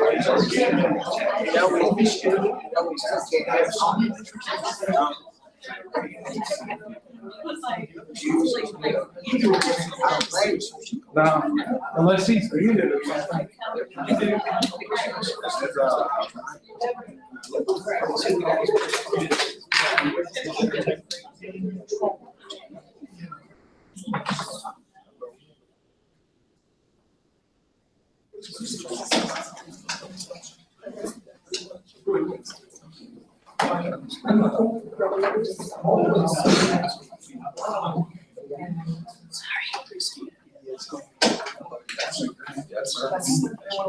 No, I think it's just right on there.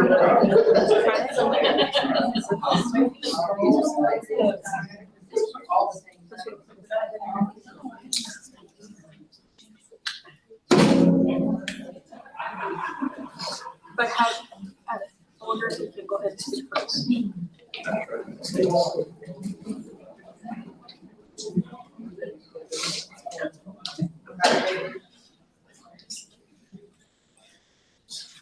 I just, to look at you did. I was done to get it hard. So, there it is.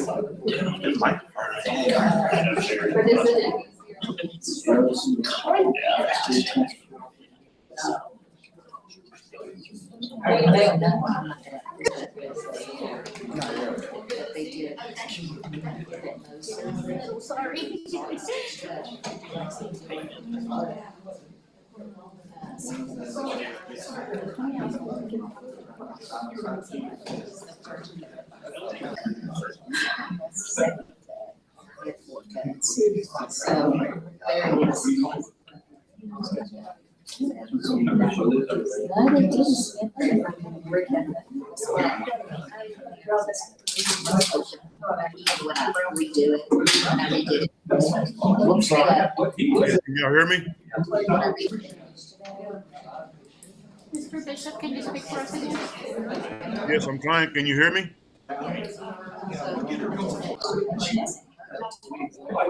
Yes, can you hear me? Hello? Mr. Bishop, can you speak for us? Yes, I'm trying to. Can y'all not hear me?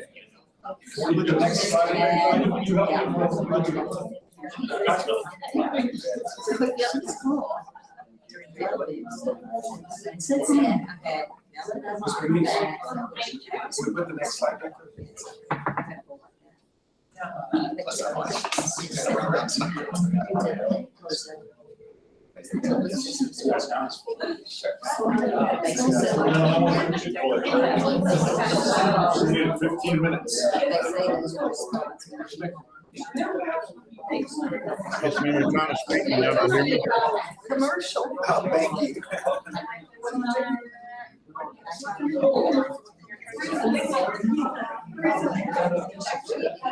So y'all can hear me?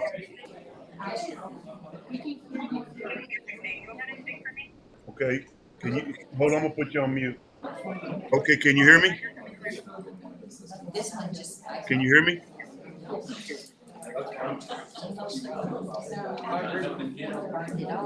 Which slide did you go to?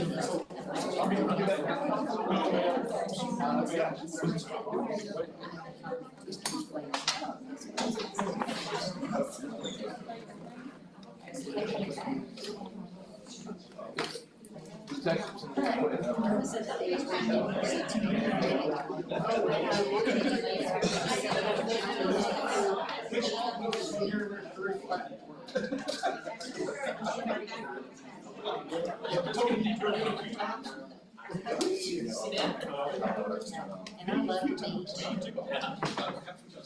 Beach every summer.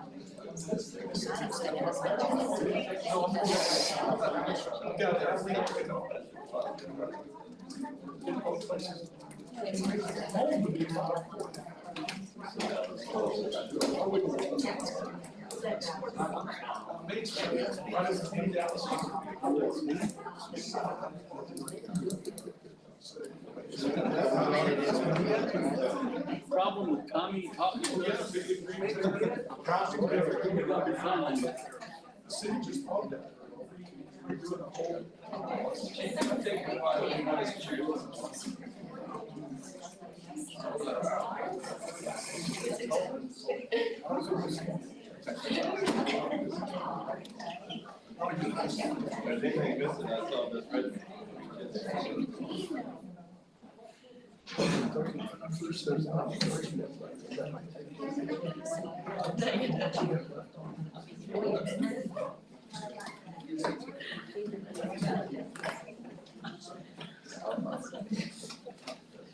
The time is 9:39. We're resuming the meeting of the Midland Board of Trustees School Board meeting on February 25th. Yeah. Moving on to the next item of business is item 9E.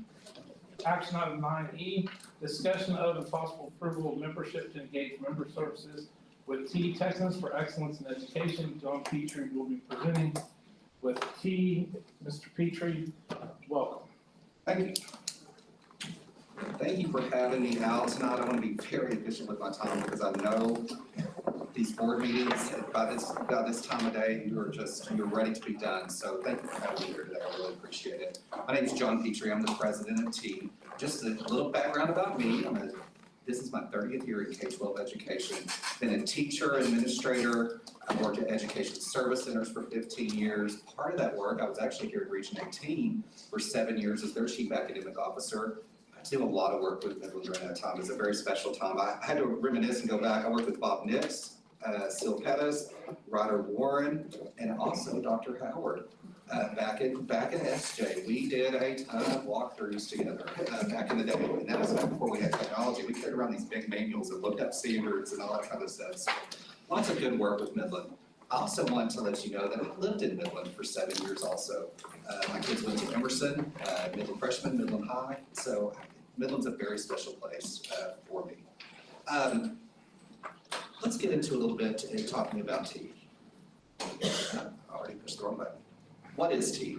Let's start very foundational of how we are structured, what it is. I've heard some discussion. I heard some of the concerns that were mentioned during open forum. So I definitely want to try to address as many of those as possible to tighten up any of those questions that you may have.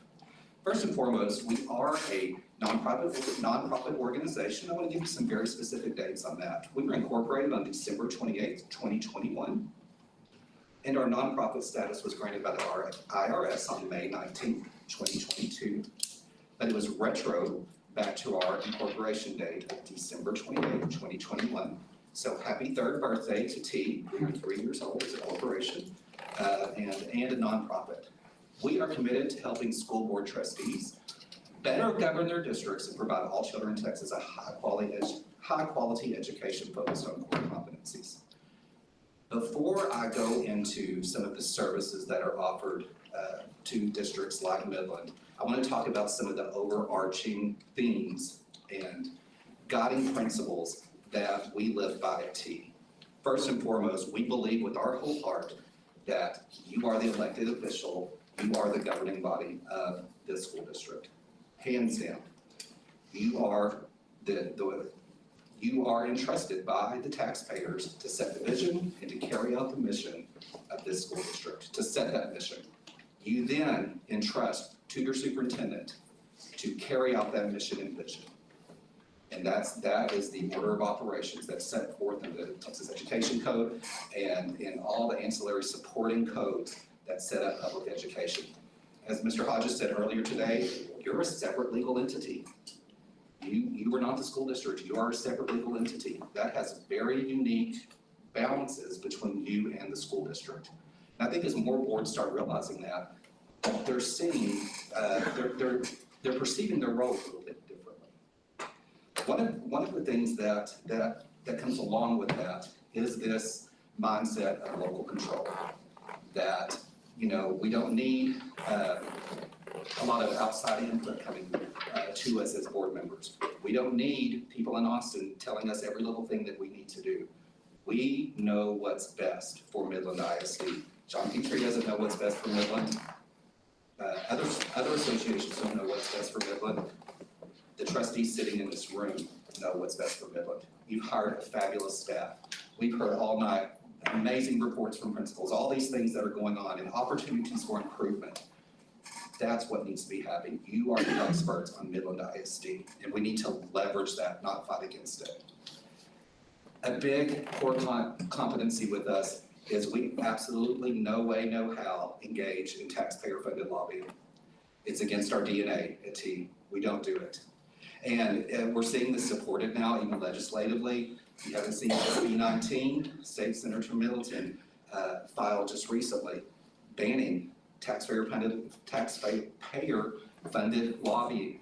He even uses the Texas Association of School Boards as his test case of of the harm that this does to the taxpayer. We absolutely do not engage. We do not believe, and if you spend much time with legislators, they're exhausted with associations. What they want to hear from are their constituents. They want to hear from you. You're your best advocate with the legislature. Those relationships that you have are what really leverage the change. And those relationships don't come about with a quick trip to Austin where we take pictures with people and walk around the Capitol. If you're waiting till then, it's too late. Those relationships happen 2 summers before the legislative session ever starts. You're talking about your needs, you're talking about funding priorities, you're talking about all these things. We believe that you are the best advocate. Back to that local control, you are the stewards of the district. And one final thing, and this isn't necessarily one of our major tenets, but after hearing the discussion tonight, I do want to highlight this for you. There's been lots of discussion tonight about 1882 charter school partnerships. Unlike the Texas Association of School Boards, we believe charter schools are a critical part of the education landscape. They are Texas public schools. They are under the Texas Education Agency's supervision and guidance, and we believe they are part of the educational landscape.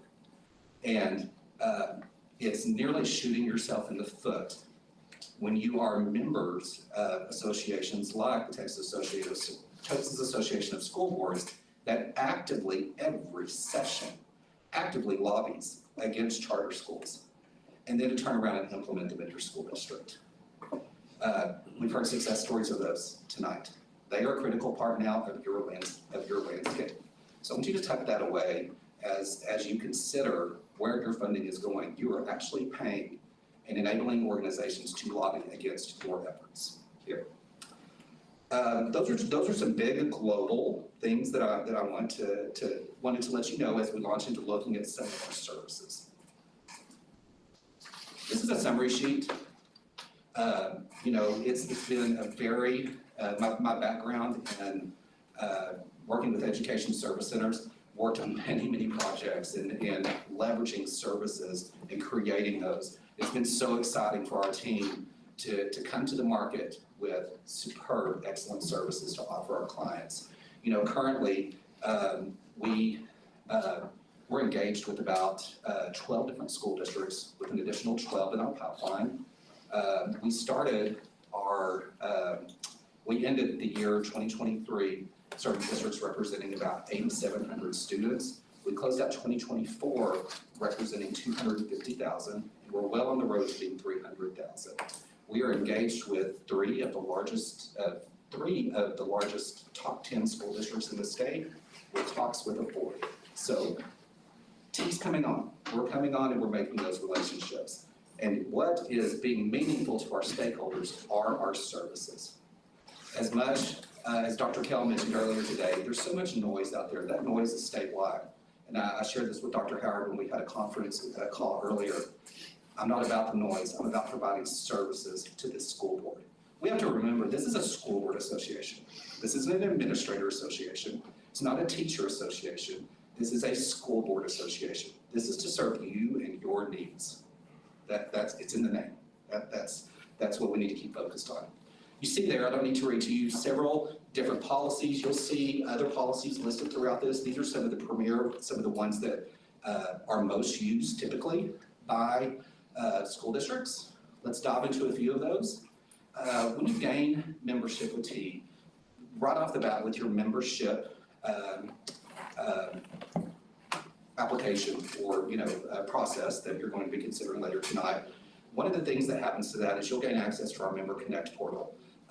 And it's just basically a hub, a dashboard where you can see different things. You can see policy updates, training announcements, just all the things. It's just a hub, it's just a portal. Also with that membership, we would conduct, in cooperation with the district, a policy audit of all your current existing local policies.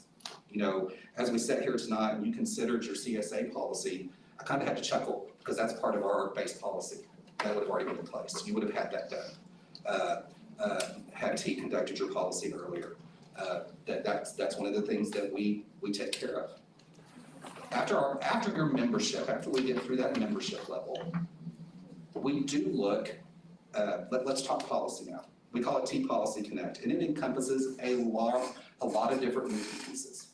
First of all, there's a practical concern about, wait a minute, where do we host these policies? You know, we currently have them online, we have our policy online, that kind of thing. Our product's called Policy Connect. I think you'll see it's a little bit of a different engagement than what you experience with your current provider. We bring this locally to your school district. We don't want your end user to feel like they leave the Midland ISD site. We want them to feel right at home, you know, as you can see here in the example, Sherman ISD. This is a picture from their boardroom. They provided this. We coordinated with their color scheme throughout this, all of their branding and their logos. You'll also see very similar structure to what you're familiar with, the different, you know, instruction and governance, all the different sections that you see. You'll also see in that background photo an example of what it looks like, for lack of better words. You know, what does a local policy look like? What does a legal reference look like? I'm gonna tell you a huge key difference, and this is foundational. In your current instance of policy online, your legal reference, and I'm gonna tell you, I was taught this, this is how it was represented to me for years, that local policy, or legal policy, as it used to be called, is not your policy.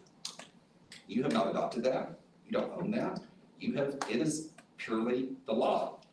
But the misconception is, you know, we as young administrators were taught, well, that's the law, you have to do it. It's the law, you have to do it. It's not the law. It's an attorney in Austin's interpretation of the law. And as we all know, there's wide interpretation when you're writing legal policy or legal reference. The difference with the T solution is when you click on legal reference in our product, it is the actual law. There is not interpretation, there is not bias, there is nothing except the law. The citations are provided, you can go look it up for yourself, you can look at the context, all of those different things. It is the law. Where this comes into play are big issues, you know. For example, if you take a look at House Bill 3979, and I actually tested this on your Midland policy today. It was passed, I believe, a couple of sessions ago, and it's the requirement that you teach the U.S. Constitution in its entirety, all the founding documents, you know, the Lincoln Douglas debates, Martin Luther speeches, just all of those great American things that are required by Texas law to teach. It's not sitting in your local policy. It's hanging out in legal reference. Your current policy provider did not see that as priority to make a policy update, to notify this board that, hey, here is a curriculum requirement that you have to teach these things. Also in 3979, it clarifies that school districts cannot look on anyone as inferior or superior based on your race or any other identifying indicator. It's sitting over in your legal reference. That hasn't made it over to local policy yet. That's what happens when we assume that legal reference is guiding us, because it's not. It's sitting over here on a bookshelf. Let me think. Anything else on policy? We'll talk a little bit about legal here in a bit as well. You know, back to this noise concept. You know, I think everybody thinks that attorneys are running the world, so, you know, that you're controlling the world, and that's just not the case. You know, we concerning legal, we do take a very strong stance that we think school boards should have separate and apart counsel for their boards, if for no other reason than this. And this is about a transparent government or a transparent governing structure with your community. It is worth it, even if you only do it for level 3 grievances. Even if that's the only reason you ever considered it. Because if you only have one counsel in place, that counsel is representing basically the defendant, and then they're swinging around and advising the judge. A stakeholder has very limited opportunity to sway a board in many conditions, or to be fairly heard when that situation occurs. If for no other reason, level 3 grievances are worth doing it. It's transparent to your community. It gives your stakeholders an equal opportunity to grieve and to make their complaints known to this board in a very fair way. I think there are other advantages to that, but I will leave that there for you to simmer on. Let's take a look at Board Connect. Man, I've been dying to talk to you guys about this tonight, with seeing some of the inherent struggles that just conducting this meeting tonight has brought you. We are partnered, we have Board Connect, and we call it Board Connect powered by Diligent. We are partnered with Diligent, which is one of the largest board management tools in the nation. If you want to check it out in operation, go look at Plano, go look at South Lake Carroll, Schulenburg, many places. Many Department of Eds are using this, statewide Department of Eds. The video integration in this product is amazing. You can see there in the background how the video is embedded with your agenda.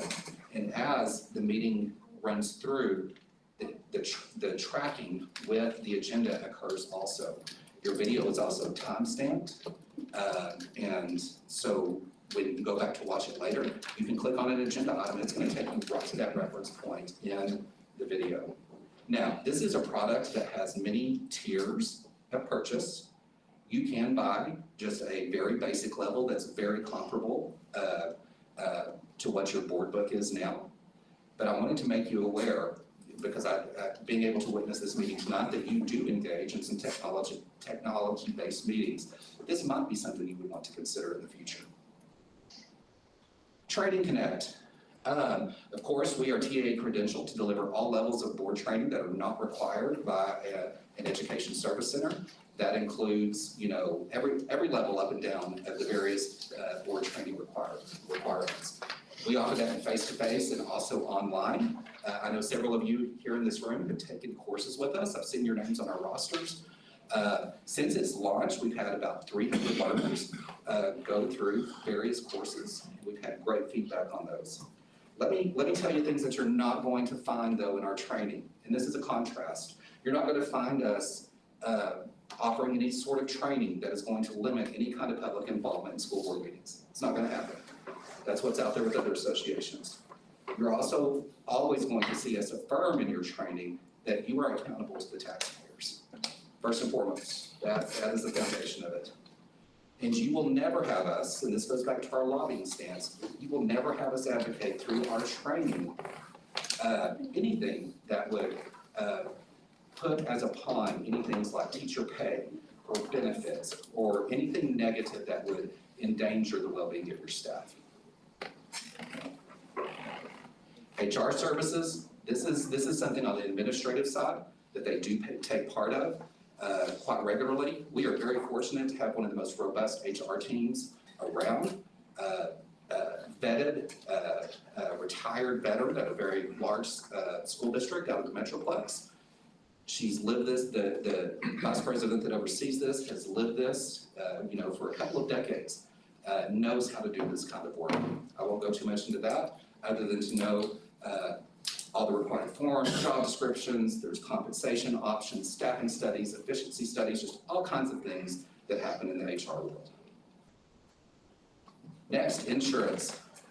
This was mentioned earlier. We offer all the various different types of insurance. I will tell you, we are in an open enrollment period right now. Midland has submitted their application. You don't have to be a member of T to submit that.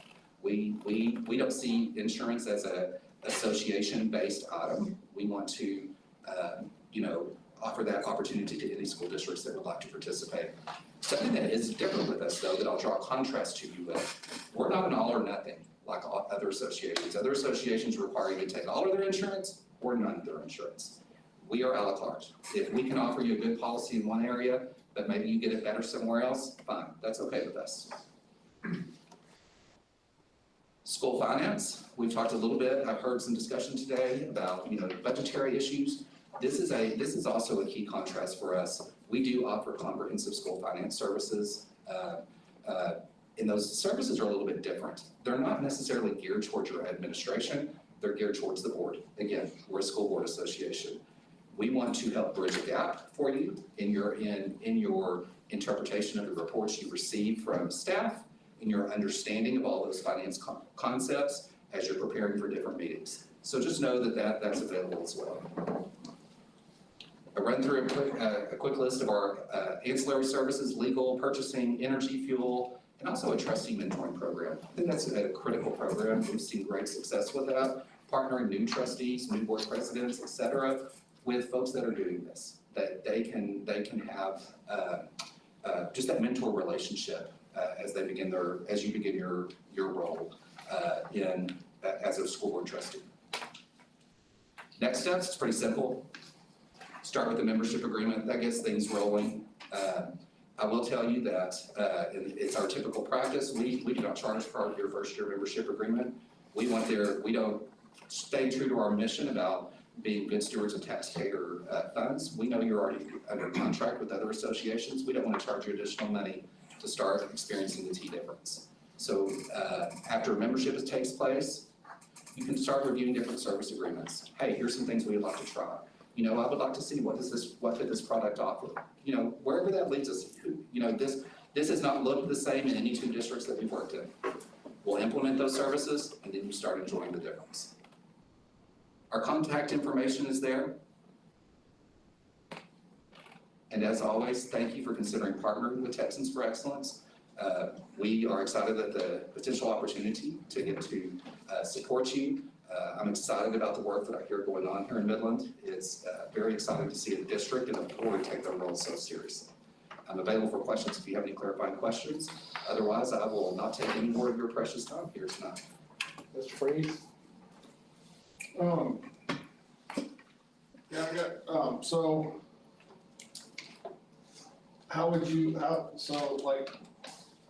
we talked a little bit about other organizations that lobby on behalf. I have a real problem with that because it doesn't provide for, liberty of conscience, you know, because we have 7 different opinions. So when some organization is lobbying on my behalf using taxpayer money, I feel it's very inappropriate. How would you deal with a board with 7 different opinions? How do you serve? How do you and provide everybody to have their own different opinions and, you know, freedom of intellectual conscience? First of all, you bring up a very good point that is one of the fallacies when a professional organization does your lobbying, is you're lobbying on the behalf of 1,200 school districts. There's no way those 1,200 school districts are aligned, but you get a one-size-fits-all when it comes to lobbying when you do it at an association level. When you do it as an individual trustee, this is a fine balance because you are a member of a board collective. You know, we can't have 7 completely different perspectives going out. Right. You know, so there has to be some sort of alignment. That's why you go through processes like stating or establishing what are the legislative priorities of our board. You know, that occurs in a workshop fashion where, again, as a board collective, you establish what those priorities are, what does that look like here in Midland ISD, and what are we as a board collective willing to, you know, to put our stamp of approval on.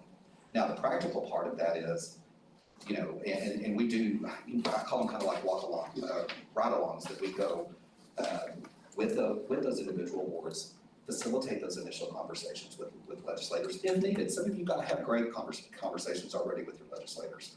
If needed, let's go model that. Let's practice. Let's do a dress rehearsal. We just commended teachers for doing a dress rehearsal. How does that look? Let's practice that even in a real safe setting. How is this gonna look if I go speak to my representative or to my senator?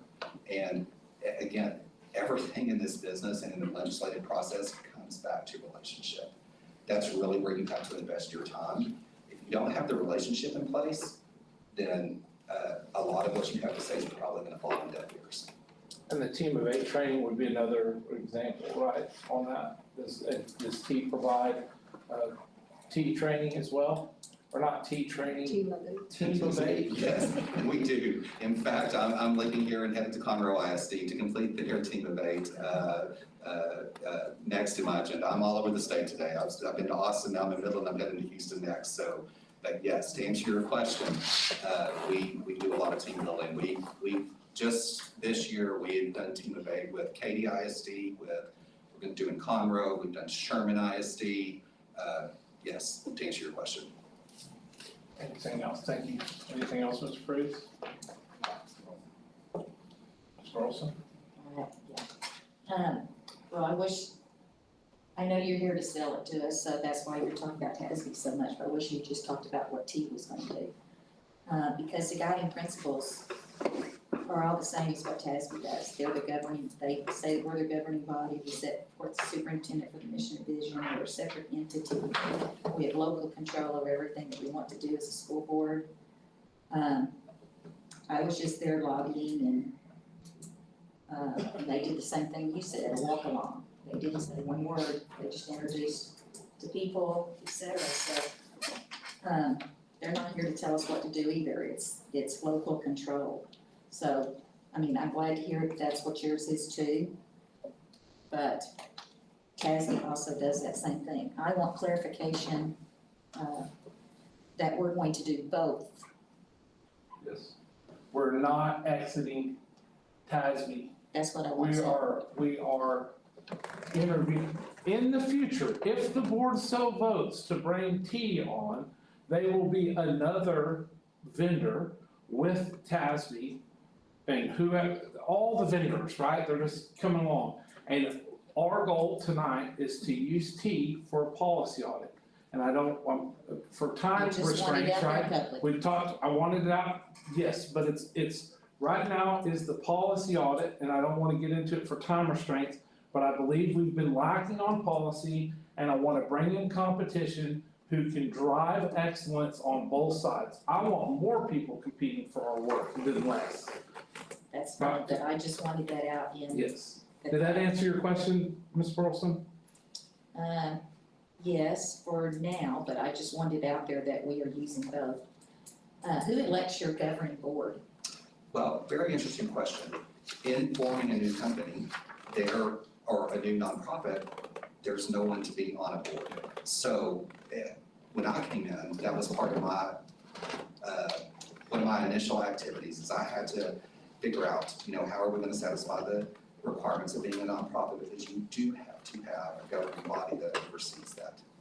So going back to the services and knowing that all of those had to be established, I reached out to people that I knew to be experts in various areas of service areas that T would be performing.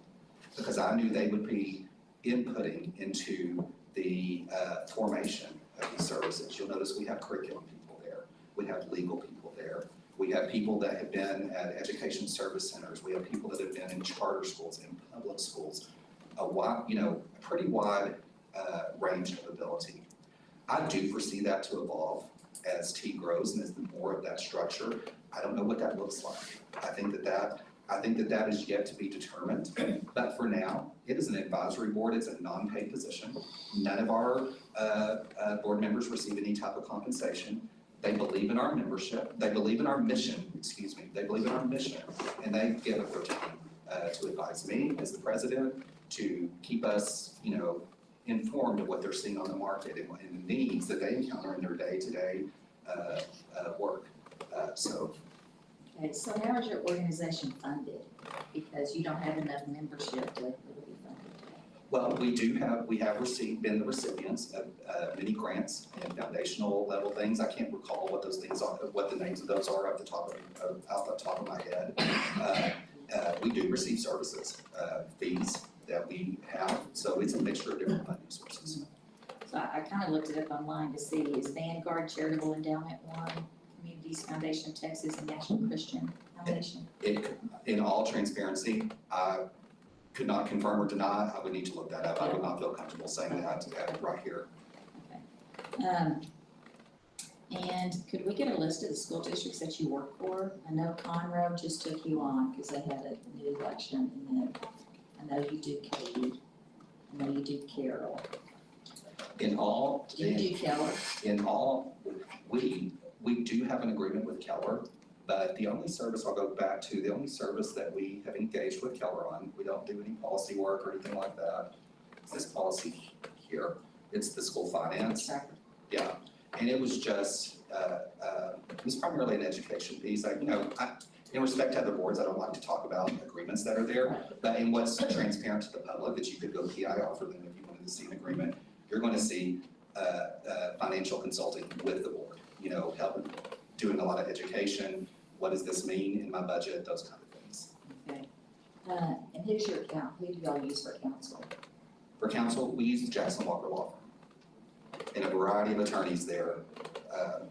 You know, we use employment attorneys there, we use litigators when needed, policy developers, it depends on what the need is. Do y'all have a rebate through your purchasing cooperative? By board, first of all, by board, you don't check your membership at the door if you leave TASB with by board. There are tons of schools that are with by board. They're actually a nationally known by board or purchasing co-op that anybody can be a member of. But my philosophy on purchasing, if you're getting great deals through by board, stay with them. That's great. What I advise school districts and what my school finance team would do, shop everything. Be a member of as many purchasing co-ops as possible. Get the best deal. You know, so much of this to me is just about taxpayer, being accountable to that taxpayer dollar. It's not about territory or, you know, I'm gonna be offended if Midland wants to use by board. No, if you're getting the best deal there, absolutely use them. We do have a purchasing cooperative that we offer at Qualis. A lot of times people don't realize that they already have memberships with them because they are a large statewide organization. There is not a rebate program with them. Just being out of complete transparency, I'd encourage you to stay. If you're seeing great success with the board, stay with them. But on a policy audit, we don't need rebates, right? No. Okay, just So we're check. just looking at policy right now, but he was going through all of his services. No, I'm just so- checking, because So I want I'm to like, take- man, if we're missing out on the rebate, we gotta talk. No, there's no rebate on free, Brandon. There's always something to work. I think that's my last. Thank you for those questions, Ms. Burleson. Mr. Quinn? I don't have any questions per se, but I mean, I always think competition's good, bringing vendors in. My business, I have multiple vendors that do essentially the same thing. I think competition's good. For me, there's aspects of TASB that doesn't align with my personal values, so, I like being able to have an option of a school board member. At the end of the day, this is Association of School Board Members. No offense, Dr. Howard, she has TASB for her. So it's, I mean, I'm the one that's required to go through trainings. I think if I'm gonna sit through a training, it needs to be something that aligns with my personal values. And, I like it. I like having I like being able to have an option. I went through their trainings.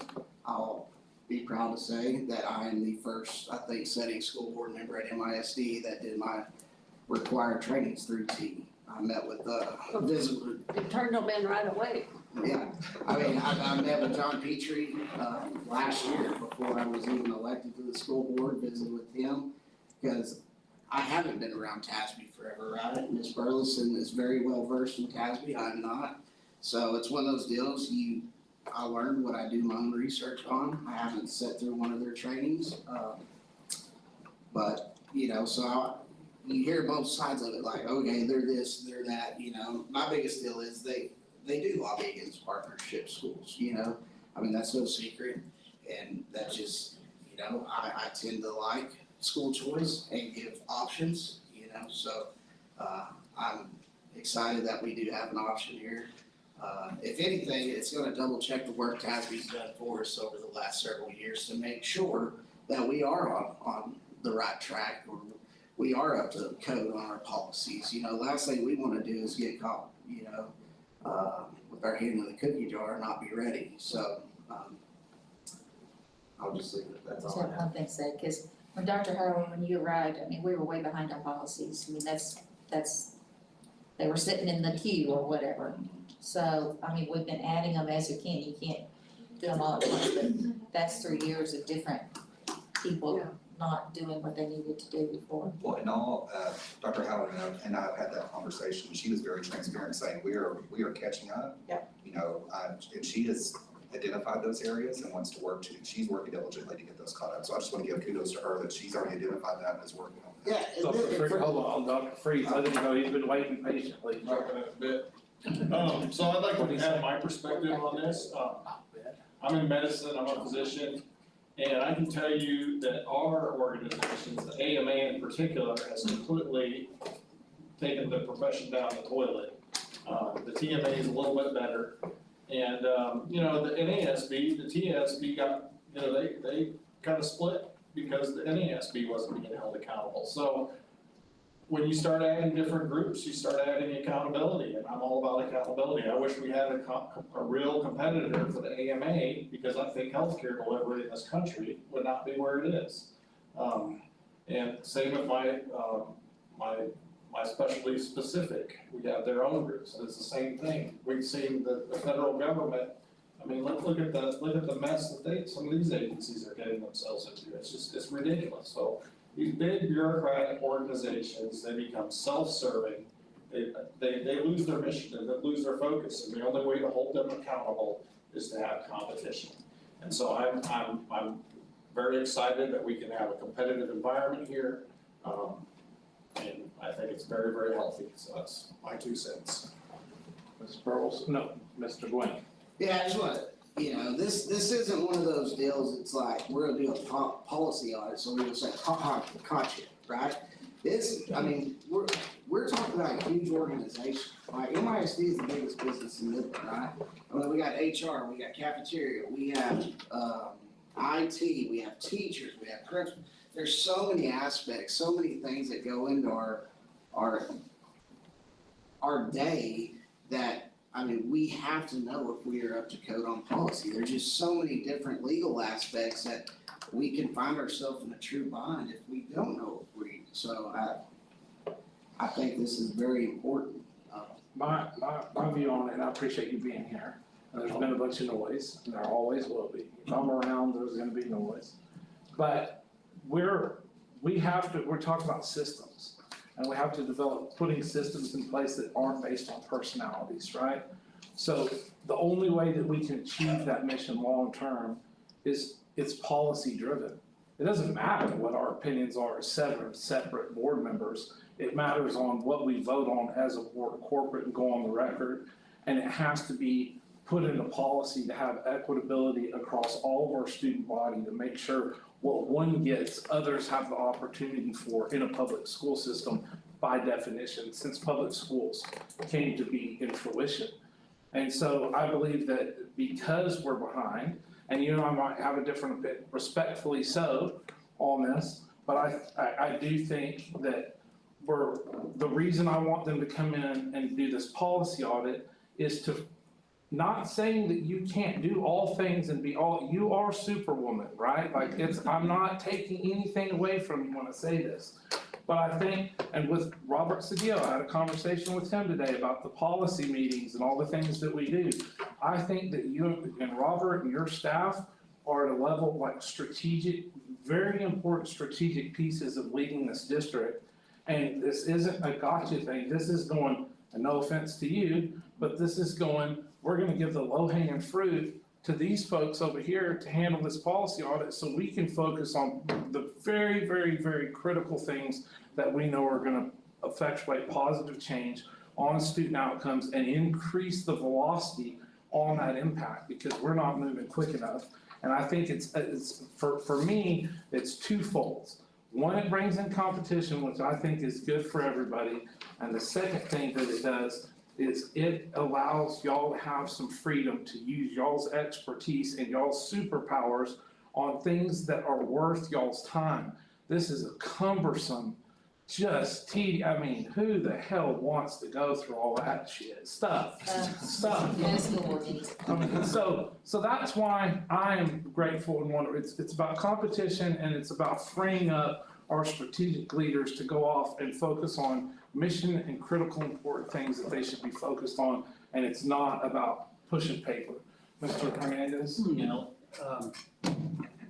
In the past, I've taken TASB training, and while it was adequate, as I understand, Mr. Petrie, you can pretty well customize what we need here at MISD. And I want to echo, Mr. Gwynn's about our policy.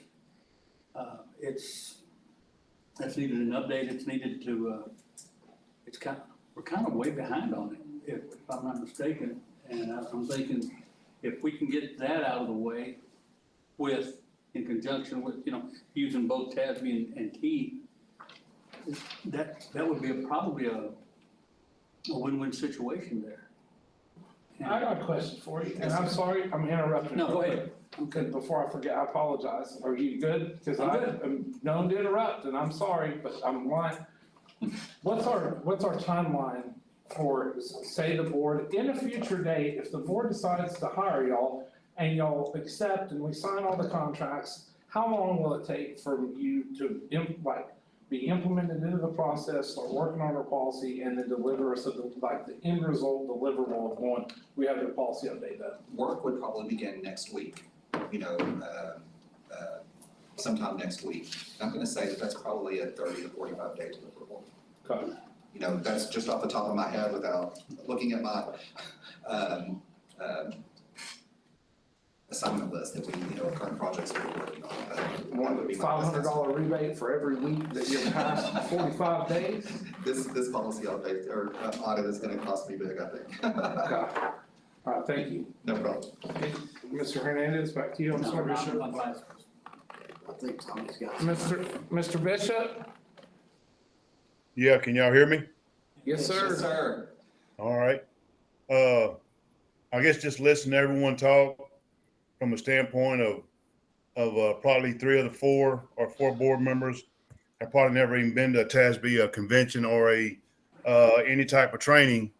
So for me to have T come in and speak, I think it should be equal to give TASB an opportunity to come in and speak on their behalf. We've heard both sides, or heard one side kind of dragging the other one through the mud from a standpoint of what they have to offer versus the other one don't. But I just think if we're going to be on even playing grounds and give the same opportunity to TASB other than run them under the bus or not hearing their side of what they have to offer, because we have some board members that's never been through their training to really understand what they have to offer other than what we see as far as where they had a couple of missteps on policy. So that's where I'm at on it. And I've been doing this deal for about 30 plus years. And I don't recall ever maybe missing one TASB convention on the training and stuff that they offer.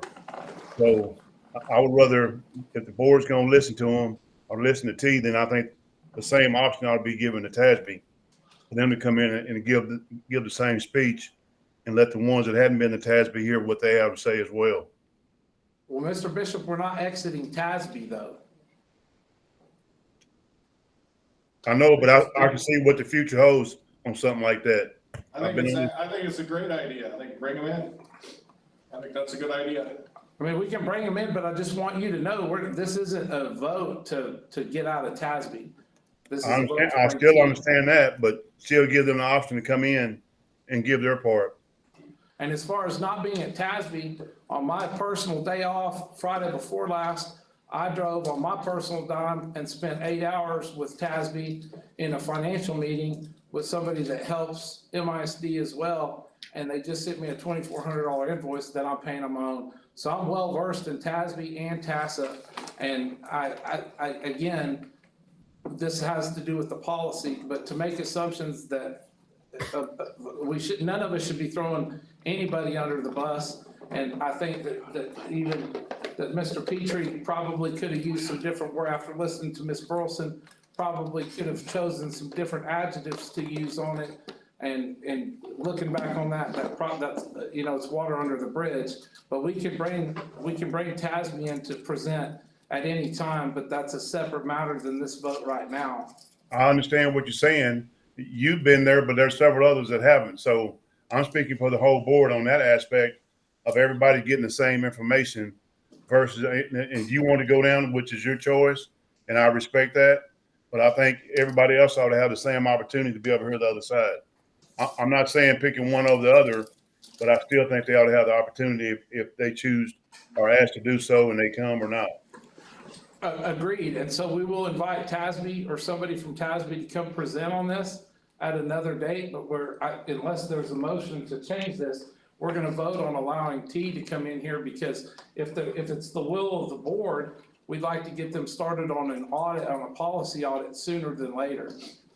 And but you can hold me accountable. We will absolutely invite TASB to come. And we're gonna hold him accountable to that, we're not leaving TASB. We're not leaving Tasman. I know, I Now, just told hold him, on, I was how telling do you, Tommy that. I need Mike to write a contract out, if something's stupid, that depends, but the intention right now is not to leave TASB under normal circumstances. Telling Tommy. All right, I move. Are we ready to move? Go ahead. I have a question. Where'd you Just so get that we reason? process, I had to have a snack. Just so we Help me get one, somebody needed one. So we process paperwork, our TASB membership agreement was due January. They've given us an extension through the end of the month. Do we renew that membership and do the policy audit? We just wanna process the paperwork. Yeah, if we're staying in TASB, that's fine with us, we're just gonna go ahead and process it as, I mean, is there? Is it a 1-year term or? Yes. Well, if Burleson did that paperwork, it's for 55 years and then it's just set up in a trust. 2 years. Well, and then, we can just communicate to make sure on the policy that we don't pay for something. I think that that if you would, doesn't- you would avoid it. Okay, We're all gonna have different opinions on this, so let's just. Or do it. maybe Freedom of- we do, John. Liberty of conscience, I'd love to have them come inside. Did we have a motion or kind of a motion? I move to, accept this. Is it second? We gotta get a second. It's been moved and seconded that action item 9E, we voted on the discussion of and possible approval of membership to engage member services with T, Texans for Excellence in Education. All those in favor, raise your right hand. All those against, raise your right hand. 4-2, the motion passes. Thank you. Just until I get the contract. Until she gets her trust attorneys involved.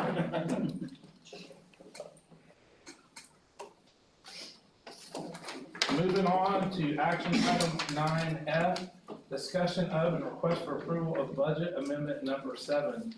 Julia Willett Weekly. Thank you. Well, good evening, everybody. President Hodges, members of the board, Superintendent Howard. I'm Julia Willett Weekly, Executive Director of Financial Services. And I am so pleased to represent our department this evening to ask and bring the budget amendment number 7 before you for approval to move budgeted funds from one function to another to better meet the needs of the district. Can I find the clicker?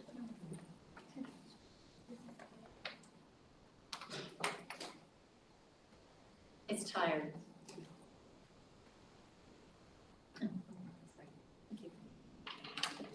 Annually, school boards are required to adopt a budget by function for the general fund, child nutrition fund, and debt services fund. A function helps categorize expenses to indicate the purpose for each transaction. Since the board adopts a budget at the functional level, if budgeted funds need to be moved from one function to another, it requires board approval.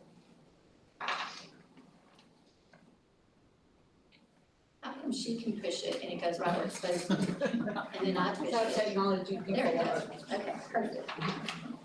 This budget amendment addresses cross-functional transfers requested by various budget owners and a slight increase in overall revenues. The main increase in revenue is from insurance reimbursements, donations, and increase in actual revenue received from our 313 agreement and a required accounting entry to comply with GASB 96 accounting rules.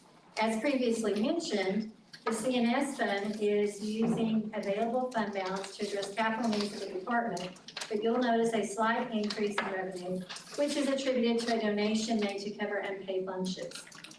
Also, the INS fund utilized available fund balance to defease the majority of outstanding debt prior to the voter-approved 2023 bond earlier this fiscal year. Our recommendation is that the Board of Trustees approve Budget Amendment 7 as presented. Second. It's been moved and seconded. The Board of Trustees, the action item 9F, Discussion of the request for approval of budget amendment 7 to be voted on. All those in favor, raise your right hand. It is unanimous, motion passes. Thank you. Thank you. Moving on to action item 9G, discussion of and request for approval for RFQ number 24-191, testing, adjusting, and balancing tab for HVAC services for the 2023 bond program. Welcome back, Mr. Smith. Thank you, President Hodges. Yes, we are asking for approval tonight for tab services for all HVAC installations for all bond projects. So as HVAC equipment is installed and commissioned on, whether it be on our renovations, on existing facilities, or in our new builds, we need a company to come behind and ensure that those systems are working properly. Airflow is going into the proper classrooms, that the filters are balanced correctly, that the comfort is there for our students and staff. So we issued 862 invitations for this RFQ. 2 vendors submitted proposals on it. We are recommending tonight to award to both of those vendors. So when we get a scope of work for, like I said, a new build or a renovation, we can secure competitive pricing for the district with both of these vendors. All funds, of course, for these services are available in the 2023 bond program budget. So that is our recommendation tonight, to request your approval of the pool, if you will, of these 2 vendors. Any questions starting over here? None, sir. Mr. Klein? We sent out 862 requests. Yes, sir. We had 2. We had 2. Yes. Ms. Burleson? Dr. Freeze? HVAC services in Midland. Do we have a motion? President wanted like that. We have a motion. Second. There's been motioned and seconded that action item 9G, the discussion of the request for approval of RFQ number 24-191, testing, adjusting, and balancing tab for HVAC services 2023 bond, be approved by this board. All those in favor, raise your right hand. It is unanimous, the motion passes. Moving on to action item 9H, discussion of and request for approval of Midland Independent School District education specifications for the elementary, middle, and high school for the 2023 bond program. Mr. Smith, I'm glad to see you again. Thank you, President Hodges. So the Texas Education Agency has in place the Commissioner's Rules for School Facilities. These rules are found in the Texas Administrative Code, Chapter 61. A component of Chapter 61 is the requirement that all school districts adopt educational specifications to ensure that a project for new construction, major renovation, comply with the requirements and standards identified in those educational specifications. Over the course of this process, we conducted more than 100 meetings. We brought together a diverse group of individuals all across the district: teachers, campus, principals, SPED coordinators, nurses, police department, architects, and other district administrators. Their collective feedback and insights were all gathered, and the necessary information was put into this document. So from there, district operations and our bond program manager again compiled all that information to build our ed specs for the district. The school district's document complies with Texas Administrative Code and all the content contained in it. It simply outlines the district's vision for educational facilities by linking the required code sections to our mission to prepare students to be college, career, military ready. Again, complying with Texas Administrative Code. The purpose of the ed specs is to serve as a guide for design professionals. It creates connections between the vision of the district and the planning and design of educational facilities at schools. The specifications utilize the district's goals and teaching and learning philosophy to inform the design of educational facilities within the district. The ed specs is a framework, not a rule book, meant to equip the design professionals with specific knowledge needed to design schools that respect the history and vision of the school district. It does not release those design professionals, architects, and engineers from their contractual obligations as architects and engineers. Our document provides research-based benchmarks like word clouds to ensure that every district facility supports educational strategy while maintaining safety, efficiency, and a focus on student success. It is grounded in our unique context that emphasizes the need for dynamic learning spaces that can evolve with technological advances and instructional practices. Some areas to highlight in the document are the safety and security strategies, durability considerations, maintainability, flexibility, adaptability, as well as student and teacher-centered design spaces. These key areas are strengthened through the EdSpec connection, again, to our educational philosophy. Some of these components are built environment and established grade alignment plan, documentation, and spatial relationships of different spaces within the buildings. Each component is reflected for all three elementary, middle, and high school levels of our facilities. Of particular focus is the establishment of the campus's safety and security design protocols. The safety design protocol centers on a multi-layered security approach that begins with a dedicated secure vestibule, followed by layers of compartments within the building where access is controlled by access control door hardware. Importantly, also to note here is that lockdown areas are also noted and identified in all of our campus future designs. Grade alignment is carefully planned and documented for all grade levels.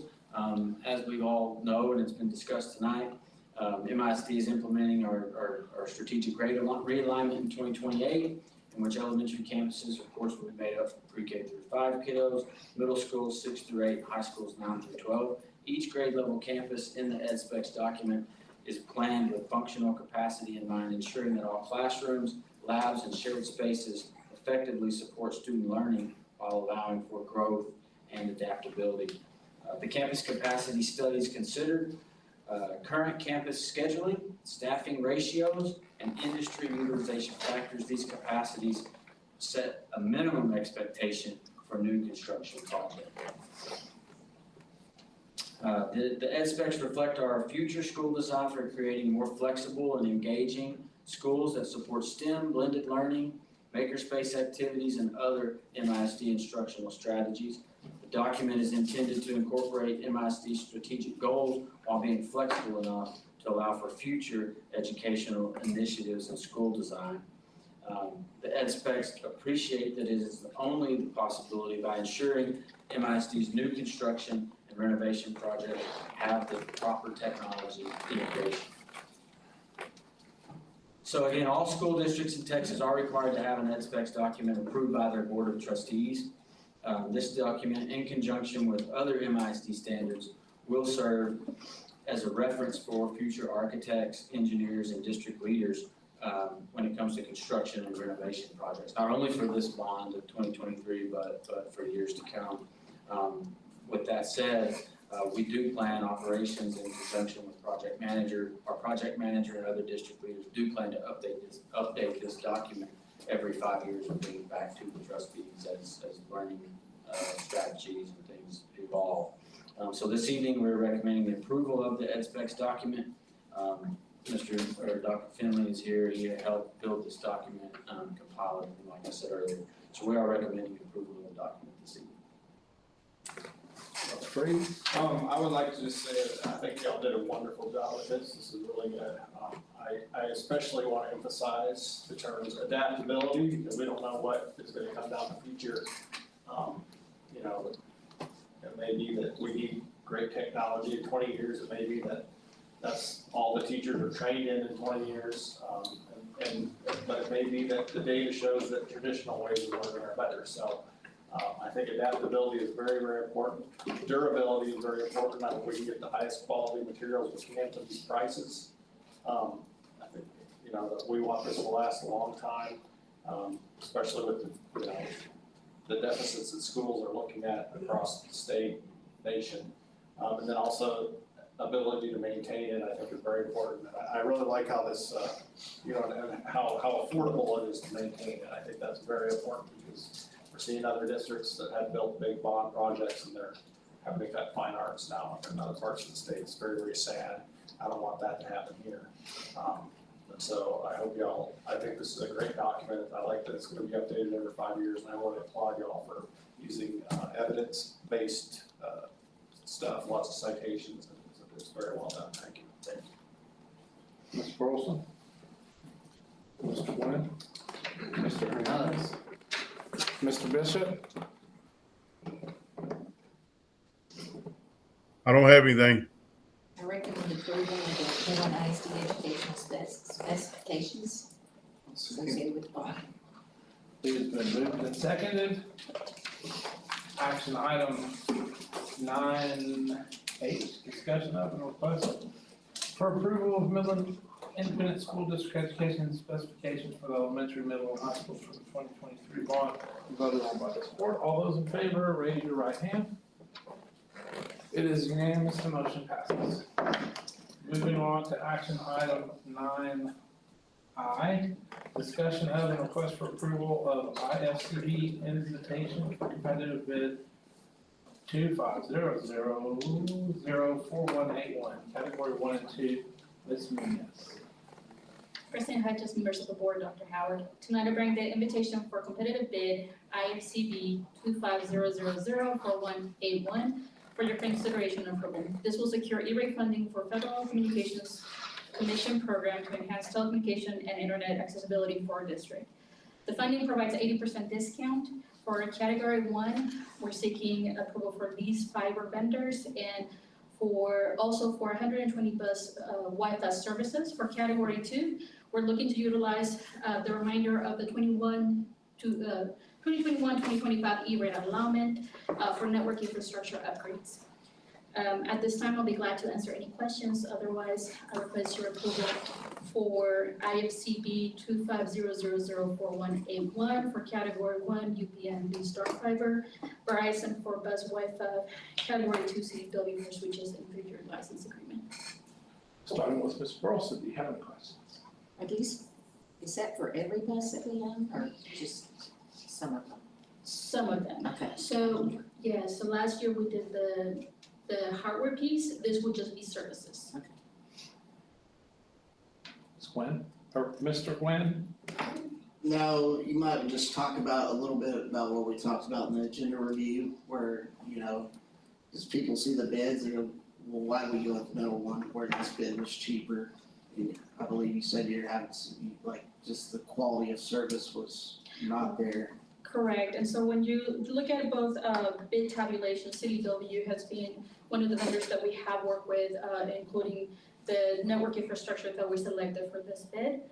So they meet the requirements, bid criteria for the school district, and again, just provides the customer level support that we have been able to provide our district. Mr. Hernandez? This is just a 1 year only, right? For what specifically? For the, for Verizon on Avenger 2? That is correct. Okay. We would have to come back around for the next E-rate to request approval again. Mr. Freeze? No. We have a motion. A motion moves presented. Second. It's been moved and seconded with action item 9I, discussion of and request for approval of IFCB invitation competitive bid 25004181, category 1 and 2.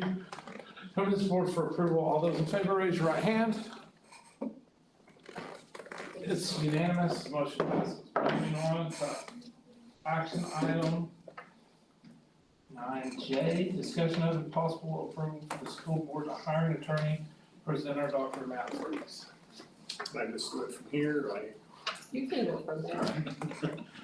Alright, so, a little history, just so the public knows, we used to have Mr. Laser as our board attorney, he was here when I first got here. He did a really wonderful job. Was outside counsel. Outside counsel, he wasn't our board attorney? No, Chad Croson was. Well, there was a It's board. confusing, don't, No. just keep going. We had Chad Croson was only one. But anyway, when I came here, we had him, and he was a great guy. I'm really happy that he is now district council. I think it's a great move that Dr. Howard thought it was, so I completely was on board with that, just me personally. I also like that he's part of a big group. One thing that we do in my profession is, a lot of times when we refer out for a difficult situation or difficult case, we send it to Mayo and get their opinion, because they got a whole collection of experts. And I think that's an asset that he has at his firm. From what I know, he's been available, in many different, his availability is not a problem, even though he doesn't live here, so maybe. Anyway, so, that leaves us with, a board attorney. As we kind of mentioned earlier, they're two separate entities. Some of the qualities that I really like about Mr. Leeser, sorry, I'm laying it on, but he's relatable, he's very pleasant to deal with, very smart and honest guy. And that's what I found when I've talked to Ms. Kara Blue several times over the last couple weeks. Anyway, I'll go through her resume. She is a partner at the law firm in Austin, Ohanian, Demarth, and Castillo. She's, as a summary, she's highly skilled and trusted external counsel. She actually is a certified attorney. She's working now, she's active. So apparently there is a typo on a website, just to clarify that. But she is an active attorney. And, her employment experience, she's now with this firm, been with this firm since August 2024. She's also done a lot of work in education with the TEA. Also, she's worked as a statewide budget director under Governor Abbott, and also worked under the Office of the Attorney General. Anyway, she's got a JD from UT School of Law. She's got a BBA with honors, Bachelor of Arts in Political Science at SMU. She's a candidate for the Dorr Institute for New Leaders at Rice University, so she's been at three very prestigious educational institutions in the state. She's helped author and develop the Texas Education Agency's Lone Star Governance Exemplary School Board Program. She's created innovative proprietary tools to support school boards in adopting, monitoring, and achieving their strategic vision. She's worked as a founding board member for the TEE, the Texans for Excellence in Education. I think I did ask her about conflicts of interest. She does not think this is a conflict of interest in any way. She's representing us, not them. She's also done the TEA school board training certifications. Her whole firm did run a conflict of interest query, and her firm does represent some of these. Her firm is very active, so it's probably similar to Mr. Leader's, but they're very active in the educational realm. Her firm does represent these schools like Pecos, who are in a suit right now. And we do have a board member that's on the other side of that suit, or maybe not the other side, but some side, I don't know how you describe it. But she said that would not be a conflict of interest, because she is not involved in that suit. Her notable qualities, I asked her, what's her vision? So I kind of wanted, I want to see what she does, why would she work with us? She says she serves all types of school boards. She's deeply familiar with the complexities of school districts. She's provided services to school districts of all sizes, from rural to urban. She's a real big rural advocate. She's from a rural place. She grew up in a rural place, and she has a real heart for rural public education. And also all different political affiliations of different boards. Her clients include or have included Houston ISD, Austin ISD, Crowley ISD, La Jolla ISD, Ed Couch, Elsa ISD, and many more. I already talked about her school board law firm. She's a partner in this renowned law firm with a deep bench of experts. It's a highly regarded law firm that provides comprehensive legal representation to school districts across Texas, backed by a team of experienced education law specialists.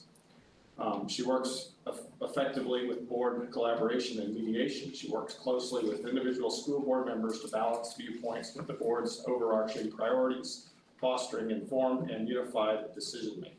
She emphasized many times to me that she is she's not a politician, she's not gonna get in politics, she's here to serve the board. School Finance Authority, she's an expert in public school funding, budgeting and fiscal policy. She's just a really good expert, as I said in her CV or her resume. She worked with the governors on school finance, so she could potentially be a help in that, but we're hiring her for legal advice, not necessarily funding advice. She's an expert in public school funding, budgeting, and fiscal policy, ensuring financial compliance while optimizing resources for long-term district success. She offers customized legal strategies, crafts district-specific legal approaches that align with educational goals, governance policies, and regulatory requirements of your school board. She's a certified school board trainer. She's a certified, highly experienced school board trainer. She does not make any money on the TEE board. She wanted to specifically mention that. It is a voluntary position. It is not paid. But her values align with TEE values that with school accountability, financial accountability, school board goal achievement. So it's kind of the gist of her. So we're gonna go to you first, Tommy. Any questions, comments? Yeah, I appreciate the bio and everything's read out, and I understand what I guess some of the board members are wanting to do after, but my take on it is we talked about transparency as far as taxpayer money and being in a $41 million deficit, and then cut positions and cut people, and then we're going to turn around and spend money on a school board attorney. I have a hard time swallowing that, and being able to look people in the eye in the community saying you're not going to have a job or you're going to be displaced, but yet we're going to pay the money to hire ourselves an attorney. I appreciate that. Thank you over the finances. Ms. Burleson, go real quick. I guess, You just got done. I thought, thank you for presenting that, that's very thorough. She called me and I was in Mohs surgery yesterday, so I didn't call her. And today's been super busy, nonstop. So I do appreciate that. But we're back to the same thing we were at last time. We brought forth one thing and we haven't really advertised to anybody. I didn't know we were supposed to be out looking for somebody.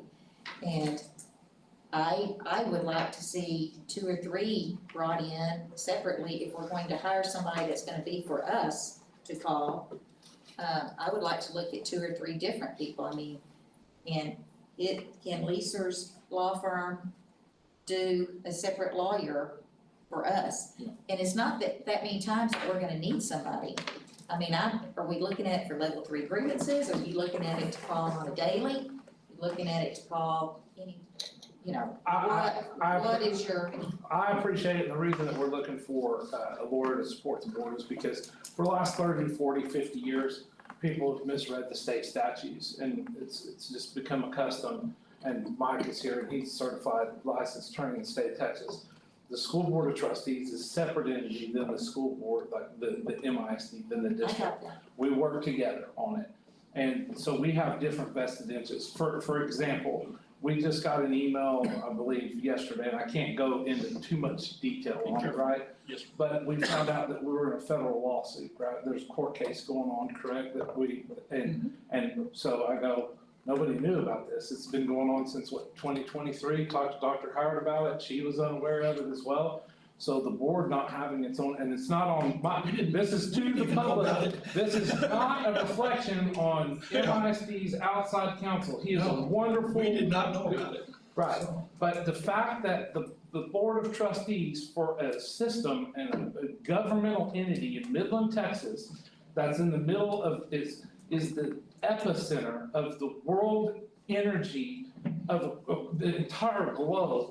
And we've got 29,000 students, 3,000 employees, and we've got a board of trustees who have legal, like we can go to jail and prison for the decisions that we make and we don't make them right. And you're telling me that 7 trustees from a district the size of ours doesn't even know that there's a federal court case going on? It doesn't matter why, it doesn't matter who, I don't care. We're hiring a lawyer, Okay, we're so- voting on this lawyer tonight, we can bring more, everybody has had since Tim Davis. Nobody is trying to hire any type of law firm or attorney to make it difficult, but they are going to protect the interest, specific interest of the body corporate and work in unison with Mike, because we cannot allow that to happen again. That is absolutely 100% unacceptable. I'm just saying, do we need to bring forward 2 or 3 to interview? We're voting on this attorney, I like this attorney, everybody's had an opportunity since then to look for attorneys. Nobody's done this, Kara has gone out and made multiple attempts to communicate with people where unless you can motion to postpone whatever you wanna do and let the body corporate do it, but it is of my prerogative not to do that and to vote a straight up or down on hiring her this evening. They're setting this, so. So here, this is, this was brought to light last school board meeting. We motioned to postpone it to this school board meeting. I think we've had a month. If there was other options that other board members wanted to bring to the table, we've had plenty of time to do that, in my opinion. I think keep delaying this and not have representation on us. We're not hiring an ambulance chaser. We're not hiring somebody that's got a big billboard. If injured at work, call us. We're hiring somebody to have the best interest of us 7. And no disrespect to Dr. Howard, Mike Leeser, but it just goes back to she works for the school district, we do not, we work for the community, and there's gonna be conflicts of interest. My very first school board meeting, I sat 4 hours of grievances, and did we really give those people due process? Because which is gonna be a hot some topic in the legal advice, legislature. at some point, some legal advice came into play that got us in the grievance we were in. So when we get in there and we essentially have the same legal advice coming to us, are we giving these teachers due process? That's fine, I'm not saying that, So, but I'm just I mean- saying an interview would have been nice other than on the Yeah, phone. I talked to her for an hour and a half. Brandon, I don't know. She's reached out, I the think she had- emails went out, phone calls went out, I didn't- everybody's had I didn't equal get access to talk to her for the last 30 days, bring other You know, people. It is of my prerogative that unless there is a motion, because we're not doing it unfair, unlawful, or what have you, but unless somebody wants to table this or pull it or whatever and get it seconded, we're voting on her. I think she's Lone Star Governance candidate. This lady has a resume and the deal about a lawyer is everybody, last school board meeting, I think there was some, ideas going around because the lawyer we had, and I get it, the public perception, the public didn't like that when we postponed it. But it's been my experience, and I own a business, and I have lawyers that we retain. I've never had a lawyer come to me and say, hey, we should do this. The lawyer's only gonna do what we as a board direct them. So to me, it doesn't really matter if there's what their political views are, or what their personal views are on this or that. So financially, she's not coming to the meetings every month, is she? Or, No. I mean, No. where are we, how much is her fee for transparency? Right there. It's one of those deals, I hope we don't ever need her, but unfortunately. Oh, we'll need her. Unfortunately, that's not the board we. Well, I agree, that's what I'm wondering. There's no retainer, $4.50 an hour. $4.50 an hour. It's my assumption, we just have her, if we need her, we'll call her, if she needs to come down here, then if we know. When we get an email that says, hey, by the way, here's some paperwork from the federal courthouse, y'all are involved in a 2020 lawsuit for civil rights violations, we can have somebody to call and let us know why we're in that lawsuit. So, I think for transparency's sake for our community, I think it's important to say that the fee schedule's $4.50 an hour, $300 for farm associates, $110 for farm paralegals. Time will be billed in 1/10 hour increments because people were asking for this. We can terminate at any time. That's important to know. Conflict issues, they review the files.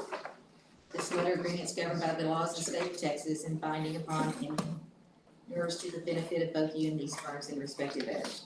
So I think that statement's good to know. for transparency, so. And thank you for reminding us for that. You know, it's just like anything else, if we vote to hire, Ms. Blue, in 4 months from now, we realize like, hey, she's not the one for us, we can revisit it. I mean, we're not tied down to, this lady. You know, I talked to That's why I her, wanted to. I talked to her on the phone, and I think she's very capable. I mean, that's what, I mean, I'm not an expert in law, but talking to her, she sounded very knowledgeable, very educated on, subject matters that we deal with on the school board. But, you know, it's one of those deals, if we realize that, hey, she's not the one for us, well, we certainly back up on it. But right now, it's very, in my opinion, it's very important that we have our own board legal counsel representation. And from an objectivity standpoint, she is with a law firm that I have been, she's not in part of the case, because when they ran a conflict, most law firms that I don't hire, I'm gonna pop on a conflict.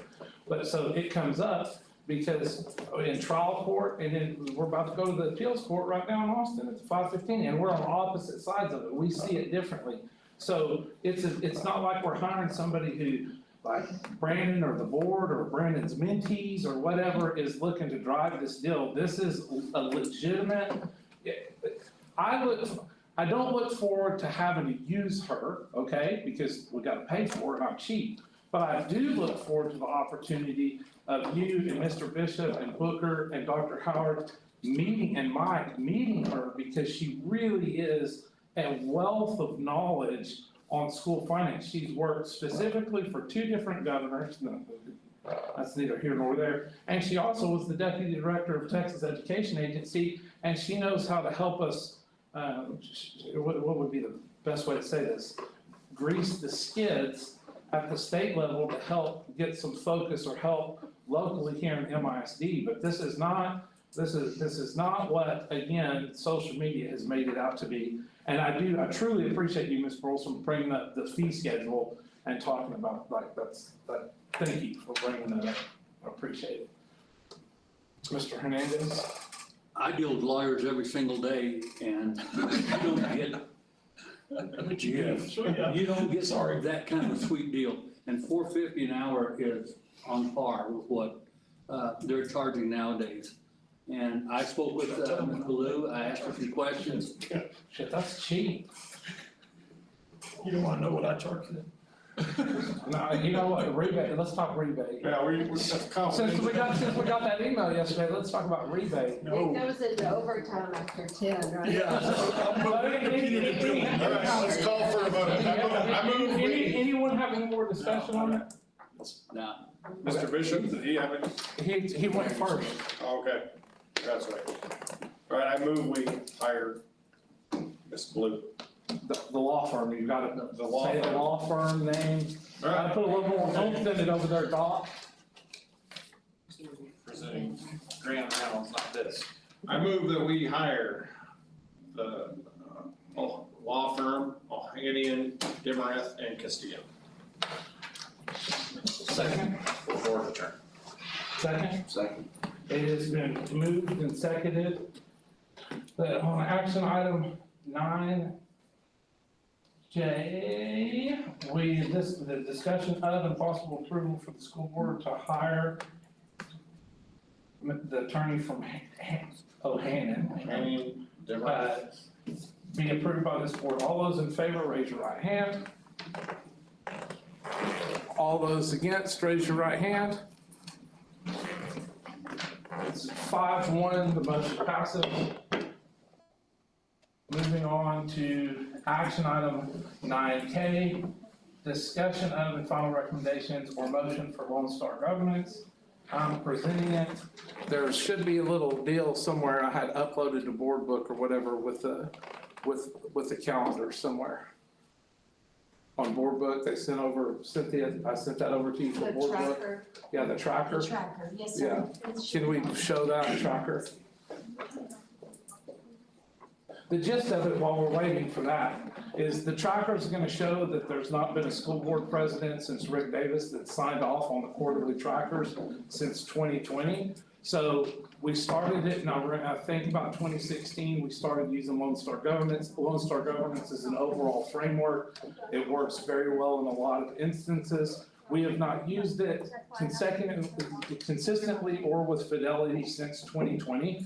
the previous board members, the whatever tenure you want to go to with the president, whether it was when Mr. Bishop was there, when Brian Murray was there, there is no record of any president signing off on these documents since 2020, and that was Rick Davis. We have not used it when Sarah and I ran for election and came on the board. We're not trained in Lone Star governance. We didn't know anything about Lone Star governance. Then Dr. Howard, when we interviewed her, where did Mike go? Of course, the lawyer leaves. Can I bring up something in the interview about Lone Star governance that we talked about? Depends on what you're gonna say. Well, about saying the board, Lone Star governance, not all. What I think is, you want me to say it? Yeah, So that yeah, way you go don't ahead. say something. Yes, go ahead. I apologize. Of course, no, of course, that's how it always happens. Well, I was connecting for your benefit. I'm just giving you a hard time, thank you. So I think I know what you're talking about. I've actually said multiple times that when we say we're not doing Lone Star governance, I think what you saw tonight with the report, the GPM, 100%. we do that better than anywhere I've seen do that. So from the standpoint of setting goals, having goal progress measures, and then having We that already do it. accountable calendar where we're reporting to the board, holding ourselves accountable, you're able to hold us accountable. I think we do that better than I've seen in another district where we use Lone Star governance. And so that piece I would not want to go away. I would recommend we continue that process, and if at some time we set new goals, we can set new GPMs. But that process is transparent and it holds us accountable to reporting to you in an accountable way. But so that's not what we're talking about. In several meetings that we've had, we've said we're fine with getting out of Lone Star governance because we don't use it and we haven't, but we haven't used it. And we're not gonna change, again, in agenda review, multiple meetings, we have said 1,000,000 times, we're not moving the goalposts, we're not changing any of that. I feel as though that is on y'all's side of the ledge, speaking for myself, not as a body corporate, just me. We hired very smart people to go figure that out, that's on y'all's side of the agenda, right? So your executive strategy and your team's executive strategy, we already have it. Lone Star, for MISD, Dr. Howard and all of y'all have already figured out what we're going to do. I don't want Austin, I want them as far away as possible from being able to have any kind of clause in us locally because it usually does not end up good for us. Now, there were some grant funds that came through Lone Star governance, and we have in writing from the Texas Education Agency, I have a text message from the Commissioner of Education that we're not going to lose any of that funding by exiting the Lone Star government framework, but we are going to attend some trainings that are customized from TEA. They can't even tell us exactly what the trainings are gonna be yet because they haven't even figured out, finished the design on training them. And when we do those trainings, that covers everything, there's no funding loss, but we are not using Lone Star governance. It absolutely, it's just as bad as having policy from 1932. If you're not gonna use it, get rid of it. We don't need it in our database. It causes confusion. So if we're not gonna use it, if we're not gonna fill these forms out, if we're not gonna be trained in it, it's totally pointless. So again, it's not getting out of Lone Star governance because of any nefarious reasons. It's because based on data, we haven't used it. And we're not trained in it. So, and I don't have time, this board, Sarah Burleson is experienced in teaching. She knows teaching very well. Josh Glenn is experienced in business. I'm experienced in business. For God's sakes, we have an MD on the board. The jury's still out on whether or not that's a good thing or not, but very smart, capable person. We have Angel Hernandez, we have Dr. Howard. We do not need a framework to tell us that we need SMART goals. If you don't know about SMART goals, then we've got all kinds of different issues. But there's no signatures on this since 2020. Well, I wonder if that's because it wasn't completely filled out. No, I'm not sure. So I couldn't fill out the last two because we hadn't been trained in it. I'm very, very cautious on what Well, we had a training scheduled, we had a training here. But, my only concern about going away from it is that's fine, we're all in agreement, we're gonna keep SMART goals, we're gonna keep GPMs, we're gonna do that. But, every 2 years there's an election and there's gonna be somebody new possibly sitting in 3 seats next time. You have no idea. So it's those systems in place that we must have that continue to keep it on track for the board as well as. And we can work on that, but her executive strategy is that, and we can work, I agree with you. But we can set that up in the not 8-day report. No, but team of 8 as well too. We can talk about things that you and I had talked about earlier. We can make sure that we're putting in systems and processes in place that are not based on personnel. I agree with you. But this is not I want to get out of it because we're not using it and we haven't used it. And when you look at our data right now, we can go back to 2016 and yes, have we made improvements? Yes, we've made marginal improvements. But the education rate of return on the dollars invested and the amount of effort that we've had to put into it, Lone Star governance based on being data-driven shows that it has not had this enormous positive impact of improving student outcomes based on the data. So that's my piece on it. But not trying to get rid of it for any nefarious people. I keep looking like Tommy's up in heaven, he's here. But that's the reason why. So that's my piece on it. So anyone else? Angel, Mr. Bishop?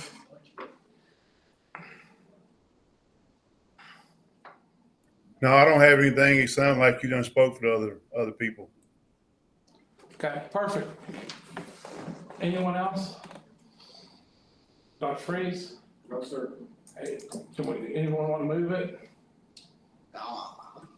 Yeah, I'll motion to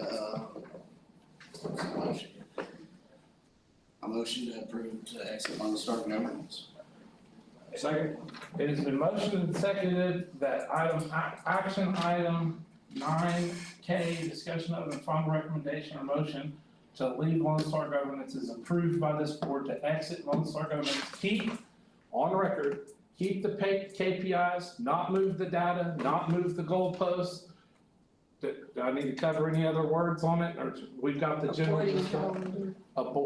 Reporting calendar. Oh, reporting calendar, but we are not using the Lone Star government framework. And anyhow, all those in favor of exiting the Lone Star governance, raise your right hand.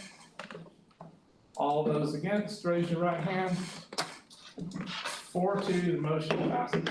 Thank you. Moving on, now we've got information items, so I believe we go into closed session, do we not? So, we are now going to go into closed session in accordance with Government Code Section 551.001, Section 551.071, for the purpose of private consultation with the board's attorney on any or all subjects or matters authorized by law. Section 551.074, for the purpose of considering the appointment, evaluation, reassignment, duties, discipline, or dismissal of a public officer or employee, or to hear complaints or charges against the public officer or employee. Section 551.076, for the purpose of deliberating regarding the deployment or specific occasions for implementation of security personnel or devices, or to deliberate for a security audit. The time is now, 11:12 p.m.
you can go. Thank you. It is now 11:31 on February 25th, 2025. The MISD School Board is coming out of executive session. There is no order of business to discuss or talk about, so there's no action. So we're moving on to item 10, information items. A, board committee monthly report. B, reportable purchase orders over 100 grand. C, donations over 5,000, less than 20 grand. D, human capital monthly report. Is there anybody that has the informational items on those? Or we can just, y'all wanna move to get rid of those? Or we wanna hear the information, who's presenting the informational items on those? I thought we already did that. Did we? Okay, good. So do we have a motion to adjourn?